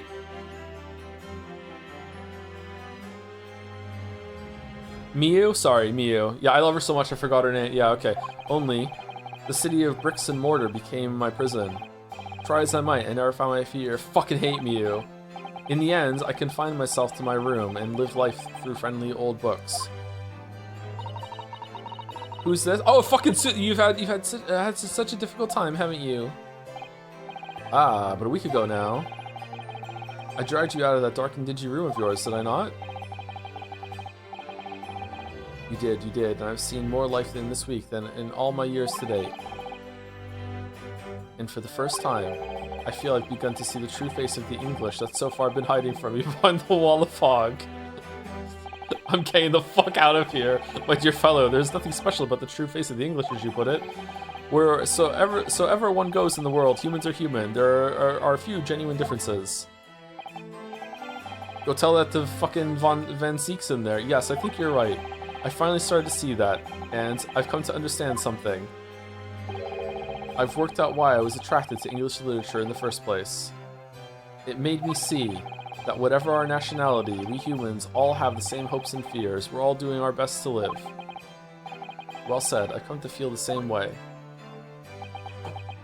See, I feel like that is a good take, and it makes sense to me, but I'll be damned if I haven't met some really well-read racists in my time.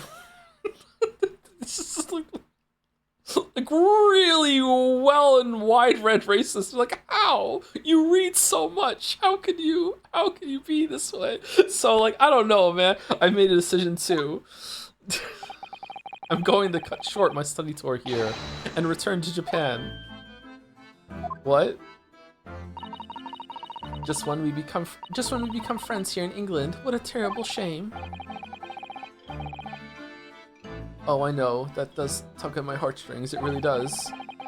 But I've decided I'd like to take everything I've learned here in Britain and write something of my own. I Am Cat. A novel of sorts, I suppose. Oh my, so you'll be creating your own literature, Mr. Natsumi. How wonderful. Oh, well, no, I mean, I wouldn't presume to call it literature. Ah, taking a page out of the Olive Green book of fucking being an artist. Okay, why not? When that is precisely the definition, Mr. Mustache.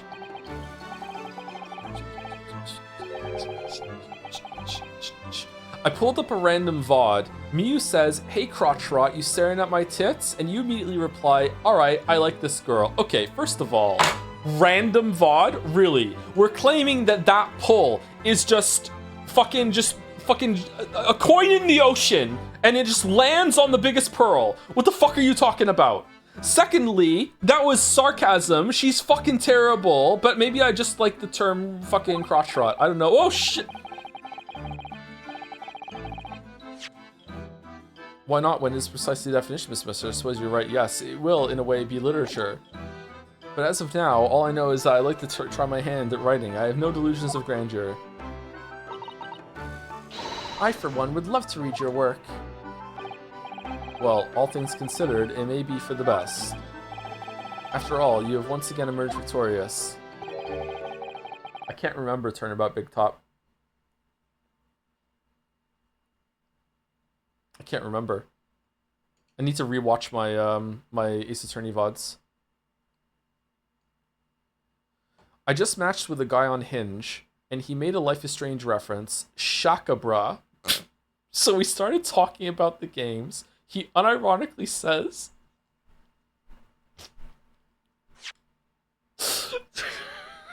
"Life is Strange 2 is the best."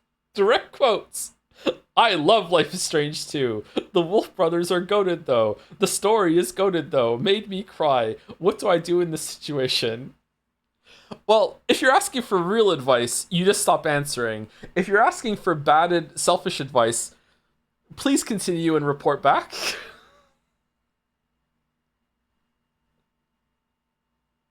Because that's really funny. You also laughed pretty hard at her saying, "No, I need to find some meds so I can trip my fucking balls out." How do you know that? I will do my best to report if anything else happens. Kind of invested. Kind of invested.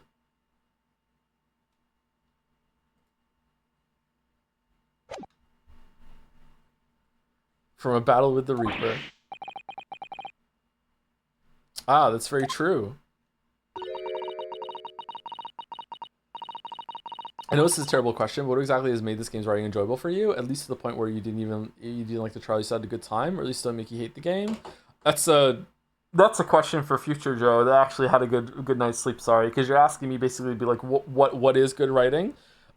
Good writing is I know it when I see it. Literally, that is the answer. And we can talk about like standards and how certain things adhere to those standards, but it's just like I just know it when I see it. That's how it is. I can just give you some quick answer. It's usually witty. Like the games are well written in the sense that they're witty, they flow well, they're funny. That matters a lot to me. They activate like stim responses in my brain, which is really subjective. But if something is making me engage with it, that I'm like echoing back. But it's also first stream, so at the same time, so maybe that's not fair. I'm not sure.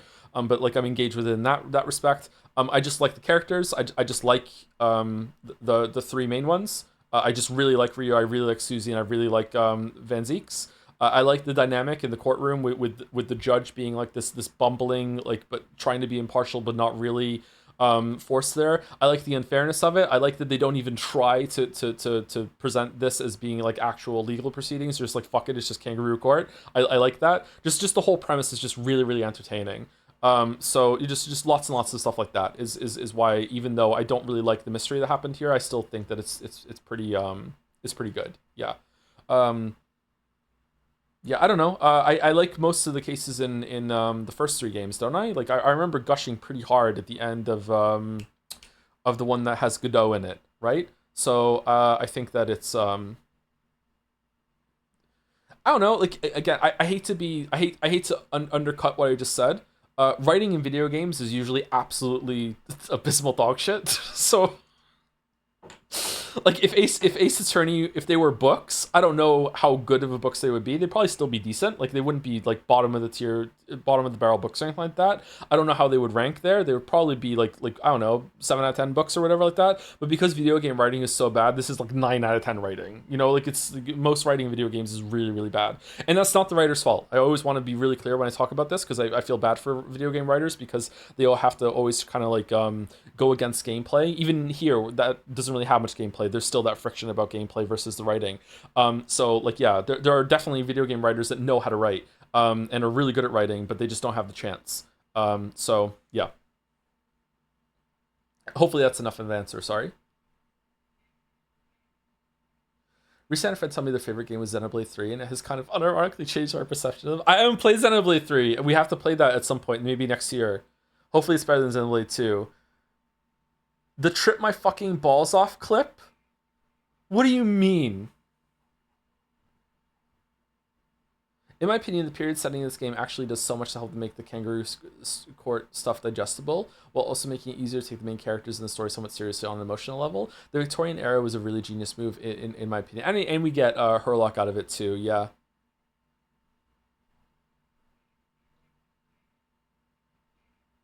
I like this juxtaposition though. I always really like it when something I feel like it's easier for wacky larger than life concepts to have the emotional hard hitting moments with the characters. You can also have like dark comedies and stuff like that. Like 6 Feet Under is a really good example. It's an amazing show. If you haven't seen 6 Feet Under, I'm pretty sure it holds up. I'm not sure. I haven't watched it in a long time, but 6 Feet Under is one of my favorite TV shows. 6 Feet Under is a very like dark and serious show about death. It's like it's set in a funeral home. And it has some of the funniest things in television when it comes to the absurdity that is put next to that, right? Really funny show. But it's not a comedy, right? So it's really powerful to go from something that's funny and then just blindside you with this really like strong emotional moment with a character, and vice versa. Gallows humor, that sort of thing. But it can really hit you, and sometimes the hardest I laugh is when it's not a comedy, but something that just becomes comedic for a little bit, right? Yeah. I think it works. Do we really have to watch this clip of me saying trip my fucking ball? It's got Baby Joe. I don't want to listen to the Baby Joe era. I don't want to listen. And there's no salvation for the person in the dock when the Reaper is the prosecutor. The desire to return post-haste to the perceived safety of your homeland is one I quite understand. My goodness, yes, faced with such a terrifying prospect. Nobody would consider that cowardly, I'm quite sure. But that's not why I'm leaving. I mean it. Objection!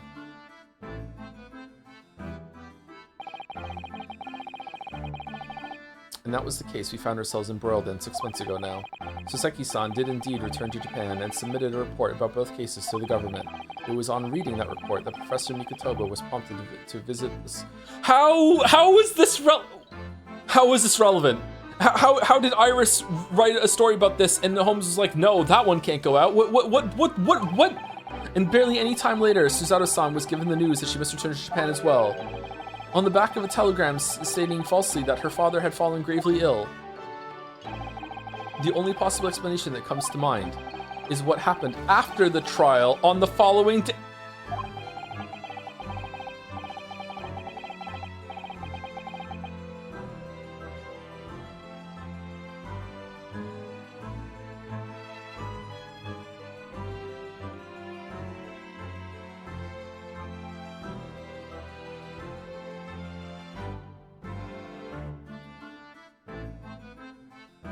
I'm reminded when Michael reads Chidi's book in The Good Place and says, after 400 pages of inane rambling, you start the second half of the book saying, of course, everything we just went through could be wrong and the opposite could be true.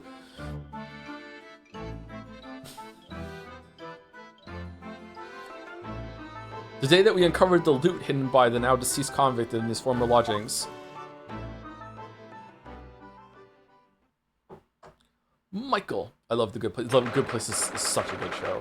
I need to finish watching it. I think I watched the first 3 seasons, and it wasn't done when I started watching it, so I waited for the rest to come out. 24th of February, 10:13 a.m. Mr. Natsumi's room.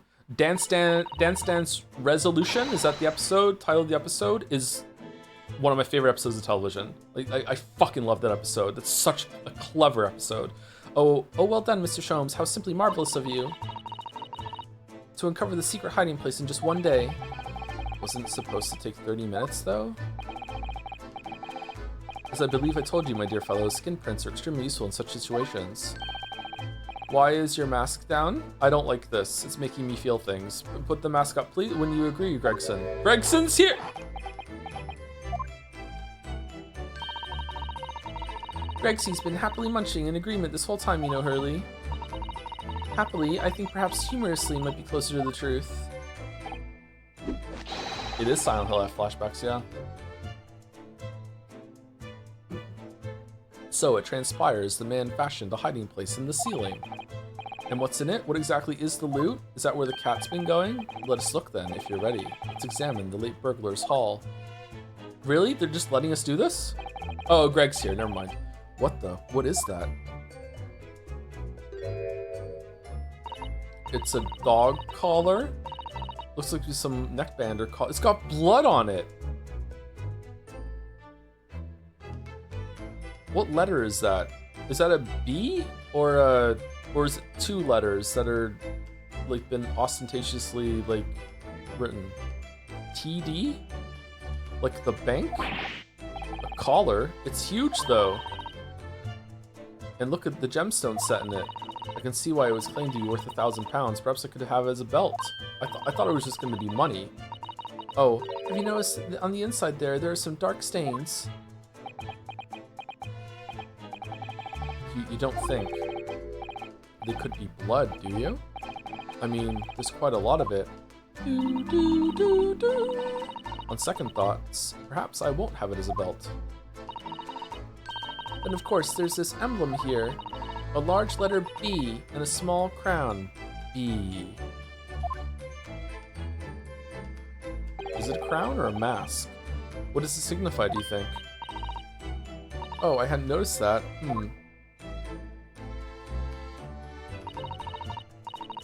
Baskervilles? I feel as though I've seen that emblem somewhere before. You know, where could it have been? That's enough of that, I think. What? What's the matter with Mr. Joms? Uh-oh, he's doing his serious pose. We're fucked. All the color has drained from his face. Well, Inspector, I believe you ought to be taking this, oughtn't you? Could be valuable evidence after all. It must be kept safely under lock and key. Ah, yes. Get your grubby hands off that, you lot. Hand it over now. Bro, you have fucking fish and chip grease all over your hands. Don't call us grubby. I've never seen a collar that large before. And all those jewels certainly look to be extremely valuable. But that's not what stood out the most to me, at least not once I noticed it. Those dark marks on the inside of the collar. Those stains. Could they really have been blood?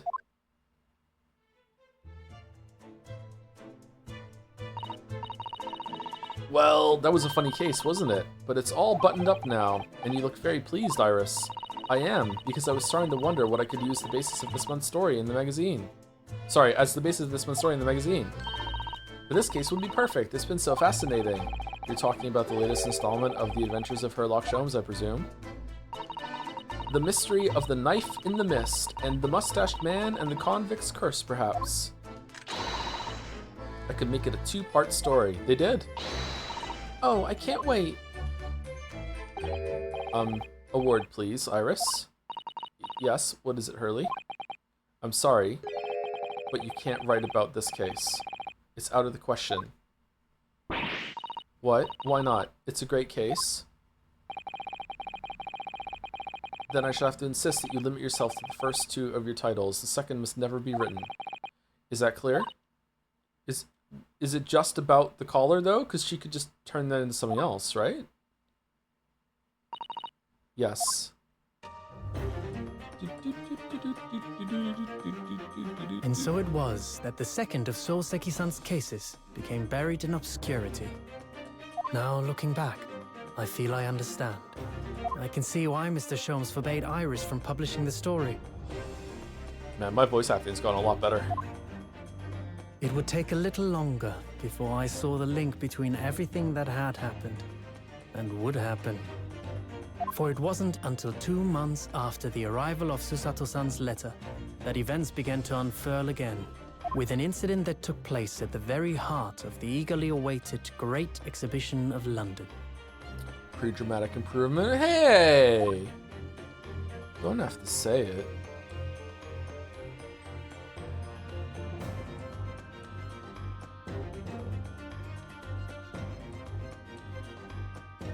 Did Miyu voice act the crotch rot tits line or no?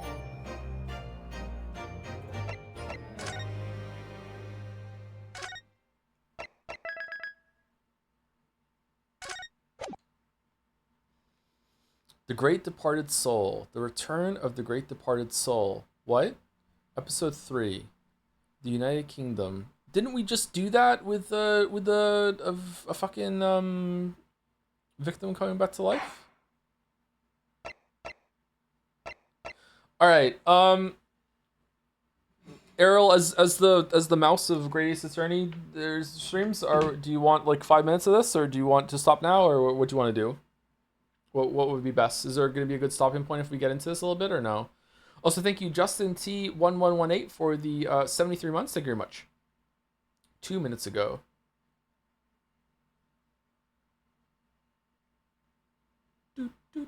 Let's finish this entire case, obviously. Not for all the tea in China. I can't do it.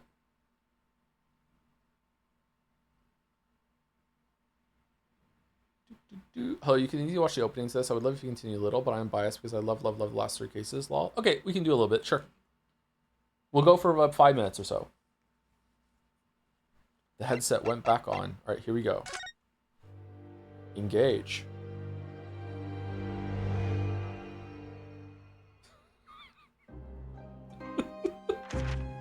The grand end of the century Great Exhibition of London.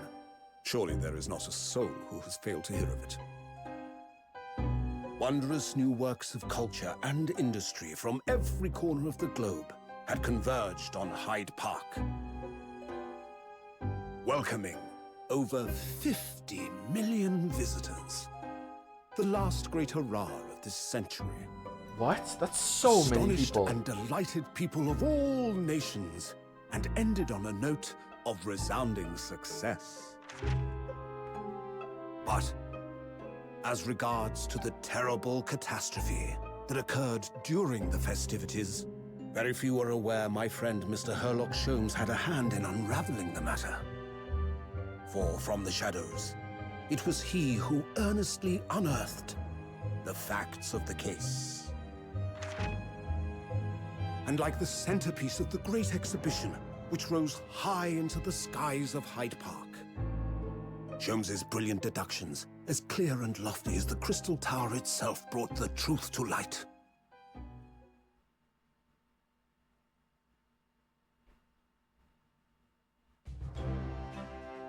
We're here at the showground of the Great Exhibition, which is absolutely packed with people. Oh, I hit the button.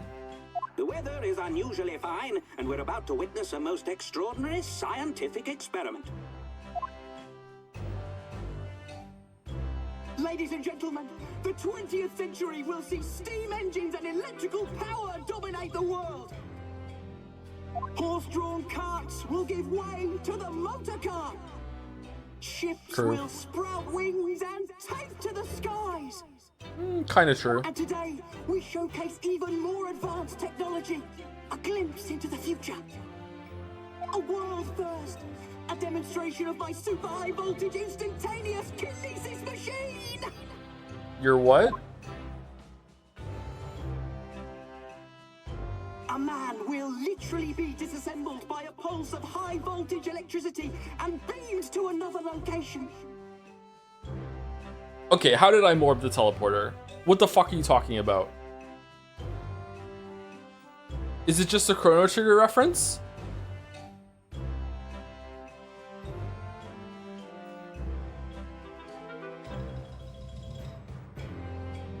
Like Science Fair, Millennial Fair, the teleporter, it's got to be something like that.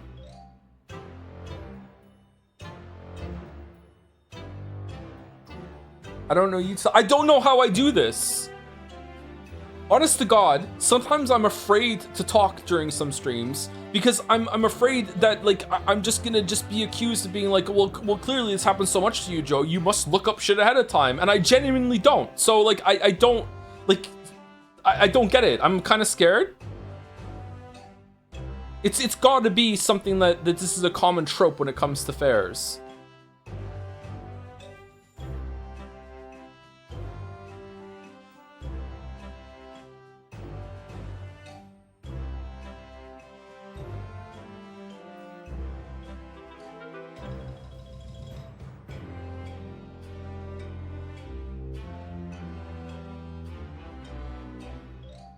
Can you predict the SpaceX IPO price? I can't, sorry. No, I can't use my powers for anything productive. Whereupon his body will be reassembled by a series of complex calculations exactly as it was before.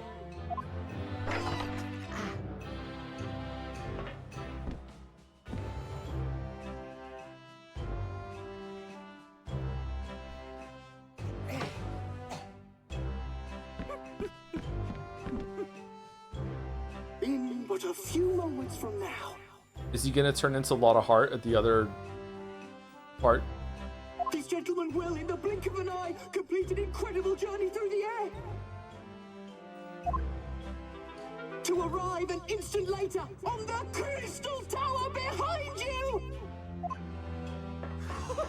This one, yes, yes, yes! Woo! Oh, this guy loves science.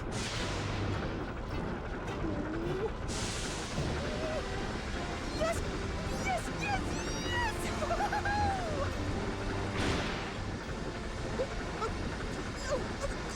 Please, that's not what I wanted!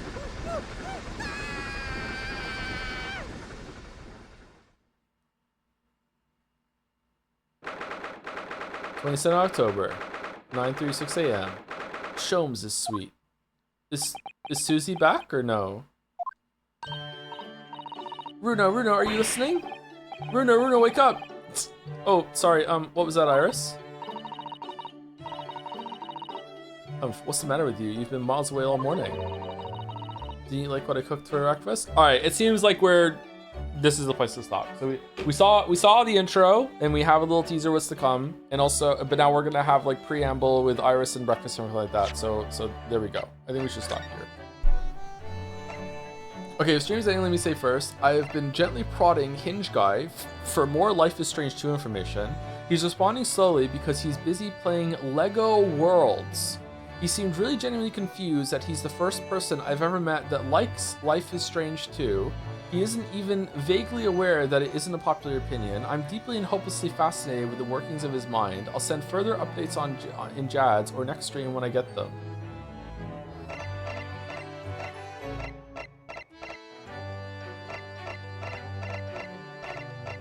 How hot is this guy? Sounds like a Mac.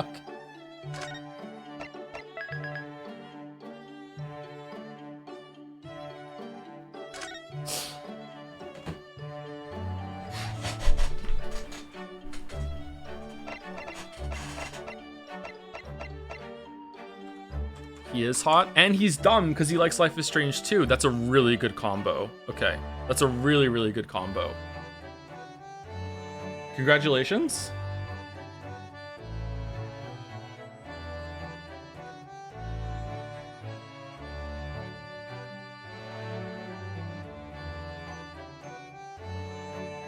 There's a Hindu pilgrimage festival called, I'm going to say this wrong, sorry, Kumbh Mela, that's timed around the orbit of Jupiter and a specific constellation, and the festival is of different amounts of importance depending on the orbit. And in 2025, it was the one that happens once every 144 years. And I think it was the largest gathering in human history, 660 million people. That is so many people. 50 million going to this fair seems unbelievable to me. 660, oh my god.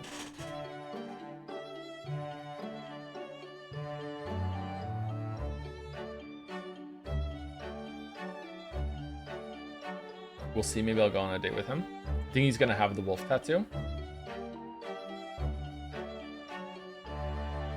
Anyway, is anyone live from the community, or are we going raidless today?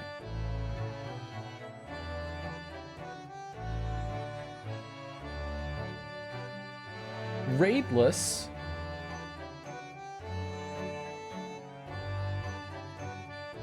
NL? NL could use a bump in viewership from us. Yeah, that's true. Yeah.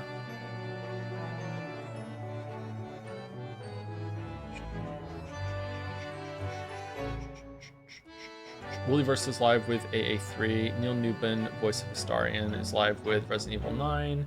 Hempuli Babadev is live with Game Dev. Let's go Neil Newbin.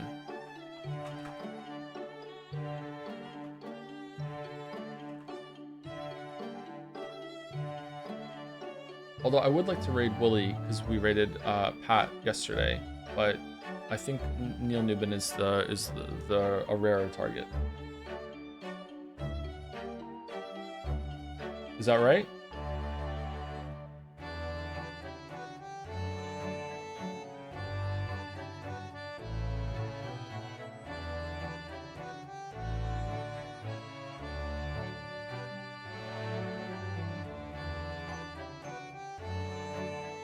Yeah, please be nice and polite. Like, not kidding. Like, you know.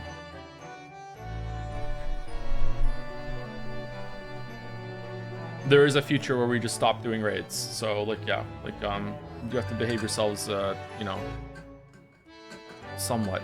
Anyway, thank you very much for watching. I'll see you tomorrow for probably Mina the Hollower in the middle of the night when I wake up, because I'm probably gonna go walk Gatsby and then just pass out because I did not get a lot of sleep. I've been awake since 2 in the morning, so I'm surprised I was as coherent as I was today. And then I'm going to probably stream Mina in the middle of the night, and then I'll do another stream tomorrow, I think fan art and Maurice Attorney. And then on Saturday and Sunday we might do Pathologic 2 double feature. I cannot stream on Monday. And that's it. That's the future that holds before us. Anyway, thanks for watching. See you tomorrow, chat.